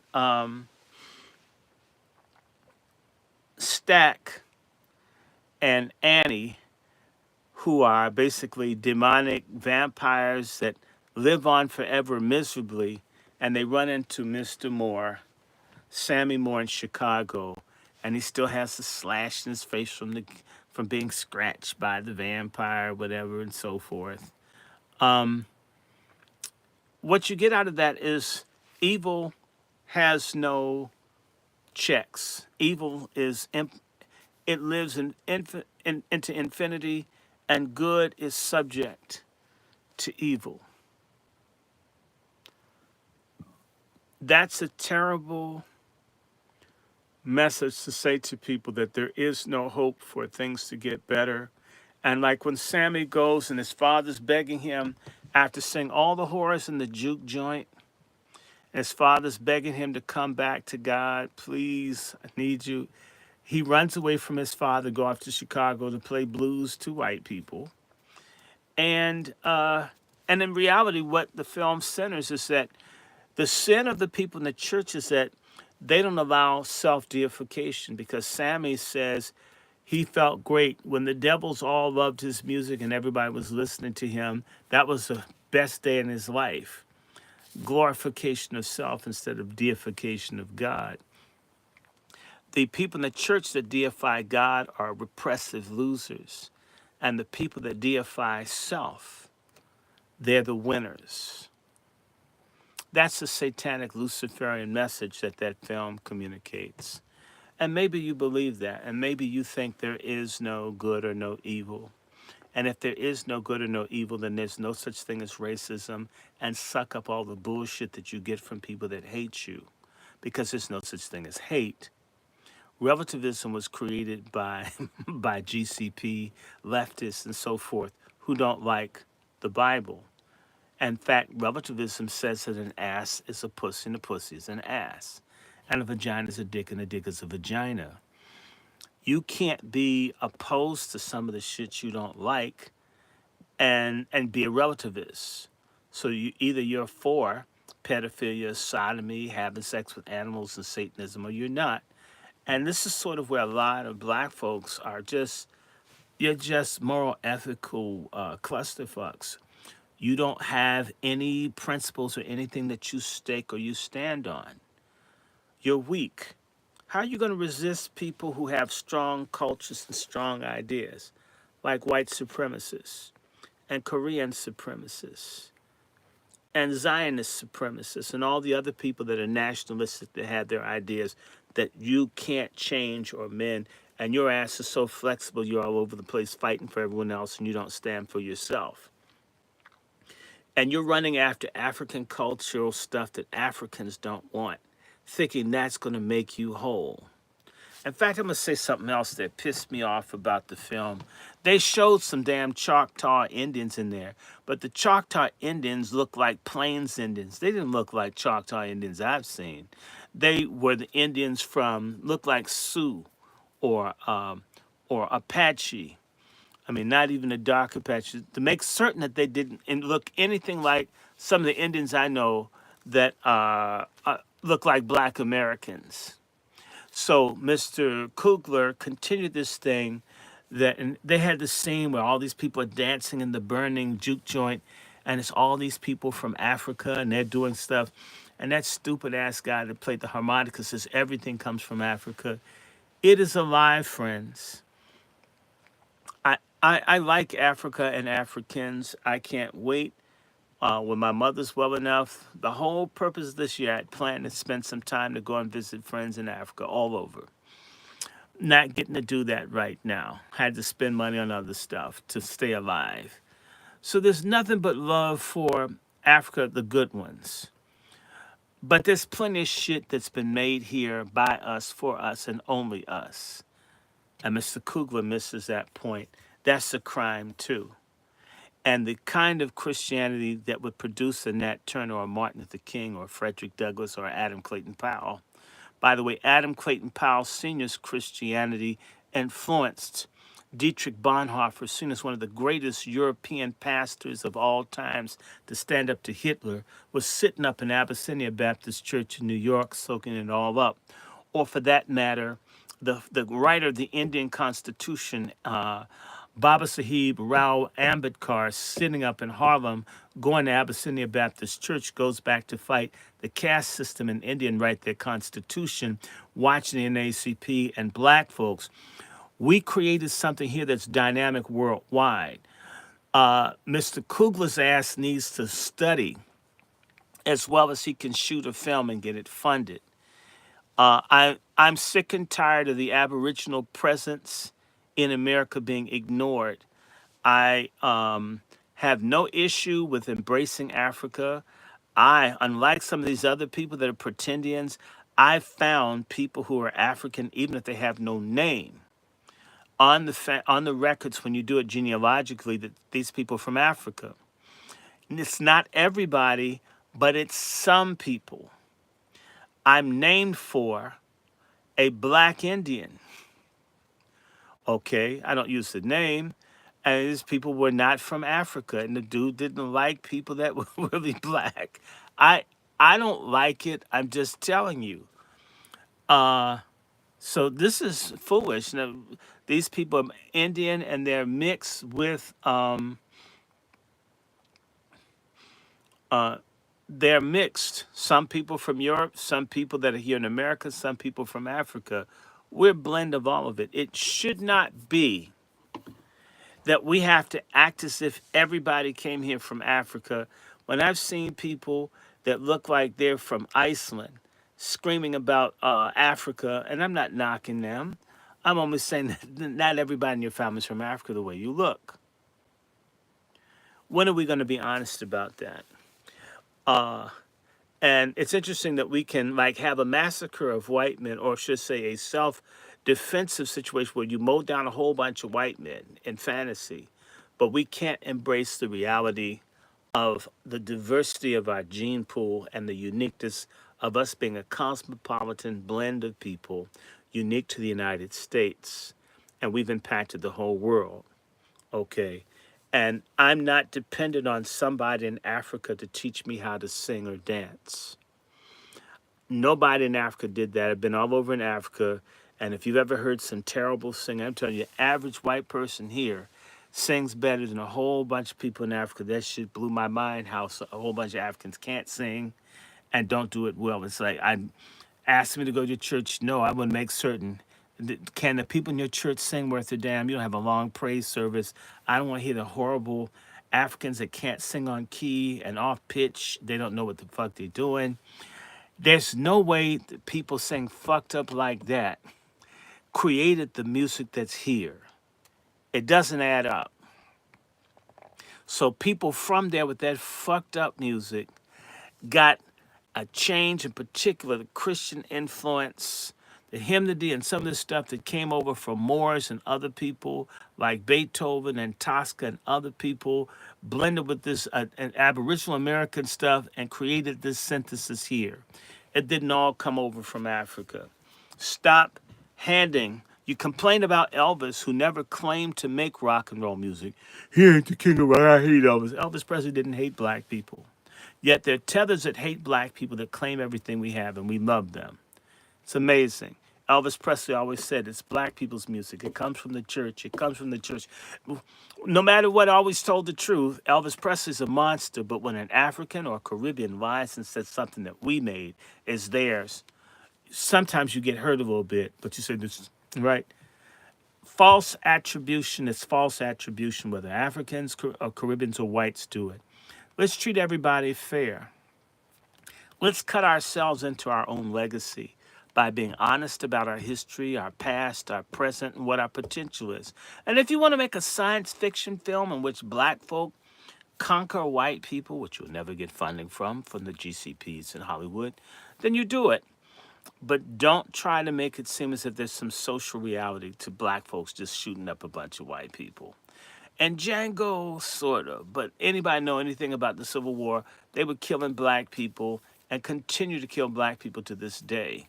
If you do something to them, they're coming for you. They're not like black people that forgive what white people do to them, but can't forget stuff, real and imagined, that black folk have done to them, like mistaken identities, folk killing people because I thought you were someone. So I will give the film minus its a ahistorical characteristics, its cultural omissions, which are egregious. I will give the film an A for being entertaining. I will give the cinematography an A. I will give it mostly A's, but I'm going to give them a C minus for some of the cultural things. And frankly, I've noticed all these black films to get all the funding always diminish getting the culture right. Like in the New Color Purple, that you can just go up and buy ice cream from an ice cream person. They're not gonna hand no nigga in their hand no ice cream cone. I mean, come on, Oprah, y'all had to know that. And they had an African dude whose name was Blitz make this fake ass film that's not even based in reality. Um, what's wrong with reality? Are we so ashamed that we feel we're so weak we can't change anything that now we've got to be into fantasy like white folks imagine that Cleopatra's white and Jesus is white and Shaka Zulu's white? Are we that stupid, that weak, that we can't confront? Because if you can't confront what really happened, then you're not prepared to take on those things that are ahead, that may happen, that are likely to recur in a pattern if you never deal with what was. I'm Dr. Randy Short saying, see the film Sinners with a critical eye, enjoy it for all the good aspects, but never forget foundational black Americans have Indian heritage considerably. There's a very strong Christian component that is dominant. Hoodoo and all these other little bone and chicken bone type shit, chicken killing shit, cards and oils and shit, is marginal compared to the Christian influence and presence in our lives. And lastly, we're deeply hated people. Chinese and folks don't blend with us because they don't want to. And white folks absolutely wouldn't be trying to go to a black juke joint in the middle of the night. They would have just attacked it as soon as go to it. And anyone black hurting white folk in an egregious way, even imagine if there was a threat of it, there would be mass retaliation because white people are armed to the teeth. Going back to the 1790s for these rules around militias and guns. This is all about killing us if necessary. It's, it is hardwired and hard baked into the culture. Uh, Last but not least, music in the South, all of American music comes out of the Negro spiritual, the Jubilee, the shout song, the work song, all this stuff is Christian based or influenced. Blues comes from religious music. It does not emerge independent of it. It is a derivative. It's garbage to not show that. It's sacrilegious to pretend that it's not there. It's like saying Dr. Martin Luther King, and what was his damn vocation? He was a preacher. Well, what does that mean? Duh. He's a church person. Even if his pants weren't zipped up, his Bible was open. And spiritually speaking, demons and devils are not more powerful than God. Anyone presenting that point of view is Luciferian. And that would explain why folk would give you $90 million to tell people that the devil is greater than God. Many people worship Lucifer. Many of them have a religious group that many people consider aligned with Christianity, and it isn't. If you wonder why there's always a strong anti-Christian thing in black films that you see, consider who funds and greenlights it. And it seems as if the same people that have contaminated the music, that have brought drugs into our neighborhood and alcohol and everything else, also introduced Luciferianism and feminism and baby killing. It's the same people. Open your damn eyes. I'm signing out. I'm going to come back and do reading. I just wanted to do this review. It's an hour and 37 minutes. I'm going to do this. I'm going to leave these other channels up, and I'm going to knock off my main ones. And yeah, I'll leave this one on. And by the way, moderators, anybody that says anything stupid, I don't want to see them again. I'm trying to educate. Now, if you have any questions. Otherwise, if there's not, I'm going to get into doing some reading. I got my board. I'm very excited about that. I have my book. I want to read this. This is so good to me. I got a couple really good ones, and that's next. So if you guys are willing to give me 5 minutes, who's going to give me 5 to 10 minutes? I'm going to simply put up another stream because I'm going to do another program. Is that okay? Can y'all treat me white? Okay. I'm going to shut this down, and I'm going to come back, and I'm going to lead in with some of this book here, Lynchings of Women in the United States, Recorded Cases 1851, 1946. And please note that most lynching victims in America that were female were black. The feminists won't tell you this. Black women disproportionately represent the women lynched, disproportionately number the women that are in prison, disproportionately number the women that are raped in the army, disproportionately homeless. Black women don't get any equity out of this damn feminist movement. Any black woman running around calling herself a feminist is a goddamn idiot. Quote me, you're a stupid ass, baby killing, pussy licking idiot. I don't care if you disagree. Even if you don't do it, your fellow traveler with it. Feminism must die so the black community can live. Women's rights, yes. Feminism, no. Black women's rights and black women's liberation and empowerment, yes. Pork chop feminism, hell no, never. I'll be right back.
You have to understand the point of executions.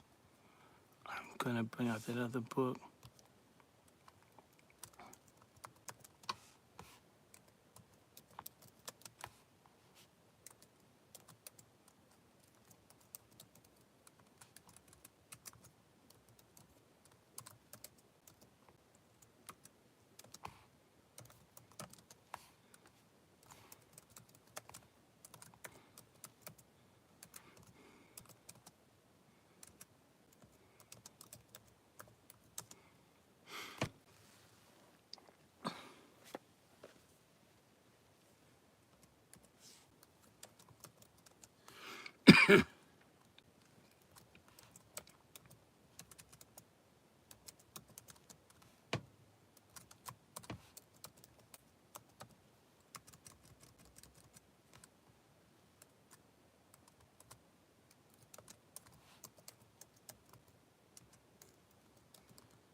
I'm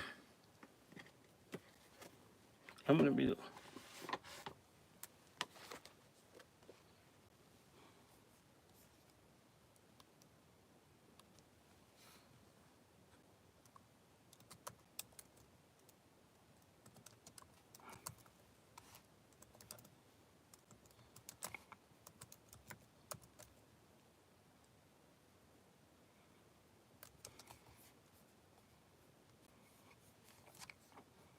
I,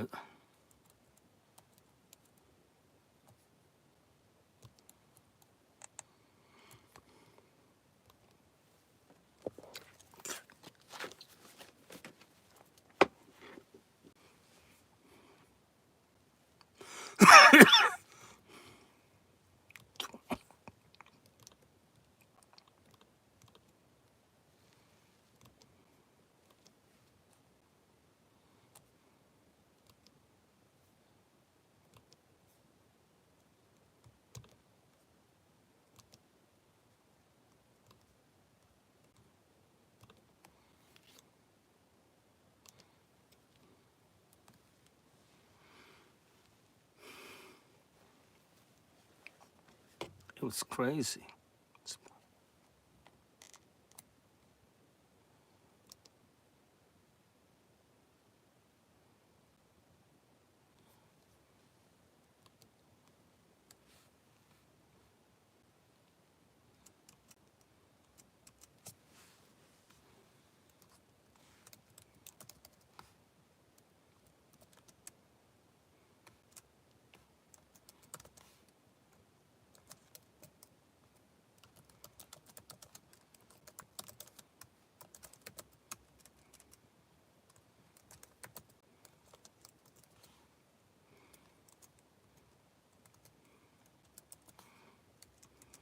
These things still happen. These things still happen. The mass killing of black women still happens. We're not dealing.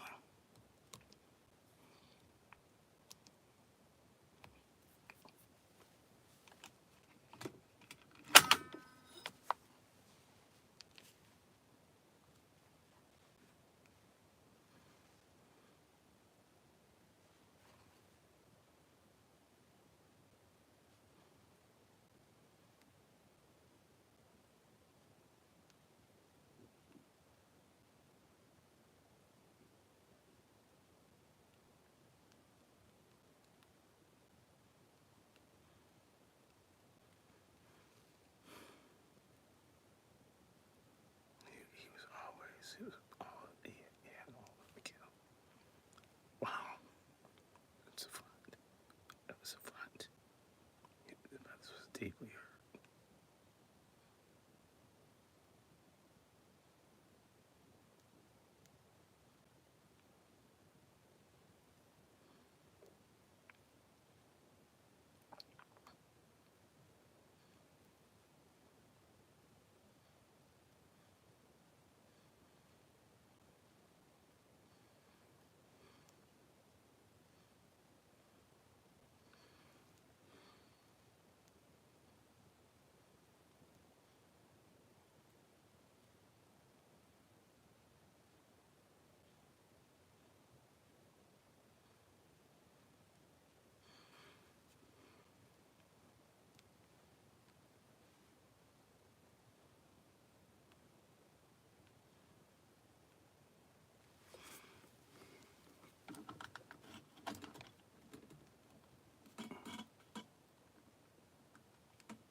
Okay, we got a second.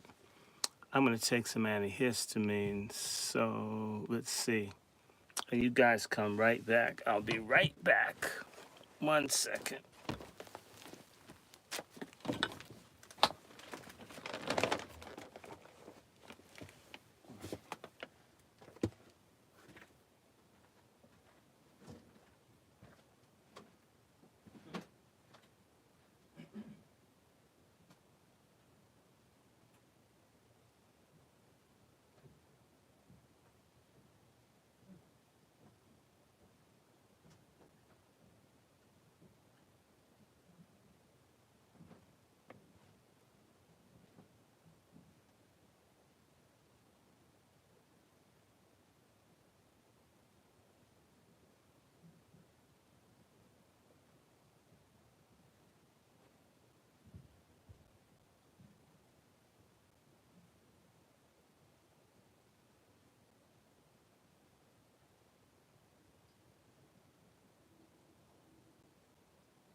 Okay.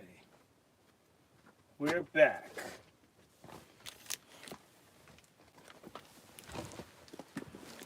All right.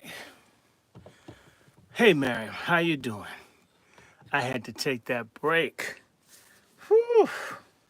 Okay, let's give it a second. But I got my book, and I may grab one other, because it's really, I'm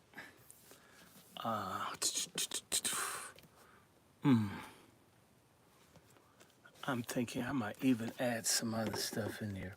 Do pieces. There's a really good one from way back in the day when these old angry Negroes from way back who had his book talking how mad he was. Okay, let's see. And I told people I wouldn't be long. We in business now, right? We had to like get stuff, gotta get it going on. Wait a second, where is it? Okay, I'm not gonna dig for it. Okay, we're gonna get a quorum. I just have retweet this because we in business. I love this. Oh, yes, Lord.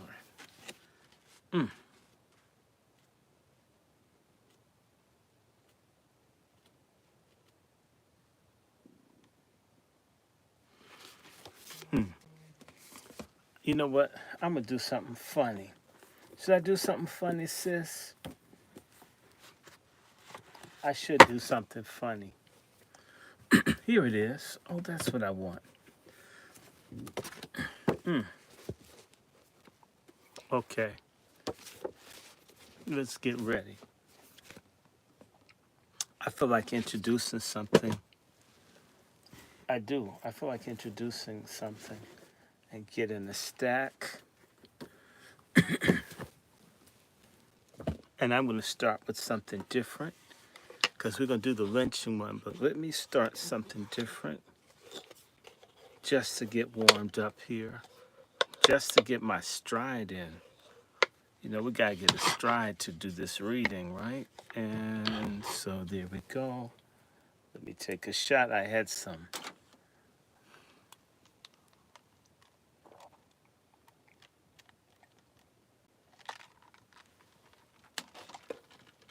Okay.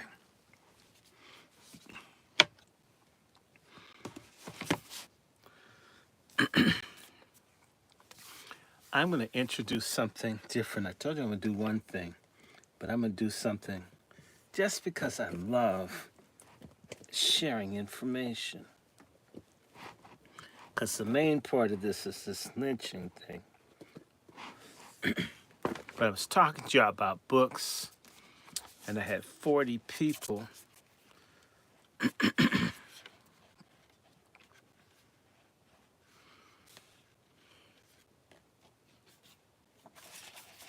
Why I read books.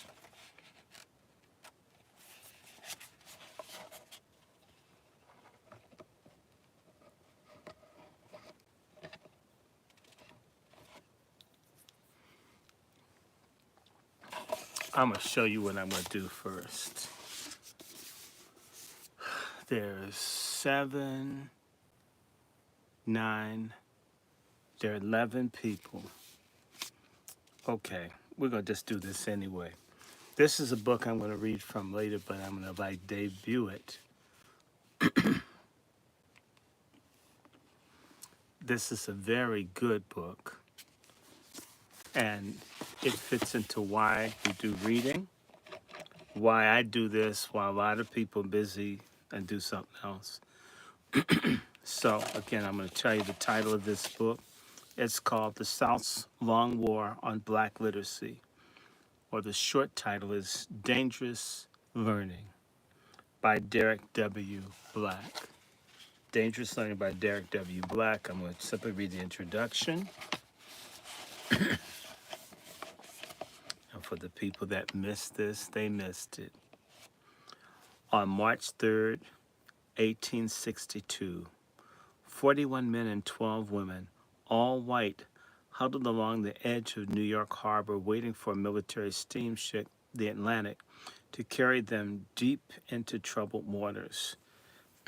Though the bustling harbor reflected business as usual, further south, the country was ripping itself apart. Before they could board the Atlantic, they had to sign oaths of allegiance to the United States. The conflict would soon become a great civil war, testing whether this nation, or any nation so conceived in liberty and so dedicated, can long endure. But on that March morning, President Abraham Lincoln and his allies still saw the conflict through a narrower lens as the unavoidable price of saving the Union.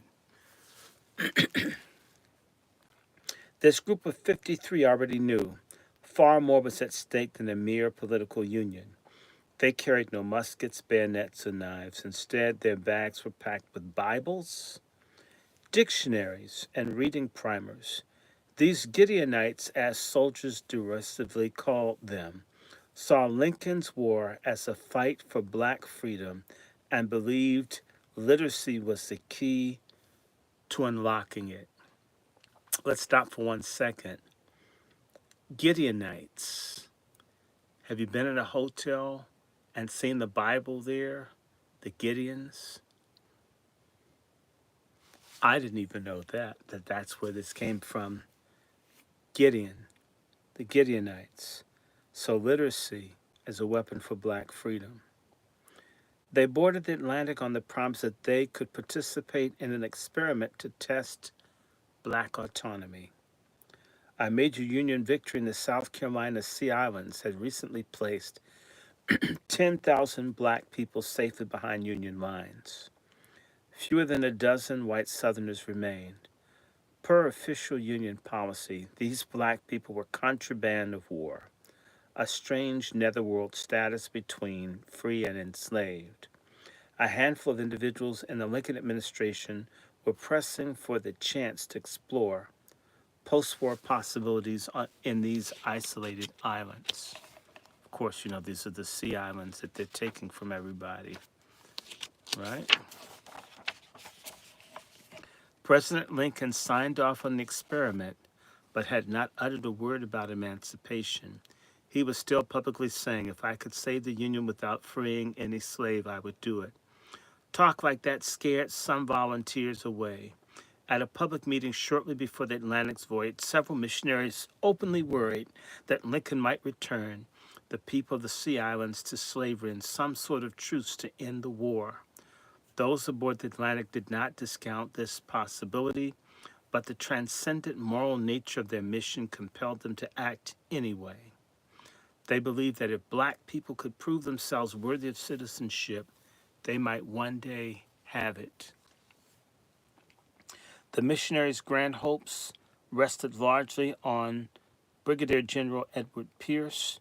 Unabashedly sympathetic to black people's plight, Pierce had recently published an essay in the Atlantic magazine suggesting that the Union should enlist willing black men in the war and prepare the rest for citizenship through education.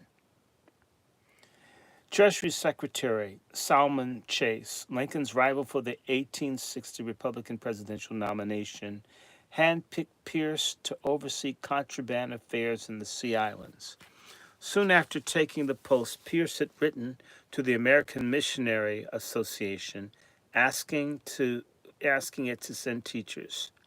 Now they were coming. The missionaries in the next 6 days aboard the Atlantic were fraught with danger and uncertainty, though the passengers desperately wanted information. They extracted very little from officers who were more consumed with safe passage along the southern coast, save Fort Monroe, a small island near Norfolk, Virginia, controlled by the enemy. New orders or cannon fire could force them to retreat to New York at any moment. Tensions finally eased on March 9, 1862, when the Atlantic docked in Beaufort, South Carolina, the Sea Islands port of entry. Pierce greeted the passengers with a speech. Quote, never, he told them, did a vessel bear a colony on a nobler mission, not even the Mayflower when she conveyed pilgrims to Plymouth. The unprecedented work that they would undertake deserved the highest of all recognitions ever accorded to angels or to men, in this life or the next. While their white countrymen people thought of black people only as slaves or servants, the missionaries would show blacks and whites to be equal. They would usher in a new birth of freedom in America through black literacy. Standing in their way were 4 decades of Southern efforts to impose ignorance on the region. 2 slave revolts, one in Charleston, South Carolina in 1822, and the other in Southampton, Virginia in 1831, had triggered a war on black literacy that eventually engulfed the entire South. The revolt leaders were highly literate and leveraged the knowledge and communication ability that literacy provided to catalyze their followers between the revolts. A third black man, free and living in the North, had written a manifesto. Let me pull that out. Maybe I should read some of it. Had written a manifesto and started shipping it into the depths of slavery's empire. He called on black people, free and enslaved, to shake off the mental chains of slavery through education and seize their freedom as their birthright by any means necessary. Of course, they're making reference to David Walker's appeal, and I may read some of this. Hysteria ensued across the South. White leaders were convinced that black literacy was to blame for the black rebellions, and the manifesto would provoke more. Literacy alerted black people to the Congress's slavery debates, sparked notions of revolution, inflated their expectations of a better way of life, and exposed them to contradictory biblical passages that, in the white Southerners' view, would overwhelm their capacity to understand. Remember my slave Bible? They had written a Bible to make black people kiss ass and pick cotton. They had a hardback slave Bible to make black folk kiss their ass. For all of you liars out there that have been told that the Bible made black people slaves, white Southerners absolutely, the real Bible frightened them. The subhuman Bible for black people, they liked. Bible doesn't make you a slave. Misunderstanding or being mistaught or getting cultic information will make you a slave. Again, literacy alerted black people to Congress's slavery debates, sparked notions of revolution, just reading people, inflated their expectations of a better way of life, and exposed them to contradictory biblical passages that, in white Southerners' view, would overwhelm their capacity to understand. In other words, if you really learn about the Bible and what's going on for yourself, you can't be anyone's slave. The only safe course of action was to keep dangerous information secret. Translation, keep niggas dumb. By the early 1830s, all but a few southern states had imposed severe sanctions on any enslaved person caught trying to read or write, as well as on any person, white or black, caught teaching them. Some states went further, criminalizing literacy for free black people, too. The punishment for the first offense was 50 lashes. For the second, in some states, it was death. That's right. They used to kill black people for learning how to read or knowing how to read. Nowadays, they've destroyed phonics and all in the schools, so the boys and girls will go to jail or into sex work or drugs or gangs where they can control them. Literacy is deliberately being undermined in our country, and it has been since the late 1960s, following in particular the urban revolts of black people in 1967. Actually, it really started in 65. It's been 60 years of them working steadily to destroy literacy in the black community. And our stupid hip hop culture and other things, and no good Negro preachers and others have contributed to this ignorance. Again, death. And regardless of what the state, the law dictated, those who held black people in bondage claimed the right to take more aggressive measures. So, even if the state said just 50 lashes, they could do whatever they wanted to because a slave is property, not a person. They chopped off fingers and hands, burned flesh with hot irons, and beat people within an inch of their lives so that their punishments would serve as to warn everyone that crossed paths with the victims. The hysteria extended to books and newspapers too. For even white people, it was a crime to possess certain texts. At first, abolitionist newspapers were banned, but once abolitionist literature was expunged, the governments in the South looked for new villains. Some leaders claimed that all Northern literature, including its magazines and textbooks, was infected with anti-Southern bias that would undermine the Southern way of life. As a replacement, they pushed textbooks. Think about Texas, people. Textbooks. And literature from the South, by the South, and for the South. By the 1830s, a pall of orthodoxy descended over the region, constricting not only black people's literacy, but white people's access to information. The orthodoxy only grew more belligerent and more unpersuadable and more repressive with time. Yet, despite every manner of oppression and brutality, black literacy never fully died in the South. Black people did not need missionaries to convince them of literacy's worth. Some had been secretly teaching themselves since the literacy crackdowns. Decades of repression could not extinguish the skills that black individuals acquired before the crackdowns and passed on to friends and family across the generations. Others had painstakingly taught themselves with stolen books or scraps of paper. As forbidden fruit, secret learning took on special meaning in the enslaved community as the highest ability that a person could wield, so powerful that some thought it was akin to magic. As one of the first missionary teachers wrote, enslaved people in the Sea Islands knew, quote, knew that there was power in letters, close quote. They had seen devastating things. Quote, a scrap of writing sent from the master to the overseer, close quote, could do.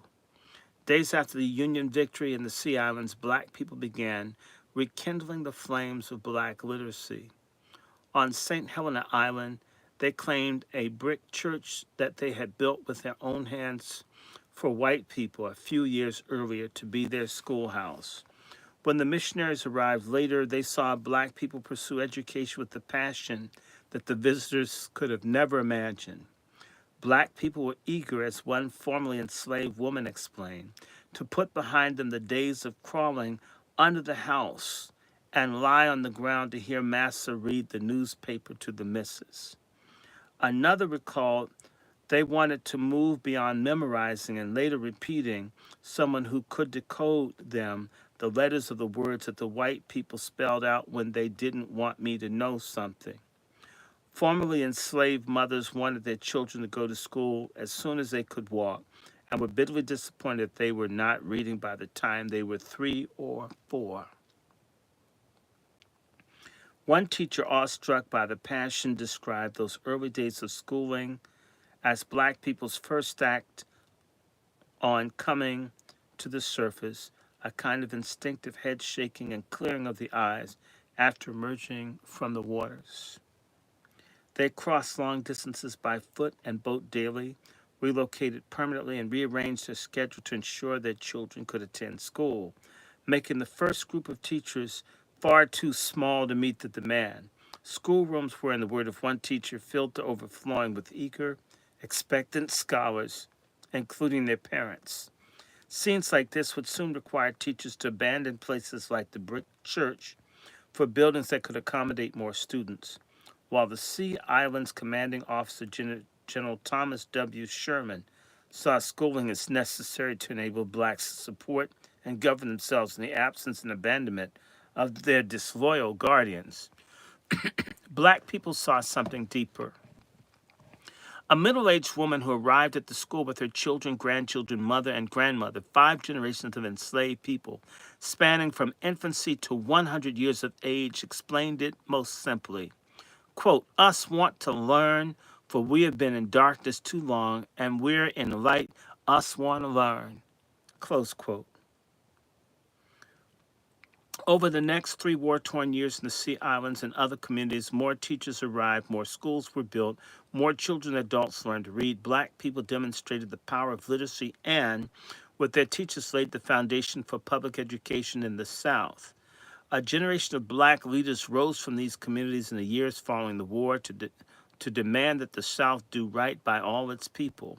Though their immediate priority was to remedy the harms of slavery and to elevate black people to full citizenship, these black leaders changed life's possibility for all the South's children, black and white. Poor and working class white children had been, albeit to a much different degree, victims of the slaveocracy's anti-education policies too. During Reconstruction, a region that had long refused to provide public education for anyone suddenly tried to provide it for everyone. Southern states wrote public education obligations into their state constitutions, created new methods to finance the obligation, and exponentially increased the number of children, white and black, attending school. Yet for all of these gains, black education was still contested. Old ways of thinking died hard and sometimes not at all. A year after the war's end, Edward Pollard wrote The Lost Cause as a vindication of the honor of the South and declared, now a war of ideas is what the South wants to insist on perpetuating. The war may have been decided the restoration of the Union and the excision of slavery, but it did not decide Negro equality or any other issue pertaining to Southern orthodoxy, which Southern people will still cling to, still claim, and still assert in their rights and views. The tamest opposition to black littered the newspapers with racist rants about black people's intellectual capacity and maligned the public education system as social engineering designed to use white taxpayers' money to turn black people against white people. We're hearing this right now, people. The most violent opposition burned black children's schools, intimidated students, tarred and feathered, and fired shots at their teachers. The resistance understood that the public education system not only symbolized the rebirth of freedom and democracy, but it made it possible. If public education remained free, open, and adequate, it would be a gateway to black citizenship and a functioning democracy. When anti-literacy thinking returned to power following Reconstruction, it did not end public education, the public education project, but it choked its funding and perverted its mission. And place of schools open to all, Southern constitutions mandated segregation. In the place of equitable funding systems, the states shifted responsibility to local communities and gave white officials the power and encouragement to divert far more funds to white students than black students. Southern leaders began censoring what was taught in these schools, insisting the war had been about Northern aggression, not slavery, and that the South had treated its slaves well. Any book of history or literature stating the contrary had to be expunged. With the law's blessing, segregated, unequal, and propaganda-based education would remain in place for the better part of a century. A cyclical push and pull around black literacy and then public education system stretches from the 1820s to today, forming two distinct lines. One line reveals a black freedom struggle, perpetually anchored in the fight for education. In the antebellum period, Literacy marked the line of freedom practically and psychologically. After the Civil War, education represented a new type of permanent and proponents hoped uncontested freedom citizenship. 20th century civil rights advocates seeking to end the Jim Crow era placed education at the center of a renewed freedom struggle. Just like the Atlantic's missionaries and Reconstruction's black leaders, they believed that if they ended the educational inequality, full freedom would follow across all aspects of life. The Civil Rights Movement's seminal achievement, Brown versus Board of Education, stating it plainly, echoing Thurgood Marshall and the NAACP's legal team's argument, the Supreme Court wrote, education is perhaps the most important function of state and local governments. Compulsory school attendance laws and great expenditures for education both demonstrate our recognition of the importance of education to our democratic society. It is required in the performance of our most basic public responsibilities, even service in the armed forces. It is the very foundation of good citizenship. Today, it is a principal instrument in awakening a child to cultural values and preparing him for later professional training and helping him to adjust normally to his environment. And these days, it is doubtful that any child may reasonably be expected to succeed in life if he's denied the opportunity of an education. The nation now confronts another racial reckoning, and education is again taking center stage. Reoccurring police violence against black people sparked the reckoning in 2020, but the focus soon shifted to public schools. Principals, teachers, and counselors increasingly questioned why law and policy had been so inept in addressing the needs of students of color and other disadvantaged students. Rather than wait for state and federal fixes, some educators attempted their own solutions, applying a stricter lens of equity to their own practices, diversifying the curriculum, adopting humane discipline policies, and making their spaces and programs more inclusive. These educators may not yet be in the majority, but they were trying to make Brown's promise real with the tools at their disposal. Some even explicitly situate themselves within black people's longer freedom struggle, calling their work abolitionist teaching. A second historical line runs alongside the black freedom struggle, connecting in the 1820s to today. It reveals white people perpetually resisting black freedom and later black equality through anti-literacy policies, attacks on public education, segregation, and now censorship. In the antebellum period, the southern states criminalized black literacy, limited the movement of black people who might spread knowledge, banned any literature perceived as seditious, intimidated postal workers and offices that might carry the literature, and started a propaganda campaign to publish purely southern newspapers and textbooks, which meant literature that reinforced and staunchly defended slavery and all of its tentacles. In the aftermath of the Civil War, these political strains quickly morphed into vigilante violence against black schools and opposition to the public education project. During Jim Crow, the opposition reclaimed the political power and turned public education against black equality. 3/4 of a century later, Brown declared this assault unconstitutional, but the reprieve was only partial and short-lived.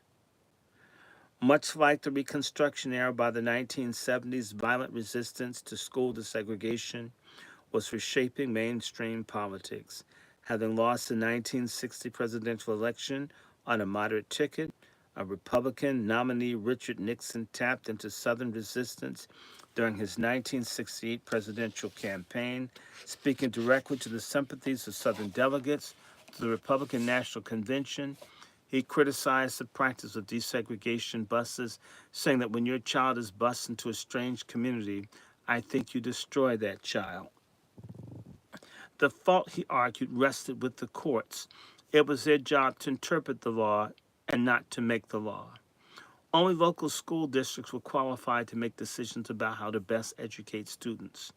With that type of talk, Nixon secured the support of staunch segregationists like Senator Strom Thurmond, who had set the length record with his filibuster of a desegregation bill in 1957. By the way, that was recently overtaken by Senator Cory Booker, everyone, within the last, I'd say, 4 weeks. Uh, Set the record of filibuster of the desegregation bill in 1957 and flipped the South to the Republican ticket. A lot of people say that people did not switch due to segregation, but that's why people are Republicans down South. Once in the White House, Nixon flipped the Supreme Court too. He handpicked 4 justices whom he would believe would reshape or reverse the Warren Court's approach to school segregation. His appointments paid quick dividends. In 1973, the court held that racially imbalanced schools alone did not warrant a remedy. Plaintiffs had to prove intentional discrimination was the cause of segregation. The next year, another of the court's new evidentiary requirements blocked desegregation remedies that crossed school district boundaries, no matter how segregated that might leave schools. Those two holdings severely limited desegregation in the North and paved way for its end in the South. The final nail in the coffin came in 1992 when the demographic shift became a justification for the termination of desegregation orders. By 2004, Brown's 50th anniversary, its gains had been lost and schools were as racially isolated as they had been when school segregation began in earnest in the late 1960s. Despite the reversal of the mandatory segregation of more recent court decisions limiting even voluntary diversity efforts, white paranoia and hysteria have returned, dominating the daily news with stories of eerily reminiscent of the antebellum period, politicians and ideologues targeting public education and its values as a source of cultural decay. In 2020, President Trump charged schools with spinning a twisted web of lies about the nation's racial history akin to child abuse and announced a counter initiative to ensure patriotic education in schools. When his term ended a few months later, state legislators picked up the baton and banned the supposed teaching of critical race theory or any ideas that would make white students uncomfortable. Within a year, states were challenging public education in ways not seen since the massive resistance to school desegregation. Legislators, governors, and local school districts were taking or considering action to ban books, allow parents to micromanage the education process, encourage families to exit the public school system, fine teachers for teaching objectionable concepts, and eliminate diversity, equity, and inclusion programs. In April 2022, Florida became the first to pass actual legislation in this vein, banning what its governor called wokeness and critical race theory that indoctrinates and discriminates against students, particularly white students. That same month, Chris Rufo, a driving force in the anti-critical race theory legislation across the country, delivered a speech at Hillsdale College, arguing that the ultimate solution to indoctrination was to deconstruct the public education system and replace it with the system of universal school choice in the form of private school vouchers. By October 2023, 18 states, primarily in the South, had passed legislation that restricts how schools teach and talk about race. 6 states also banned or limited diversity, equity, and inclusion programming, either by legislation or executive action. More than half the states operated programs that used public funds to pay the private school tuition of students who opted out of public school.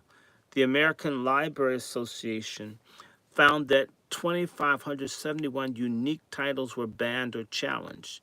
In 2022 alone, a 40% increase over the previous year. Events at the local level present an uglier picture. Far-right individuals and groups have used outlandish untruths, unruly behavior, and death threats to intimidate school boards, superintendents, principals, and teachers who showed any ambivalence towards their agenda. In just a sampling of districts, Reuters documented 220 instances of threats, intimidation, and violence. School officials or parents in 15 different counties received or witnessed threats they considered serious enough to report to police. Seeking to ward off such vindictiveness, some school districts began censoring and firing teachers accused of disturbing their students' racial mores in 2021. The occasional firing or statement, however, was not enough to stop the attacks.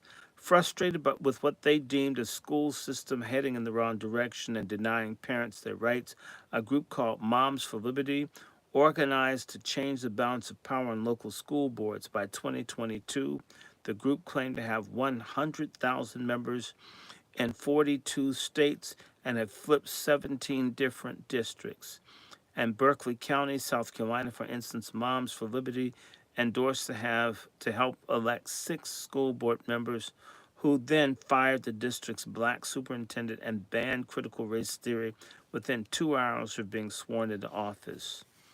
In their best-selling Battle for the American Mind, Pete Hegseth, this is the alleged cocaine-snorting, woman-raping, abusing current Secretary of Defense, and David Goodwin call on more parents to join the insurgency to save our children from Marxism, racial indoctrination, and anti-religion. Reminiscent of the 1840s when commentators scored textbooks and newspapers for any hint of abolition or northern bias, the current movement sees the enemy's bias hiding everywhere. From kindergarten to the 12th grade, it is, as Hegseth and Goodwin put it, it's a 16,000-hour war for our kids and our country, consistent with the insurgency mentality. By December 2023, Donald Trump was promising, if reelected president in 2024, he would root out Marxist hostility to Judeo-Christian teachings in public schools, terminate the radicals who have infiltrated the federal Department of Education, abolish teacher tenure, and certify teachers who embrace patriotic values. This environment, a new kind of silence, is falling over the nation's classrooms. On newly sensitive subjects, teachers can't teach, librarians can't share books, and students can't learn, at least not freely at school. As Bernard Powers, the founding director of the College of Charleston Center for the Study of Slavery, said, a teacher who is faced with teaching the causes of the Civil War might have trepidations as to what they can say and what they ought not say. The consequences of getting it wrong would be their losing their job.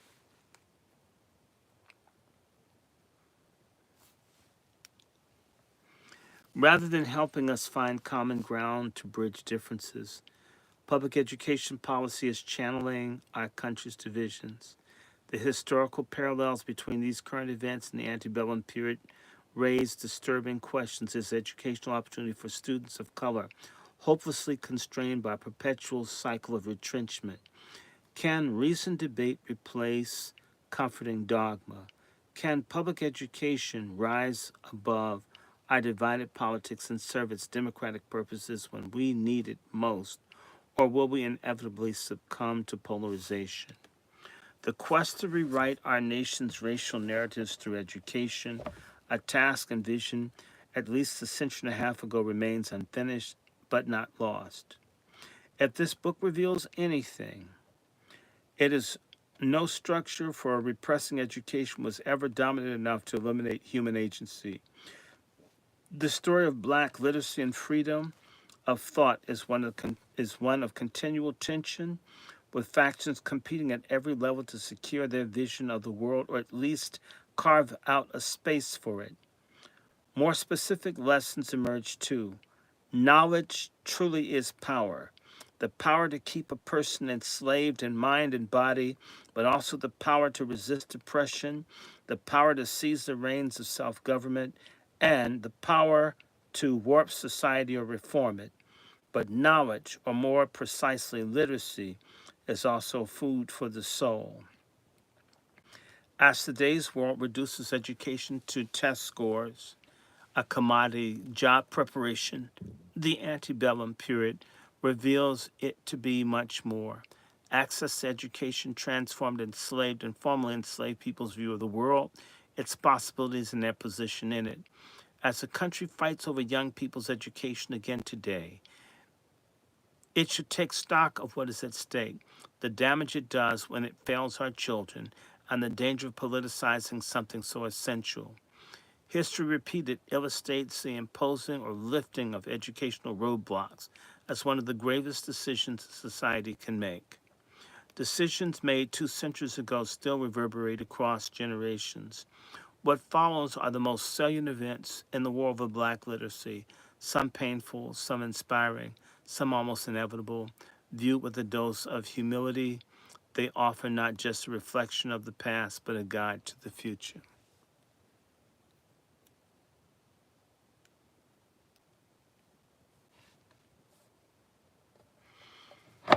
Okay, how y'all like that? That's one of my books that I got that I wanted to. Got this when I was in the hospital, and I'm going to keep this around because we're going to, unless y'all want me to do a little bit more of this. Let's see. But I thought to do that intro. I want to do the the Lynch book. Y'all ready? I see y'all beginning to come in, so this is my intro, my gateway drug. I'm a read a little bit of this. In fact, I'm gonna share some of this. I'm gonna add a little piece of this. I'm gonna read a little bit of David Walker's appeal before I get to the lynching, because it's gonna be fun. And for all of the people who hate Christianity, this is this disgusting thing among real Christianity, not the fake. You're ignorant so-and-sos, black folks who don't know the real from the bad. You're pathetic. Okay, and so if you hear the language of people who died for your asses, they're not talking about Juju and they're not talking about Muhammad. Okay, I'm not saying believe what you want, but don't try to change. Don't do the same thing that book was talking about. White racist slaveocracy people did. Don't do it in your own culture, pretending stuff isn't what it is because you have a certain bias. That's just it's stupid. So I'm going to do a little bit of David Walker's appeal because the little lynching things are short pieces. And this is David Walker's appeal to the colored citizens of the world. And this was written way back by 1827. It scared the shit out of people. It was written September 28th, 1829, and then it was revised again in 1830. And so this is a limited edition. So let me see. I'm going to read the preface to the third edition and some more, so you can hear what folk were saying. This is David Walker.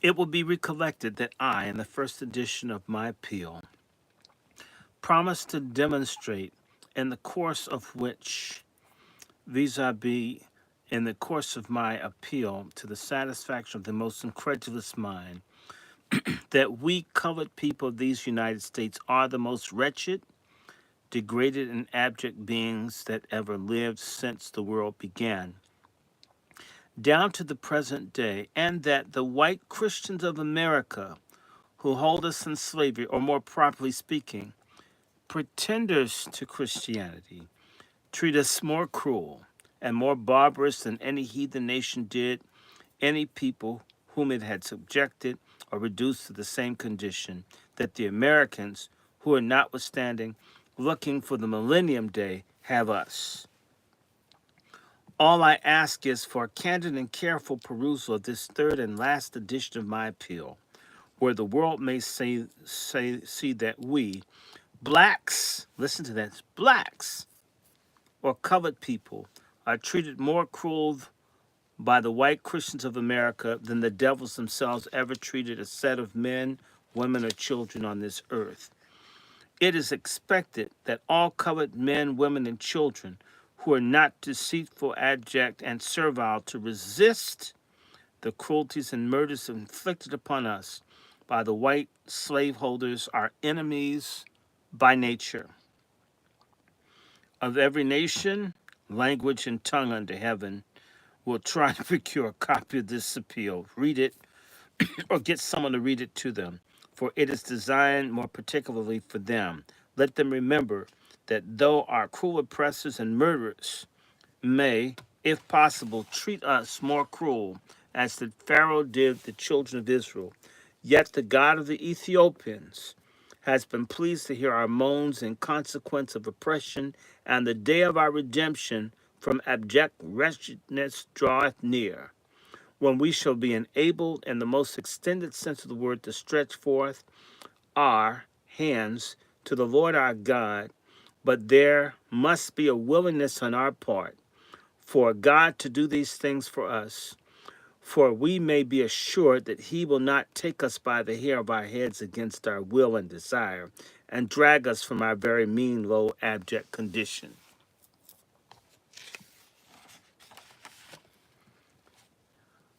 My dearly beloved brethren and fellow citizens, having traveled over a considerable portion of these United States, and having in the course of my travels taken the most accurate observations of things as they exist, the result of my observations has warranted the full and unshaken conviction that we, colored people of these United States, are the most degraded, wretched, and abject set of human beings that ever lived since the world began. And I pray that God, that none like us ever may live again until time shall be no more. They tell us of the Israelites in Egypt, the Helots in Sparta, and of the Roman slaves, which last were made up of almost every nation under heaven, whose suffering under those ancient and heathen nations were in comparison with ours, under this enlightened and Christian nation, no more than a cipher, or in other words, those heathen nations of antiquity had but a little more among them than the name and form of slavery, while the wretchedness and endless miseries were reserved, apparently, in a fial, to be poured out upon our fathers, ourselves, and our children by white Christian Americans. These positions I shall endeavor, by the help of the Lord, to demonstrate in the course of this appeal, to the satisfaction of the most incredulous mind. And may God Almighty, who is the Father of our Lord Jesus Christ, open your hearts to understand and believe the truth. The causes, my brethren, which produce our wretchedness and miseries are so numerous and aggravating that I believe the pen only of a Josephus or a Plutarch can well enumerate and explain them. Upon the subjects, then, of such incomprehensible magnitude, so impenetrable, and so notorious, I shall be obliged to omit a large class and content myself, with giving you an exposition of a few of those, which do indeed rage to such an alarming pitch that they cannot but be a perpetual source of terror and dismay to every reflecting mind. I am fully aware, in making this appeal to my much afflicted, suffering brethren, I shall not only be assailed by those whose greatest earthly desires are to keep us in abject ignorance and wretchedness, and who are in the firm conviction that heaven has designed us and our children to be slaves and beasts of burden to them and their children.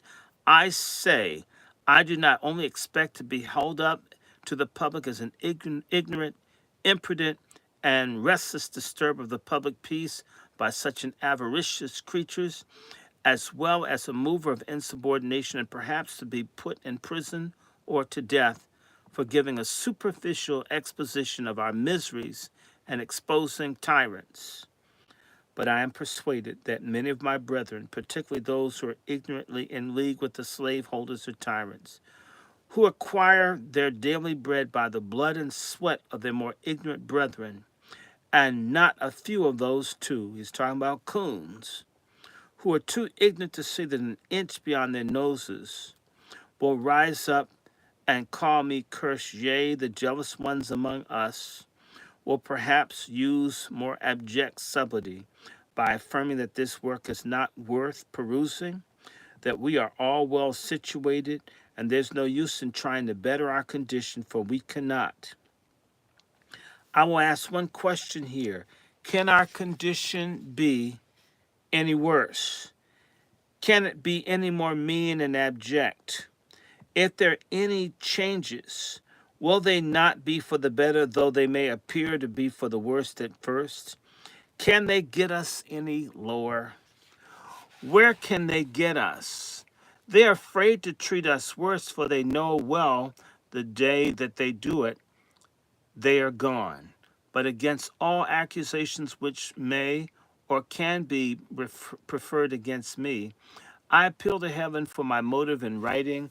Who knows that my object is, if possible, to awaken in the breast of my afflicted, degraded, and slumbering brethren a spirit of spirit of inquiry and investigation respecting our liberties and the wretchedness in this Republican land of liberty.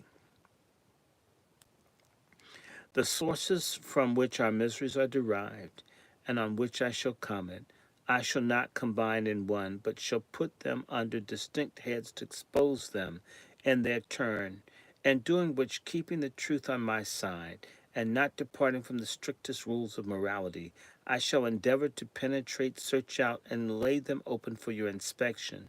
If you cannot or will not profit by them, I shall have done my duty to you, my country, and my God. As the inhuman system of slavery is the source from which most of our miseries proceed, I shall begin with that curse to nations, which has spread terror and devastation through so many nations of antiquity, and which is raging to such a pitch at the present day in Spain and Portugal. It had one tug in England, in France, and in the United States of America, yet the inhabitants thereof did not learn wisdom, and erase it entirely from their dwellings and from all with whom they have to do. The fact is, the labor of slaves comes so cheap to the avaricious usurpers, and is, as they think, of such great utility to the country where it exists, that those who are actuated by sordid avarice only overlook the evils, which will, as sure as the Lord lives, follow after the good. In fact, they are so happy to keep in ignorance and degradation and to receive the homage and the labor of slaves, they forget that God rules in the armies of heaven and among the inhabitants of the earth, having his ears continually open to the cries, tears, and groans of his oppressed people, and being a just and holy being will one day appear fully on behalf of the oppressed and arrest the progress of the avaricious oppressors. For although the destruction of the oppressors God may not affect by the oppressed, yet the Lord our God will bring other destructions upon them. For not unfrequently will he cause them to rise up one against another, to be split and divided, and to oppress each other, and sometimes open hostility with the sword in hand. Some may ask, what is the manner with which united and happy people? Some say it is the cause of the political usurpers, tyrants, oppressors, etc. But has not the Lord an oppressed and suffering people among them? Does the Lord condescend their cries and to see their tears and the consequence of oppression? Will he let oppressors rest comfortably and happy always? Will he not cause the very children of the oppressors to rise up against them and ofttimes put them to death? God works his ways and his wonders to perform. I will not here speak of the destruction which the Lord brought upon Egypt, and consequences of the oppression and consequent groans of the oppressed, of the hundreds and thousands of Egyptians whom God hurled in the Red Sea for afflicting his people in their land, of the Lord suffering the people of Sparta and Laodamon, and the land of the truly famous Lycurgus. Nor have I time to comment upon the cause that produced the fierceness in which Sulla usurped the title and absolutely acted as dictator of the Roman people, the conspiracy of Catiline, the conspiracy against the murder of Caesar in the Senate House, the spirit with which Mark Antony made himself master of the Commonwealth, his associating Octavius and Lepidus with himself in power, and their dividing the province of Rome among themselves, their attack and defeat on the plains of Philippi, of the last defenders of their liberty, Brutus and Cassius, the tyranny of Tiberius, and from him to the final overthrow of Constantinople by the Turkish Sultan Muhammad II, A.D. 1453. I say I shall not take up the time to speak of the causes which produced so much wretchedness and massacre among those heathen nations, for I am aware that you know too well that God is just as well as merciful. I shall call your attention a few moments to the Christian nation, the Spaniards, while I shall leave almost unnoticed the avaricious and cruel people, the Portuguese, among whom all hearted Christians and lovers of Jesus Christ must evidently see of the judgments of God displayed. To show the judgments of God against the Spaniards, I shall occupy a little time, leaving plenty of room for a candid and unprejudiced to reflect.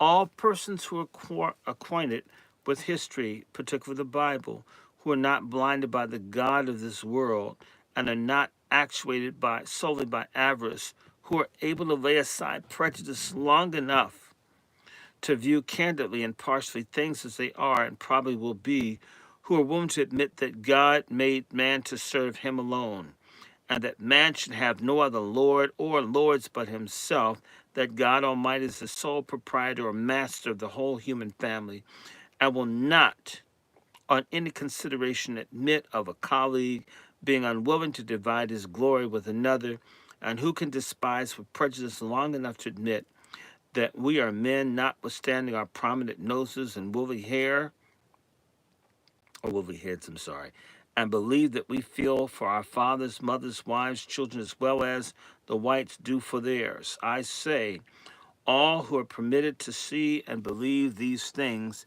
can easily recognize the judgment of God among the Spaniards. Though others may lay the cause the fierceness with which they cut each other's throats to some other circumstance, yet they who believe in God, that God is a God of justice, will still believe that slavery is the principal cause. While the Spaniards are running about upon the field of battle, cutting each other's throats, has not the Lord afflicted suffering upon a people in the midst of them, whose cries and groans in consequence of oppression are continually pouring into the ears of the God of justice? Would they not cease to cut each other's throats if they could? But how can they? The very support which they drew from the government from the aid them in the perpetuating of such enormities, does it not arise in a great degree from the wretchedness of the victims of oppression among them? And yet they are calling for peace, peace. Will any peace be given to them? Their destruction may indeed be procrastinated a while, but it can continue long while they are oppressing the Lord's people. Ha! Has he not heard the hearts of all men in his hand? Will he suffer one part of his creatures to go on oppressing another like brutes always with impunity, and yet those avaricious wretches are calling for peace? I declare it does not appear to me as though some nations think God is asleep, or that he has made the Africans for nothing else but to dig their mines and work their farms, or they cannot believe history sacred or profane. I ask every man who has a heart and is blessed with the privilege of believing, is not God a God of justice to all of his creatures? Do you say he is?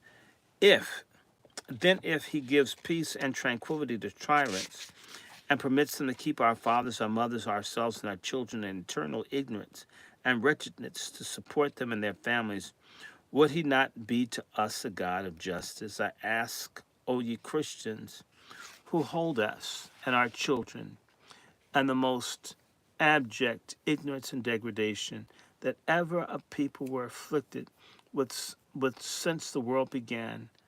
I say, if God gives you peace and tranquility and suffers you thus to go afflicting us and our children, who have never given you the least provocation, would he be to us a God of justice? If you will allow that we are men who feel for each other, does not the blood of our fathers and us, their children, cry aloud to the Lord of Sabbath against you for the cruelties and murders with which you have and continue to afflict us? But it is time for me to close my remarks on the suburbs and just enter more fully into the interior of this system of cruelty and oppression. What y'all say?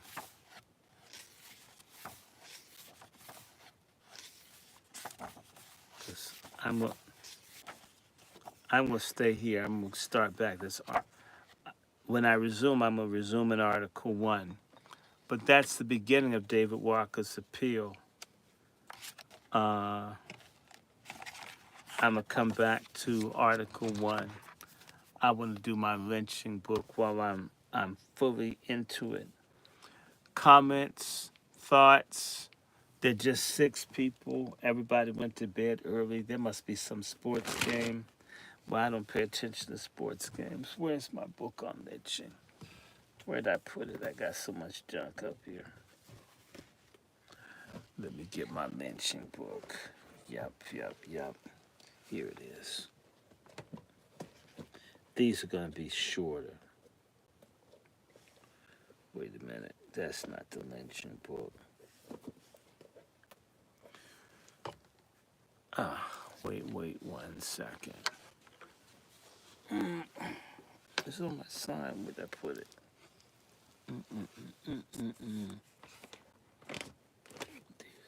There. Oh, here it is. There we go. The moment we've been waiting for. The women lynching. I'm going to do some of these. How y'all like this? I'm going to get to talk about lynching. And I'm not going to do all of these, but I'm going to do some of these. It's going to be good.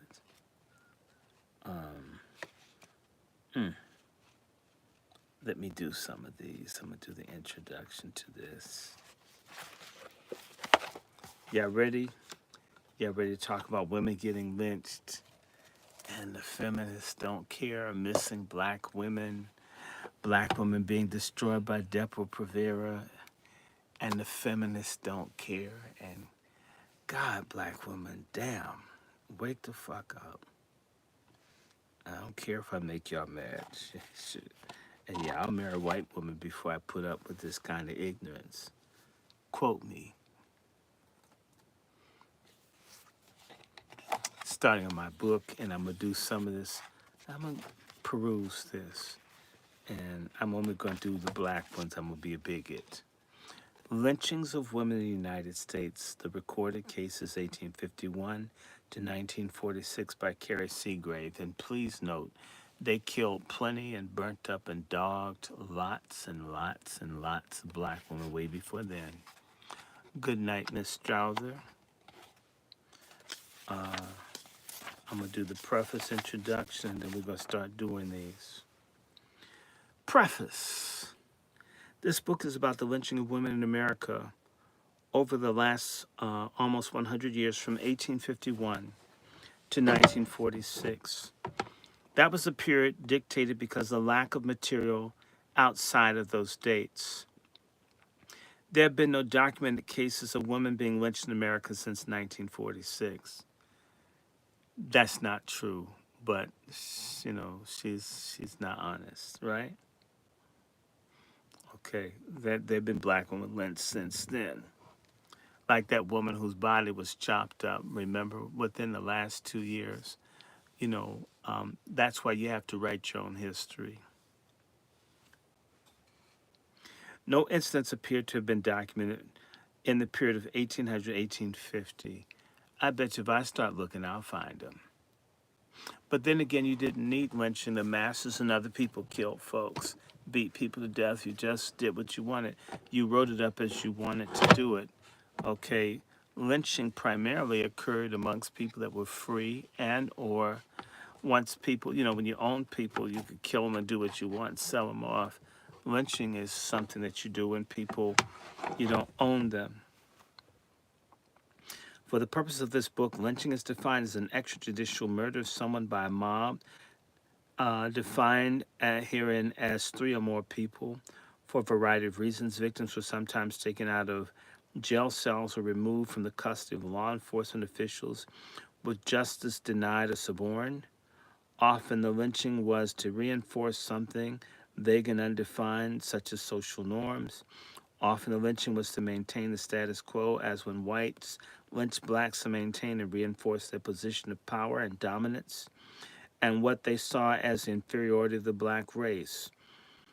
And most lynchings fell in the category. Almost all the lynchers were white, and about 78% of the reported lynchings victims were black.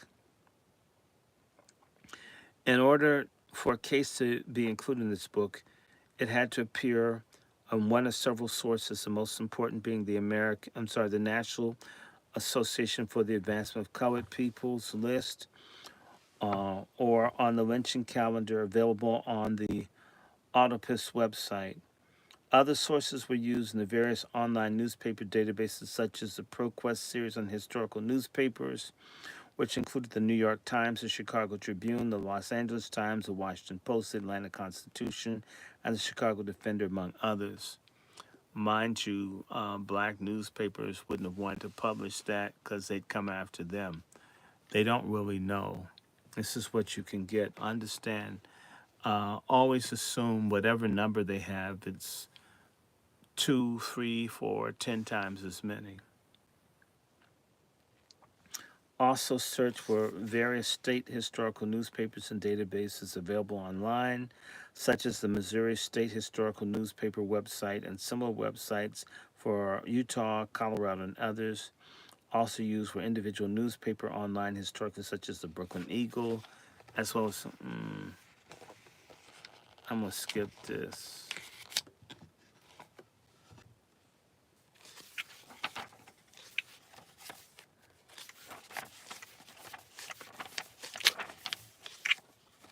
Okay, good. Introduction. To condemn and punish by lynch law was a practice that came to the United States in the late 1700s. In those early years, the affliction of punishment was usually limited to such things as whipping, tarring, and feathering, or the like. Fairly soon, though, to lynch someone meant to inflict only one type of punishment to the victim, capital punishment.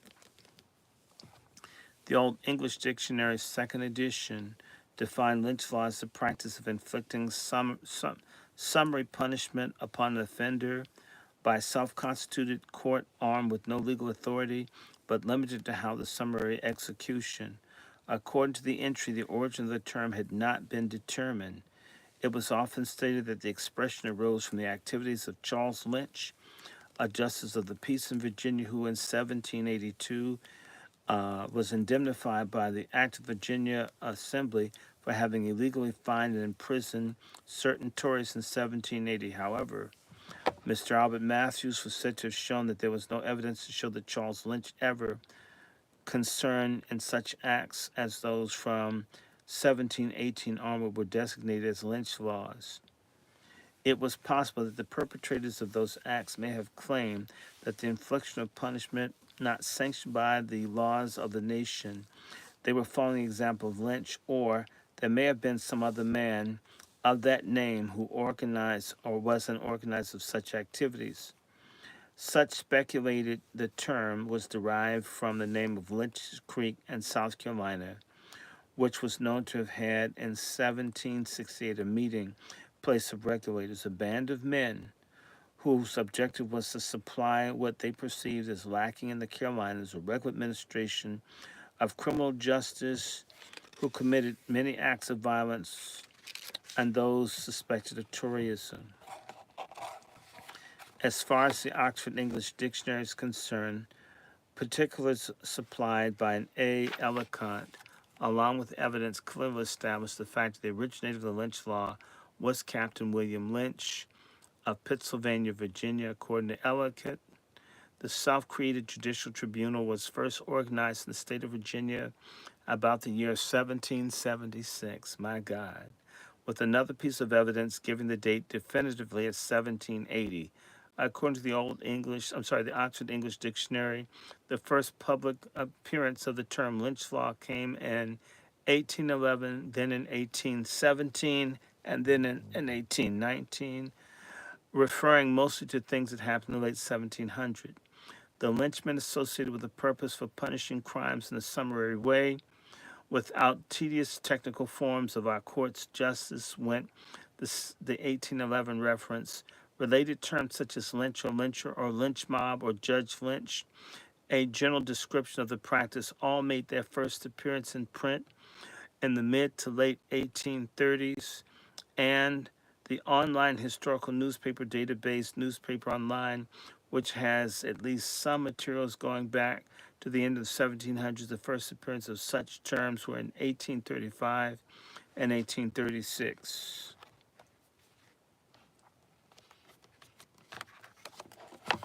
In the 18th century, Pittsylvania County was plagued by criminals who could not be dealt with by the courts, which were too remote. That led to an agreement to punish such criminals without due process of law. Both the practice and punishment came to be called lynch law after Captain William Lynch, who reportedly drew up a compact on September 22nd, 1780, with a group of his neighbors, stating that Pennsylvania had sustained great and intolerable losses by a set of lawless men that have hitherto escaped the civil power with impunity. Those who signed the compact agreed to respond to reports of criminality in their area by confronting the person or persons suspected of a crime. And if they did not desist from their evil practices, we will inflict such a corporal punishment on him or them as to all of us seem adequate to the crime committed or the damage sustained. If lynching became a method of punishing alleged suspects for specific crimes, that is, a dispensing of justice where officially constituted justice was deemed non-existent or too slow, it quickly changed into something else. It changed from a non-capital capital to capital punishment, and it moved away from punishing people for specific misdeeds to a practice that was mostly existed to reinforce social norms such as racism in the South and to help various social classes maintain and impose their views and beliefs on other classes, the outgroups. In the end of the practice, lynching was no longer about supplying justice when it was not provided by the state, but it was about power, control, terror, and intimidation.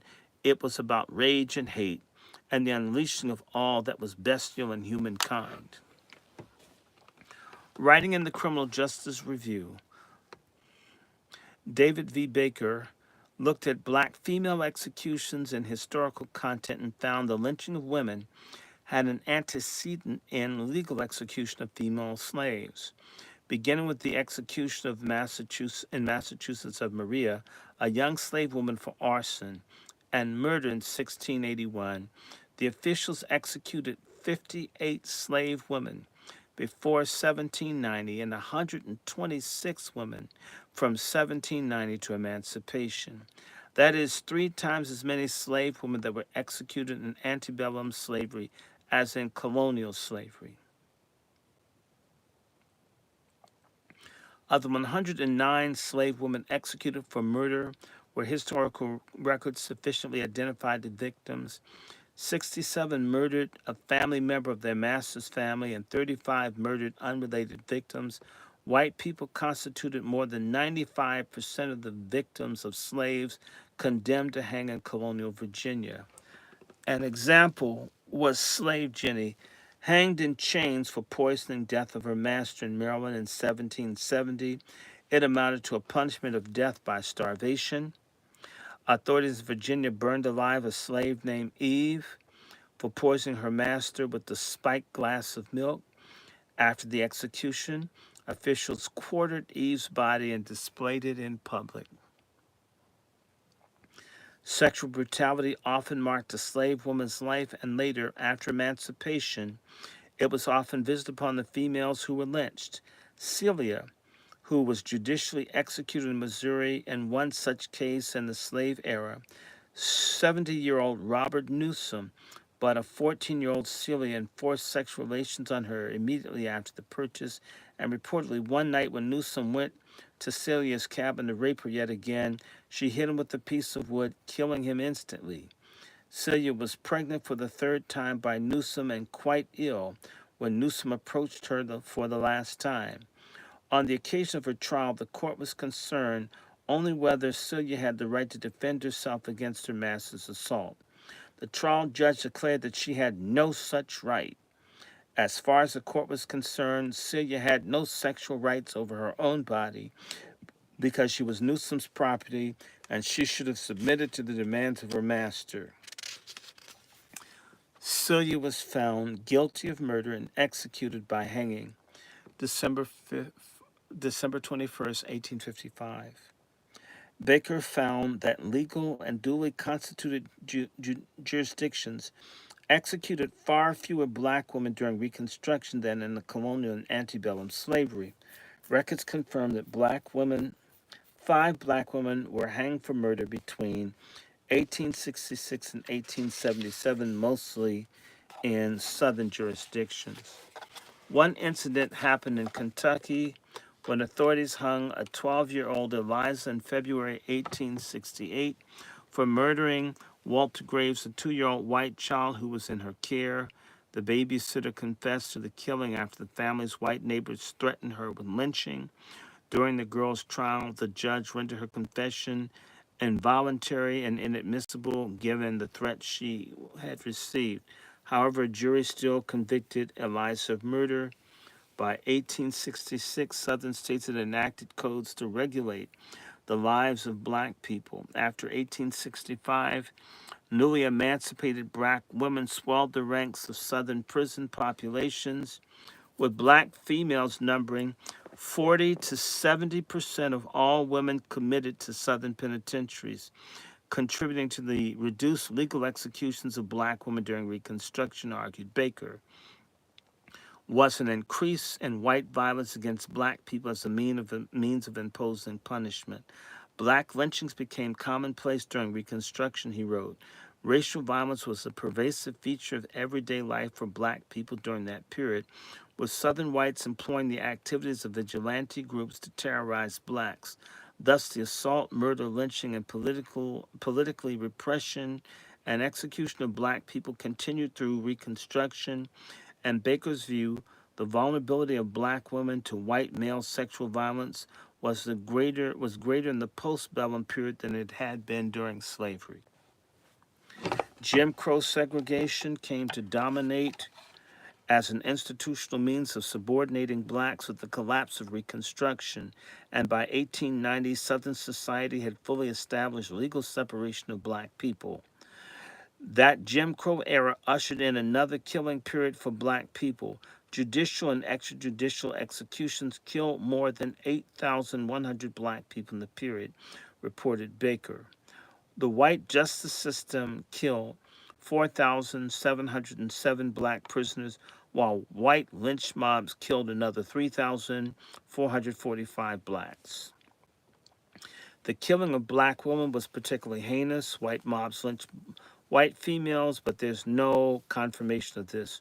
White female lynching victims suffered white female victims suffered the savagery inflicted on black women. I'm sorry.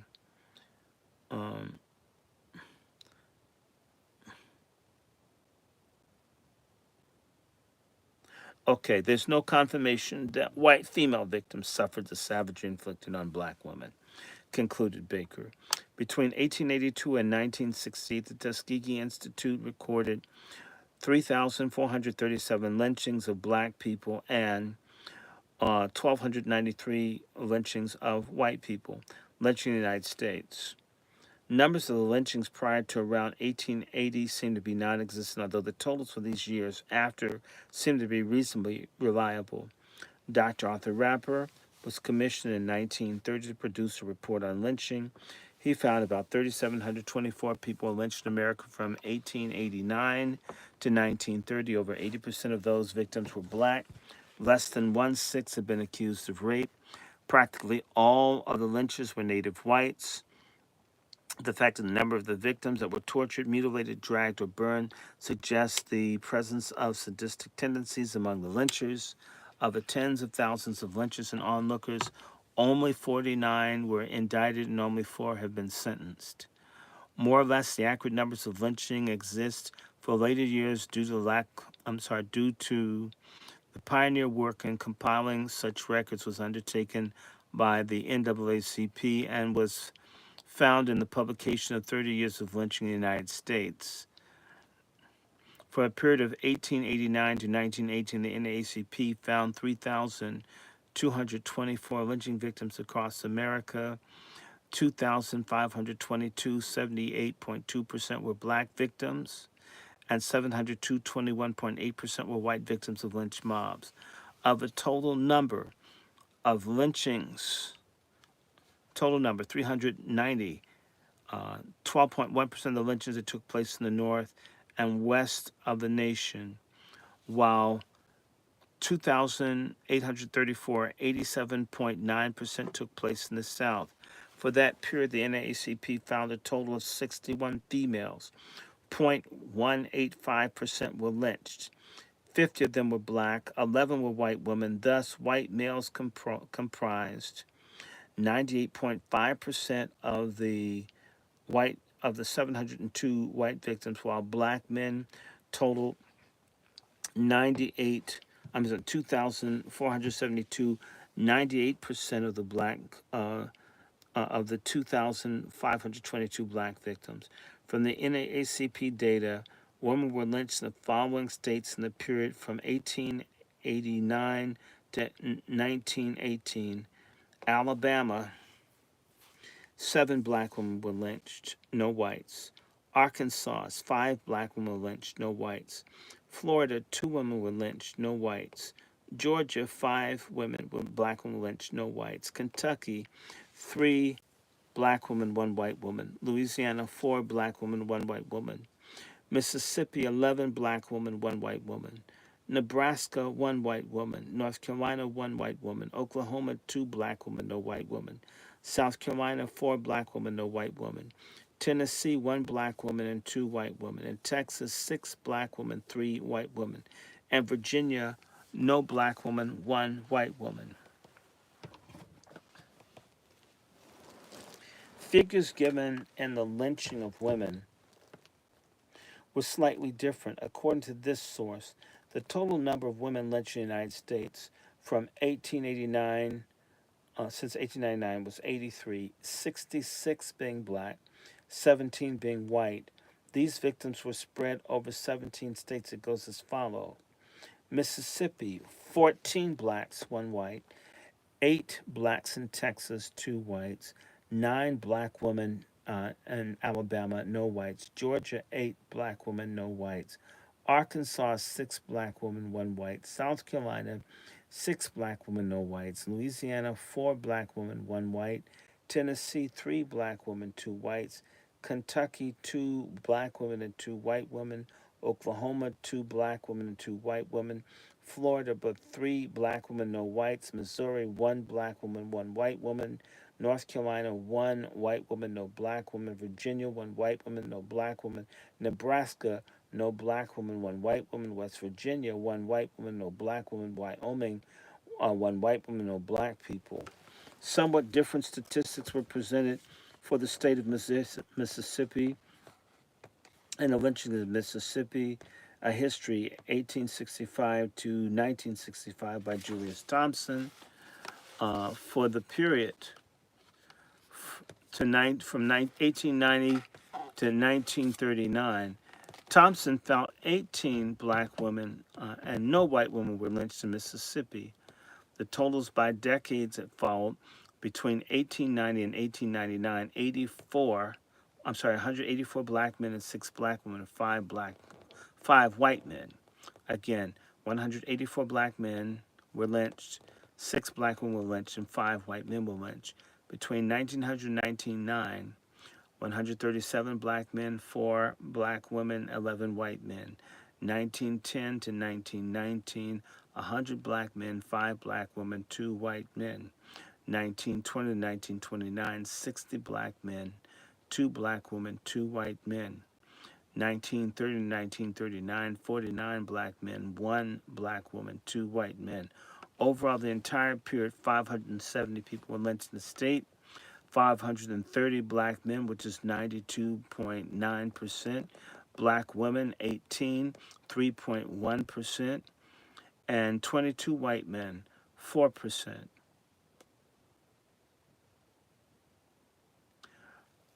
James Albert Cutler in the lynch law presented different figures as well. During that period, he found a total of 40 black women and 23 white females had been lynched in America. While the lynching of men were pervasive and numbered into the thousands, it was relatively rare for women to be lynched, with the proportion of females lynched roughly being about 2% of the victims. It was rare relatively to lynch a black woman as it was to lynch a white woman. Part of that had likely to do with the place held in society by women. That is, they were viewed as nonviolent, passive, and the moral, ethical centers for humankind and so forth. It was not fair play for a man to hit a woman, and apparently not fair play to lynch a woman. While black people were treated vilely in America during the period covered by this book, the women, as much as men, the treatment stopped short of lynching most of the time. The fact that women, black and white, were lynched relatively rarely and in the roughly the same proportion by race indicates when it came to lynching gender trumped race apparently. When a woman was lynched, sometimes it generated editorial comment from the newspapers, sometimes expressing rage over such activity and sometimes expressing surprise over the rarity of such a thing. When Charlotte Harris, she 1878, was taken from legal custody by a mob in Rockingham County, Virginia, and lynched. Her murder was decried in many news accounts. It was one of the first lynchings of a female that drew editorial comment, that is, something other than a brief recounting of the facts. Remarking on the case, the Washington Post declared, "The lynching of a woman is the latest novelty in crime. More attention than usual may have been devoted to her case because the first women's rights movement was then in the first half decade of its life was drawing much media coverage. However, not all the observations of the media were critical of Harris's lynching. An editor of the independent newspaper of Helena, Arkansas, noted, the strong-minded females are continually raving about women being deprived of the rights that men enjoy. They have gained 1 point already. A woman was lynched last week in Virginia, a distinction that hitherto had been accorded to men only." After Miss Cuttigan, this is in 1884, and her husband, Michael, were lynched near Ouray, Colorado, in an editorial in the Leaderville Daily Herald, decried the application of the lynch law in general and added, the citizens of Ouray have distinguished themselves by the most outrageous and barbarous acts of lawlessness. They have lynched a woman. It is the boast of Americans that women's weakness will shield her from violence at the hand of a true American, except it be commanded into law, continued the editor. The men of Ouray can find no apology for their brutal conduct by the plea that the woman was guilty. All the world knows the woman may have been coerced by the power of her husband and compelled to do such a thing she herself would naturally revolt. Lynch law was rarely excusable, he argued, and the application of the law was not so lax in Ouray that the public demanded a mob of strong men should drag a weak, defenseless woman out of jail in the middle of the night and choke her to death like they might a dog.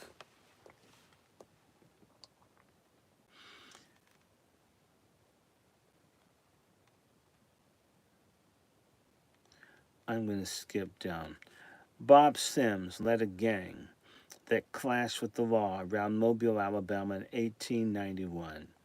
And in the first days of 1892, two members of that gang were his daughters, Beatrice Sims and Laura Sims, who most likely were lynched. It was not certain that they were lynched, but the evidence points to that conclusion. In the wake of the reports that two women had been lynched, a journalist wrote, "The South claims to be chivalrous to women beyond any section of the country in Christendom. Yet such things as hanging of a woman by lynch law could have scarcely happened in the North under any circumstances. Not long after the report of the lynching of the two women and their uncle, a terse denial of the murders, which raised more questions than it answered, was issued by a law enforcement official. However, few believed it." I'm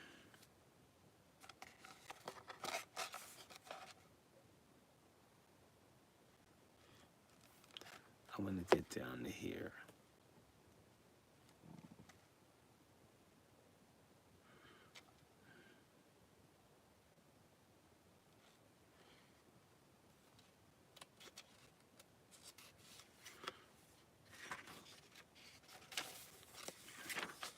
I want to do some of these cases.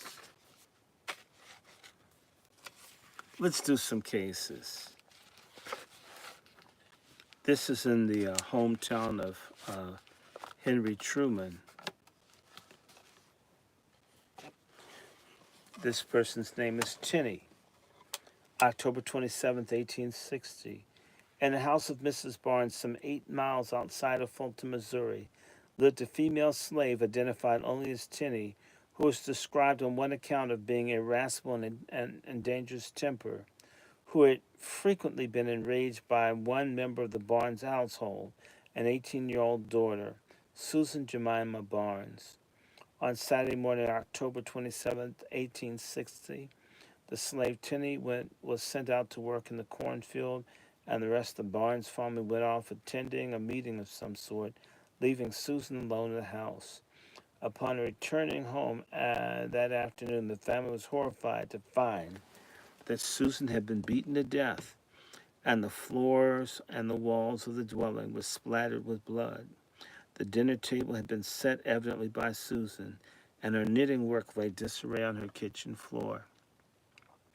Evidence of a violent struggle could be found in the kitchen and other rooms of the house, with a trail of blood and gore also being found going from room to room. Susan was found with her head so beaten and damaged that virtually no bone remained unbroken. Besides a blunt instrument having been used as a weapon, it was believed a knife had also been used on the young woman. A coroner's inquest was held immediately, and Tinney was called before it, and where it was acknowledged that Tinney had had some difficulties with Susan, it was revealed on that day of the murder the slave had changed her dress. Due to her contradictory stories about the reason for changing the garment, suspicion was aroused. Thus, a search of the dress was started, and it was soon discovered hidden in the cornfield, completely covered with blood.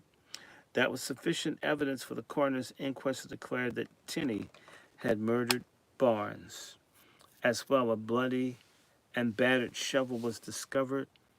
Reportedly, when Tinney was confronted with the discovered dress, she confessed to the murder. Immediately, she was placed in the custody of Deputy Constable Henry Willing, who rode off with his prisoner towards the jail in Fulton.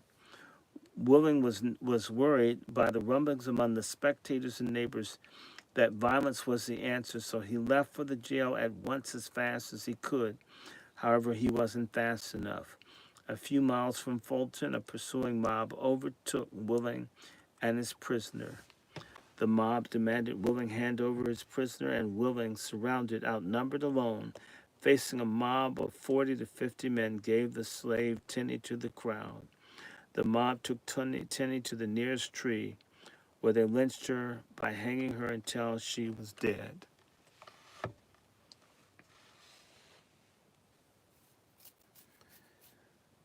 September 10th, 1868, a unidentified black woman was found hung in Northport, Alabama. Miss Cummins, a black woman, September 1868, she was hung with her father and a friend. Black woman lynched with two black men. 1868, Pulaski County, Kentucky. Mrs. Henry Reed and Mrs. Matt Nichols, uh, between October 4th and 8th, 1869. Hmm?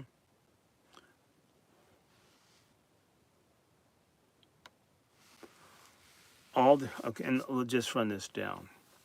On this date in Jackson County, Florida, um, Mrs. Henry Reed, uh, her husband, Henry Reed, their son, Mr. Reed, Mrs. Matt Nichols, and she herself, Mr. Nichols, and Mr. Nichols' son. Okay, these were all lynched together. All the above were listed as victims in the lynching calendar. While no specific confirmation was found with respect to the Reed family or the Nichols family, was a reference to Sam Fleischman, also in the lynching calendar, as having been lynched on October 5th, and the general disturbance between blacks and whites that took place around Marianna, Jackson County, Florida. At the time, according to the news report, period from September 28th to October 4th, some half dozen cold-blooded murders had been committed, and assassinations are the order of the day. Throughout the period, Marianna and the vicinity had been a state of lawlessness. Reportedly, Sam Fleischman, a Republican merchant, had been taken away from his family and business gang by a gang of desperados, carried to the state of Georgia, then forbidden to return under the pain of instant death. About 30 black people were quietly attending a picnic near Marianna when they were fired upon from an ambush. Wyatt Young, a leading colored Republican, and a little son of Benjamin Livingstone were killed in that attack. Colonel McClellan described a leader among the lawless men, and his daughter were sitting in the plaza of the hotel nearby, were fired at by the enraged blacks, with McClellan being seriously wounded, his daughter instantly killed. Armed men shot down at his door a black man named Oscar Greenberry and attacked another black constable who fled to the woods. Pursued by an infuriated mob who searched the countryside for him for several days. A loyalist and a black man, while riding along together, were fired upon from the bushes, both being seriously wounded. Many citizens of the area were said to have been compelled to flee for their lives from the attacks of the desperados. Civil officers were described as being powerless to make arrests, to protect the innocent, or punish the guilty, or enforce the laws. It was also reported that the mob scoured the area on foot and horseback, armed to the teeth in numbers ranging from 12 to 30 men, and did not hesitate to shoot down any who incurred their displeasure. On October 13th, Florida Governor Harrison Reed announced a $20,000 reward would be paid for the arrest and conviction of the perpetrators who, on September 28th in Marianna, Florida, fired upon the picnic and killed Wyatt Young and Spencer Livington. September 1870, Miss John Symes, black woman, hung, lynched. Another unidentified black woman, Wilkinson, Georgia, September 13th, 1871, lynched with a white man. At midnight, September 13th, 1871, a party of unknown men gagged and killed Matthew Deason, sheriff of Wilkinson County, Georgia, and a black woman in his employ, and threw their bodies into a mill pond nearby. Their bodies were discovered on Friday morning, at which time it was found that Deason had a gunshot wound in the head, while the remains of the woman give evidence of having been badly mutilated with a knife.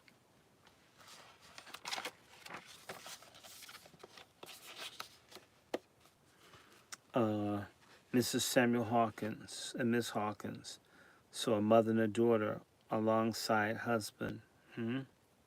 On Friday night, November 1st, 1872, a band of armed men entered the house of Samuel Hawkins, a black man who lived in the Hickman precinct in Fayette County, Kentucky. The mob took Hawkins, his wife, and his daughter out of the house in the general direction of the Licking River. It was thought the mob drowned all three in that river. No reason was reported in the media as being the cause of the attack. No verified confirmation of the lynchings was found. Just came in and killed people.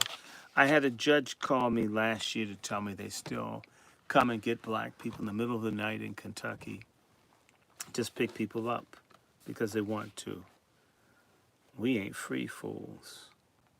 Mrs. Ben French, she's lynched with her husband in Warsaw, Kentucky, between 11 p.m. and midnight on May 3rd, 1876.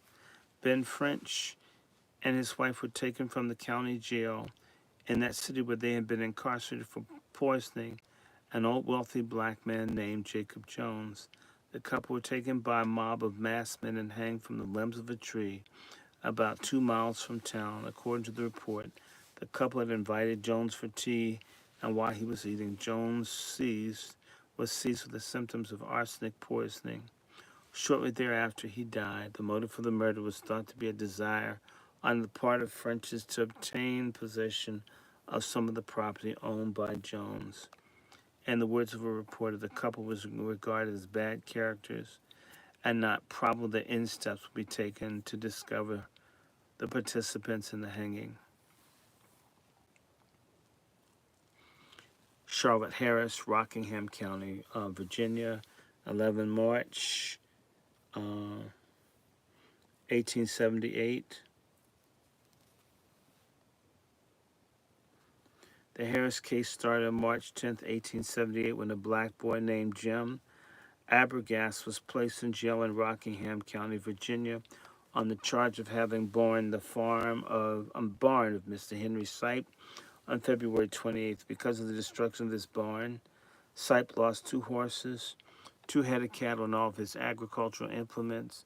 Investigation, though, was said to have revealed the fact that the torch was applied at the instigation of a black woman named Charlotte Harris, who was said to have had some grudge against the Sipe family.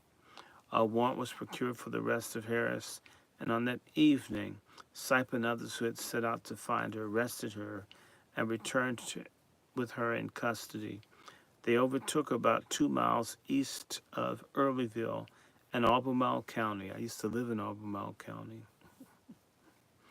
And Harris was taken at once to the magistrate's in Malden, and Argatwright, who conducted preliminary investigation, with the evidence being described as strong against Harris.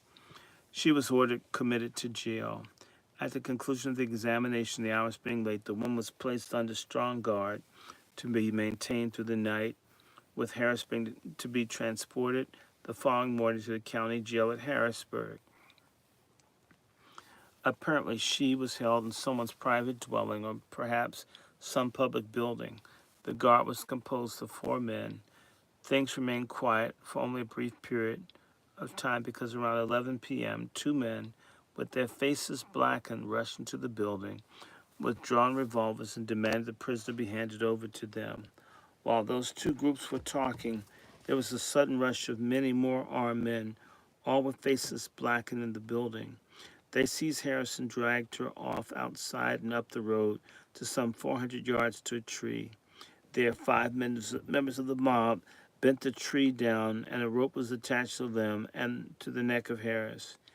And as said a reporter, in another instant the tree was let go and the victim was jerked into midair, where in a few minutes she expired and the disguised lynchers disappeared. The reporter added it was an awful penalty for the crime which she had been accused, the like which has hardly been heard of or seen in the civilized community.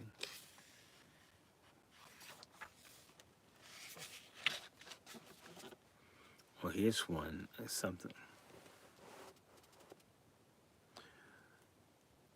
Um, Millie Thompson, black. She was lynched with her brother, Bob Thompson, on July 29th, 1880 in Jonesboro, Georgia.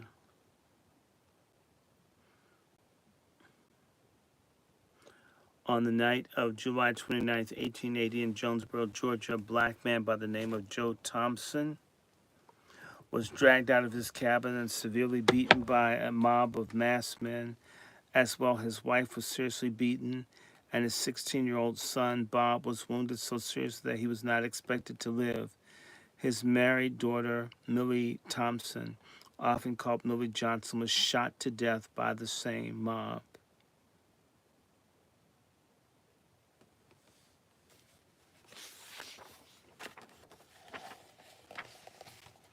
Oh my God, I have family that live here. My favorite cousins live here. Jesus. Judy Metz, black. April 9th, a very important day for me. 1881. On Sunday night, April 3rd, 1881, the barn of Mr. J.S. Blaylock at Martin's Depot, Lawrence County, South Carolina, was set on fire and burned to the ground. So near to the barn was the house that rumor quickly spread that the real purpose of the arson was also to burn down the Blaylock house. Mr. Blaylock conducted his own investigation and convinced himself that the arsonist was a black woman named Judy Metz who lived on his property. On Saturday, April 9th, Blaylock went to see Trial Justice N.S. Harris at Clinton, where he swore a warrant for her arrest. Harris placed the warrant in the hands of Constable Samuel Gray, who arrested Metz around 8 p.m. on a Saturday night and started taking her with him back to Clinton, 2 miles from Martin's Depot. A party of men on horseback overtook the constable and the prisoner. All members of the mob had masks over their faces. Some of the party took charge of the constable, some took charge of the prisoner. 2 groups then rode off in opposite directions. Gary was held in this section by the mob for about an hour and was told to get, which he did without delay. Returned to Clinton alone the next day. The body of Metz was found about a quarter mile from where the lynchers had taken her. Metz was found hanging from a tree. One day later, the coroner's inquest returned a verdict that Metz had come to their death by hanging at the hands of persons unknown to the jury.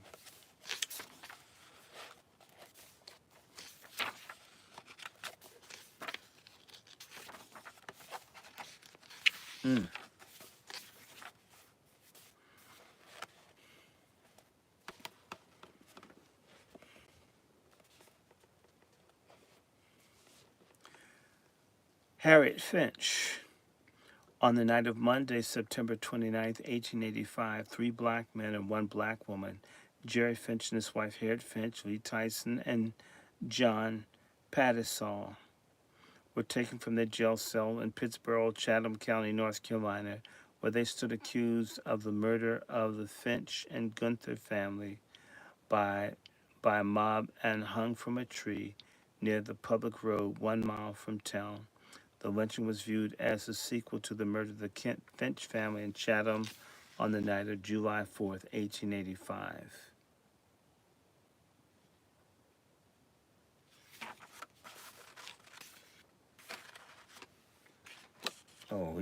Oh my God. I used to live here. This is Jackson, Tennessee, people. Eliza Wood, Jackson, Tennessee. I've lived in Jackson 3-4 years. October 18th, 1886, Eliza Wood, a 70-year-old black woman, was taken from her jail cell in Jackson, Tennessee on the night of August 18th, 1886, and hung by a mob. She was in jail because she was accused of poisoning her employer, Mrs. Jessie Woolen, a white wife of a well-known citizen in the area. She maintained her innocence to the last. According to one account, she had a bad reputation. She was hung from a tree in the courthouse yard. I know where the courthouse is, guys. The mob waited for no more evidence than the fact of the dead. woman's stomach contained traces of arsenic before white men seized the prisoner, tore her clothes off, stripped her, put a rope around her neck, and demanded confession. None was forthcoming, and Woods remained silent as the mob dragged her naked through the streets by the neck. While hanging from the tree, Woods was riddled with bullets. Reportedly, sentiments in the community was in sympathy with the act. Despite the behavior of the lynchers, one newspaper report declared the mob was orderly and dispersed quietly.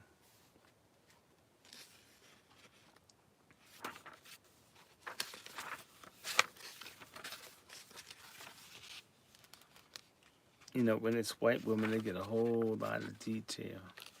When it's a black woman, they're in and out.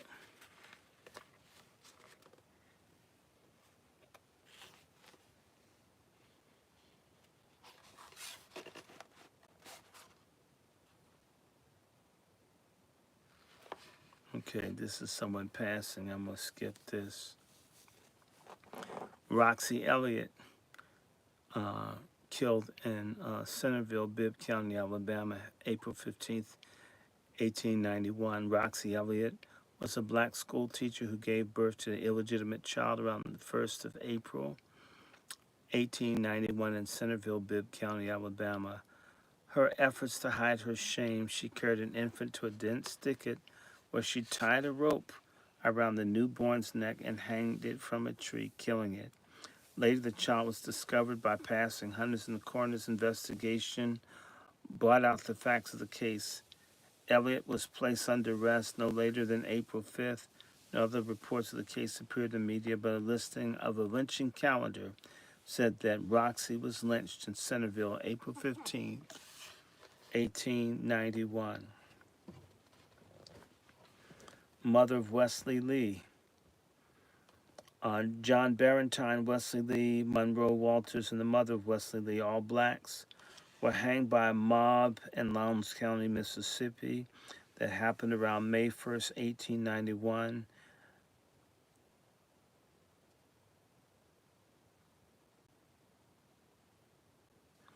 The allegations is that someone tried to poison someone, so they hung all four of them, hung the boy's mama. Two people, along with their husband, Ella Williams and Eliza Lowe, 7th of August, 1891. On Friday, July 31st, 1891, the residence of William Davis, a prominent farmer in Henry County, Alabama, was burnt to the ground, with the family near escaping with their lives. 2 days later, on Sunday, August 2nd, Ella Williams was arrested and confessed to saturating the house with coal oil and setting it on fire. Her confession implicated her husband, William Williams, and the married couple named Willis Lowe and Eliza Lowe. On Friday, August 7th, the other three were arrested while the officers were transporting all four of them to jail. A mob overpowered the officers, seized the prisoners, and shot them to death and threw their bodies into a nearby river. Lou Stevenson, September 27th, 1891. On Saturday night, September 26, 1891, a black woman named Lou Stevenson called a white bartender, John Davis, outside his saloon in Hollandale, Missouri. When Stevenson engaged Davis in a conversation, a black man named Grant White appeared on the scene and shot Davis dead without provocation and for no apparent reason. Lou was detained immediately while White fled the area, only to be quickly captured. Speculation was Stevenson and White conspired to kill Davis, although no motive was reported. When the pair was reunited at the scene of the crime, an infuriated mob hung both White and Stevenson to a railroad bridge.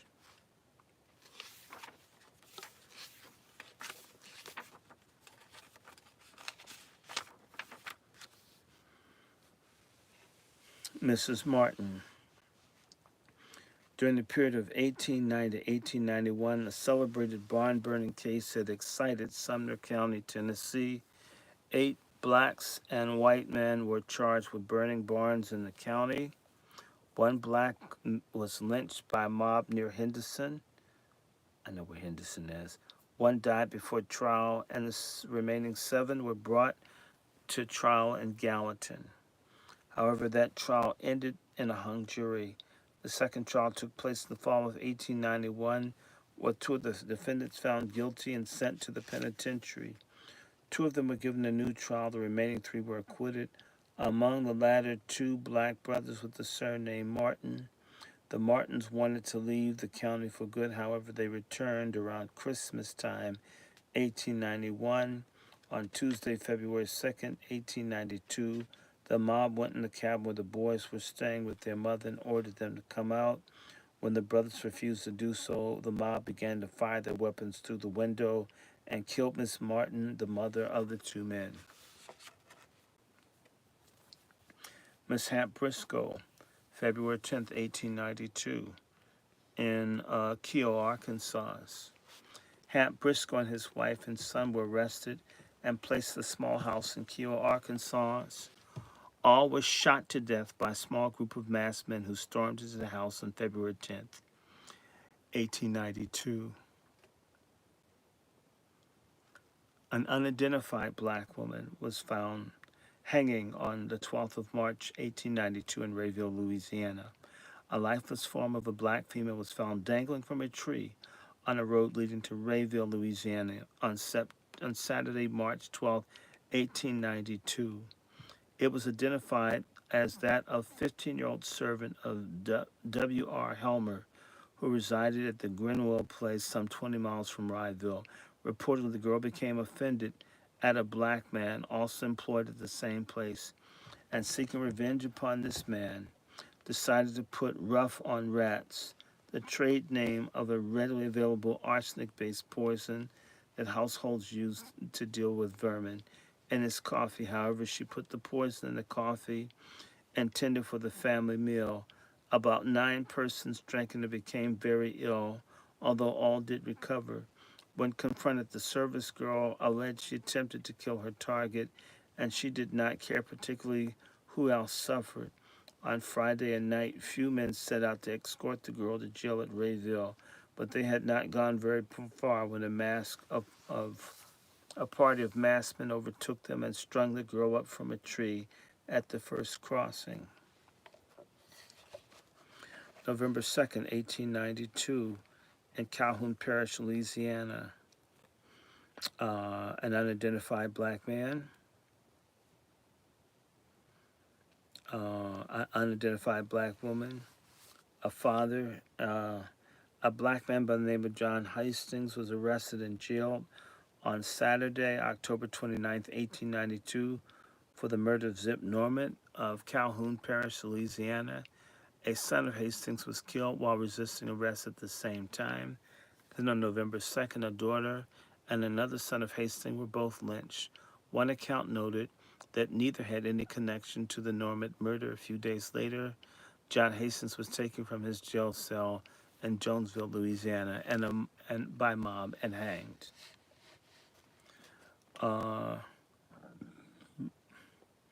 Mahalia Jackson and Louisa Carter, September 10th, 1893. In early September 1893, Thomas Woodworth, a highly respected citizen of the community, and his 5 children who lived in Quincy, Mississippi, were taken violently ill, and 2 of the children died. 2 weeks later, Thomas and others still lingered, but reported to have little hope of recovery. Quincy was 137 miles east of Memphis. Examination of the well on the Woodruff property disclosed 3 packages of rough-on rats, an arsenic-based pesticide. In it, suspicion pointed to a black man named Ben Jackson, who was arrested. During the inquest that followed, a mob of not masked men took Jackson from the officers at the inquest and hung him. A day later, September 10th, the coroner's jury examined Mahalia Jackson, Ben's wife, and Louisa Lou Carter, his mother-in-law. They both testified to a knowledge of Ben's intention to purchase poison for the purpose of putting it down Woodruff's well, but the jury discharged them nonetheless.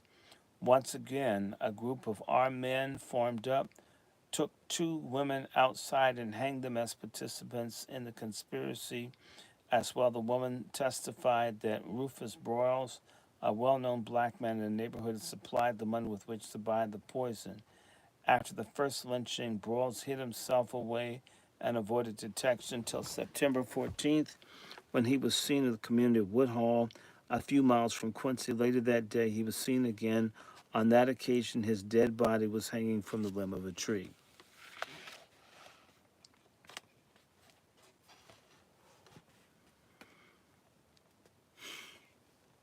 How y'all doing? I can stop here. I'll come back to this, but I don't see no feminism in here. I don't see no women's support. And I haven't even gotten to the 40s or in the 1890s. I want the one back in the 1940s when they string up the black women and shoot the pregnant black lady. I think that's in Douglas, Georgia. I know that's where it is. It has to be. It has to be. A lot of people don't know about these. There's certain areas. My God, I have lived in these places where these lynchings took place. Yep. Monroe, Georgia, 1946. I knew where it was. Wow. We'll come back to this. I'm going to take a break, but I'm going to be bringing in other short readings and then do more substantial ones. One thing I did want to read from, because I have friends that are legal people, I have this book by George McDowell Stroud called A Sketch of the Laws Related to Slavery in Several States of the United States of America. And you'll find some of these things, these laws, some of which are still on the books that they had for black people, are so terrible. People need to understand how bad it is. I used this book for my thesis years ago, and it will be interesting to return to it. Let me see how this breaks down, because I would love to share some of this just for you to hear what they can do to someone. People have no idea how many laws they had where they could just kill you, burn you, chop your ear off. This is all laws here. They'll tell you about medieval Europe. We had that right here. So I want to encourage people get some rest. Tomorrow will be Monday, and I don't know. I'll take a nap, and I may get back up and do some more. I have a whole bunch. I'm far behind, and I will be looking at many things: justice, race, communist.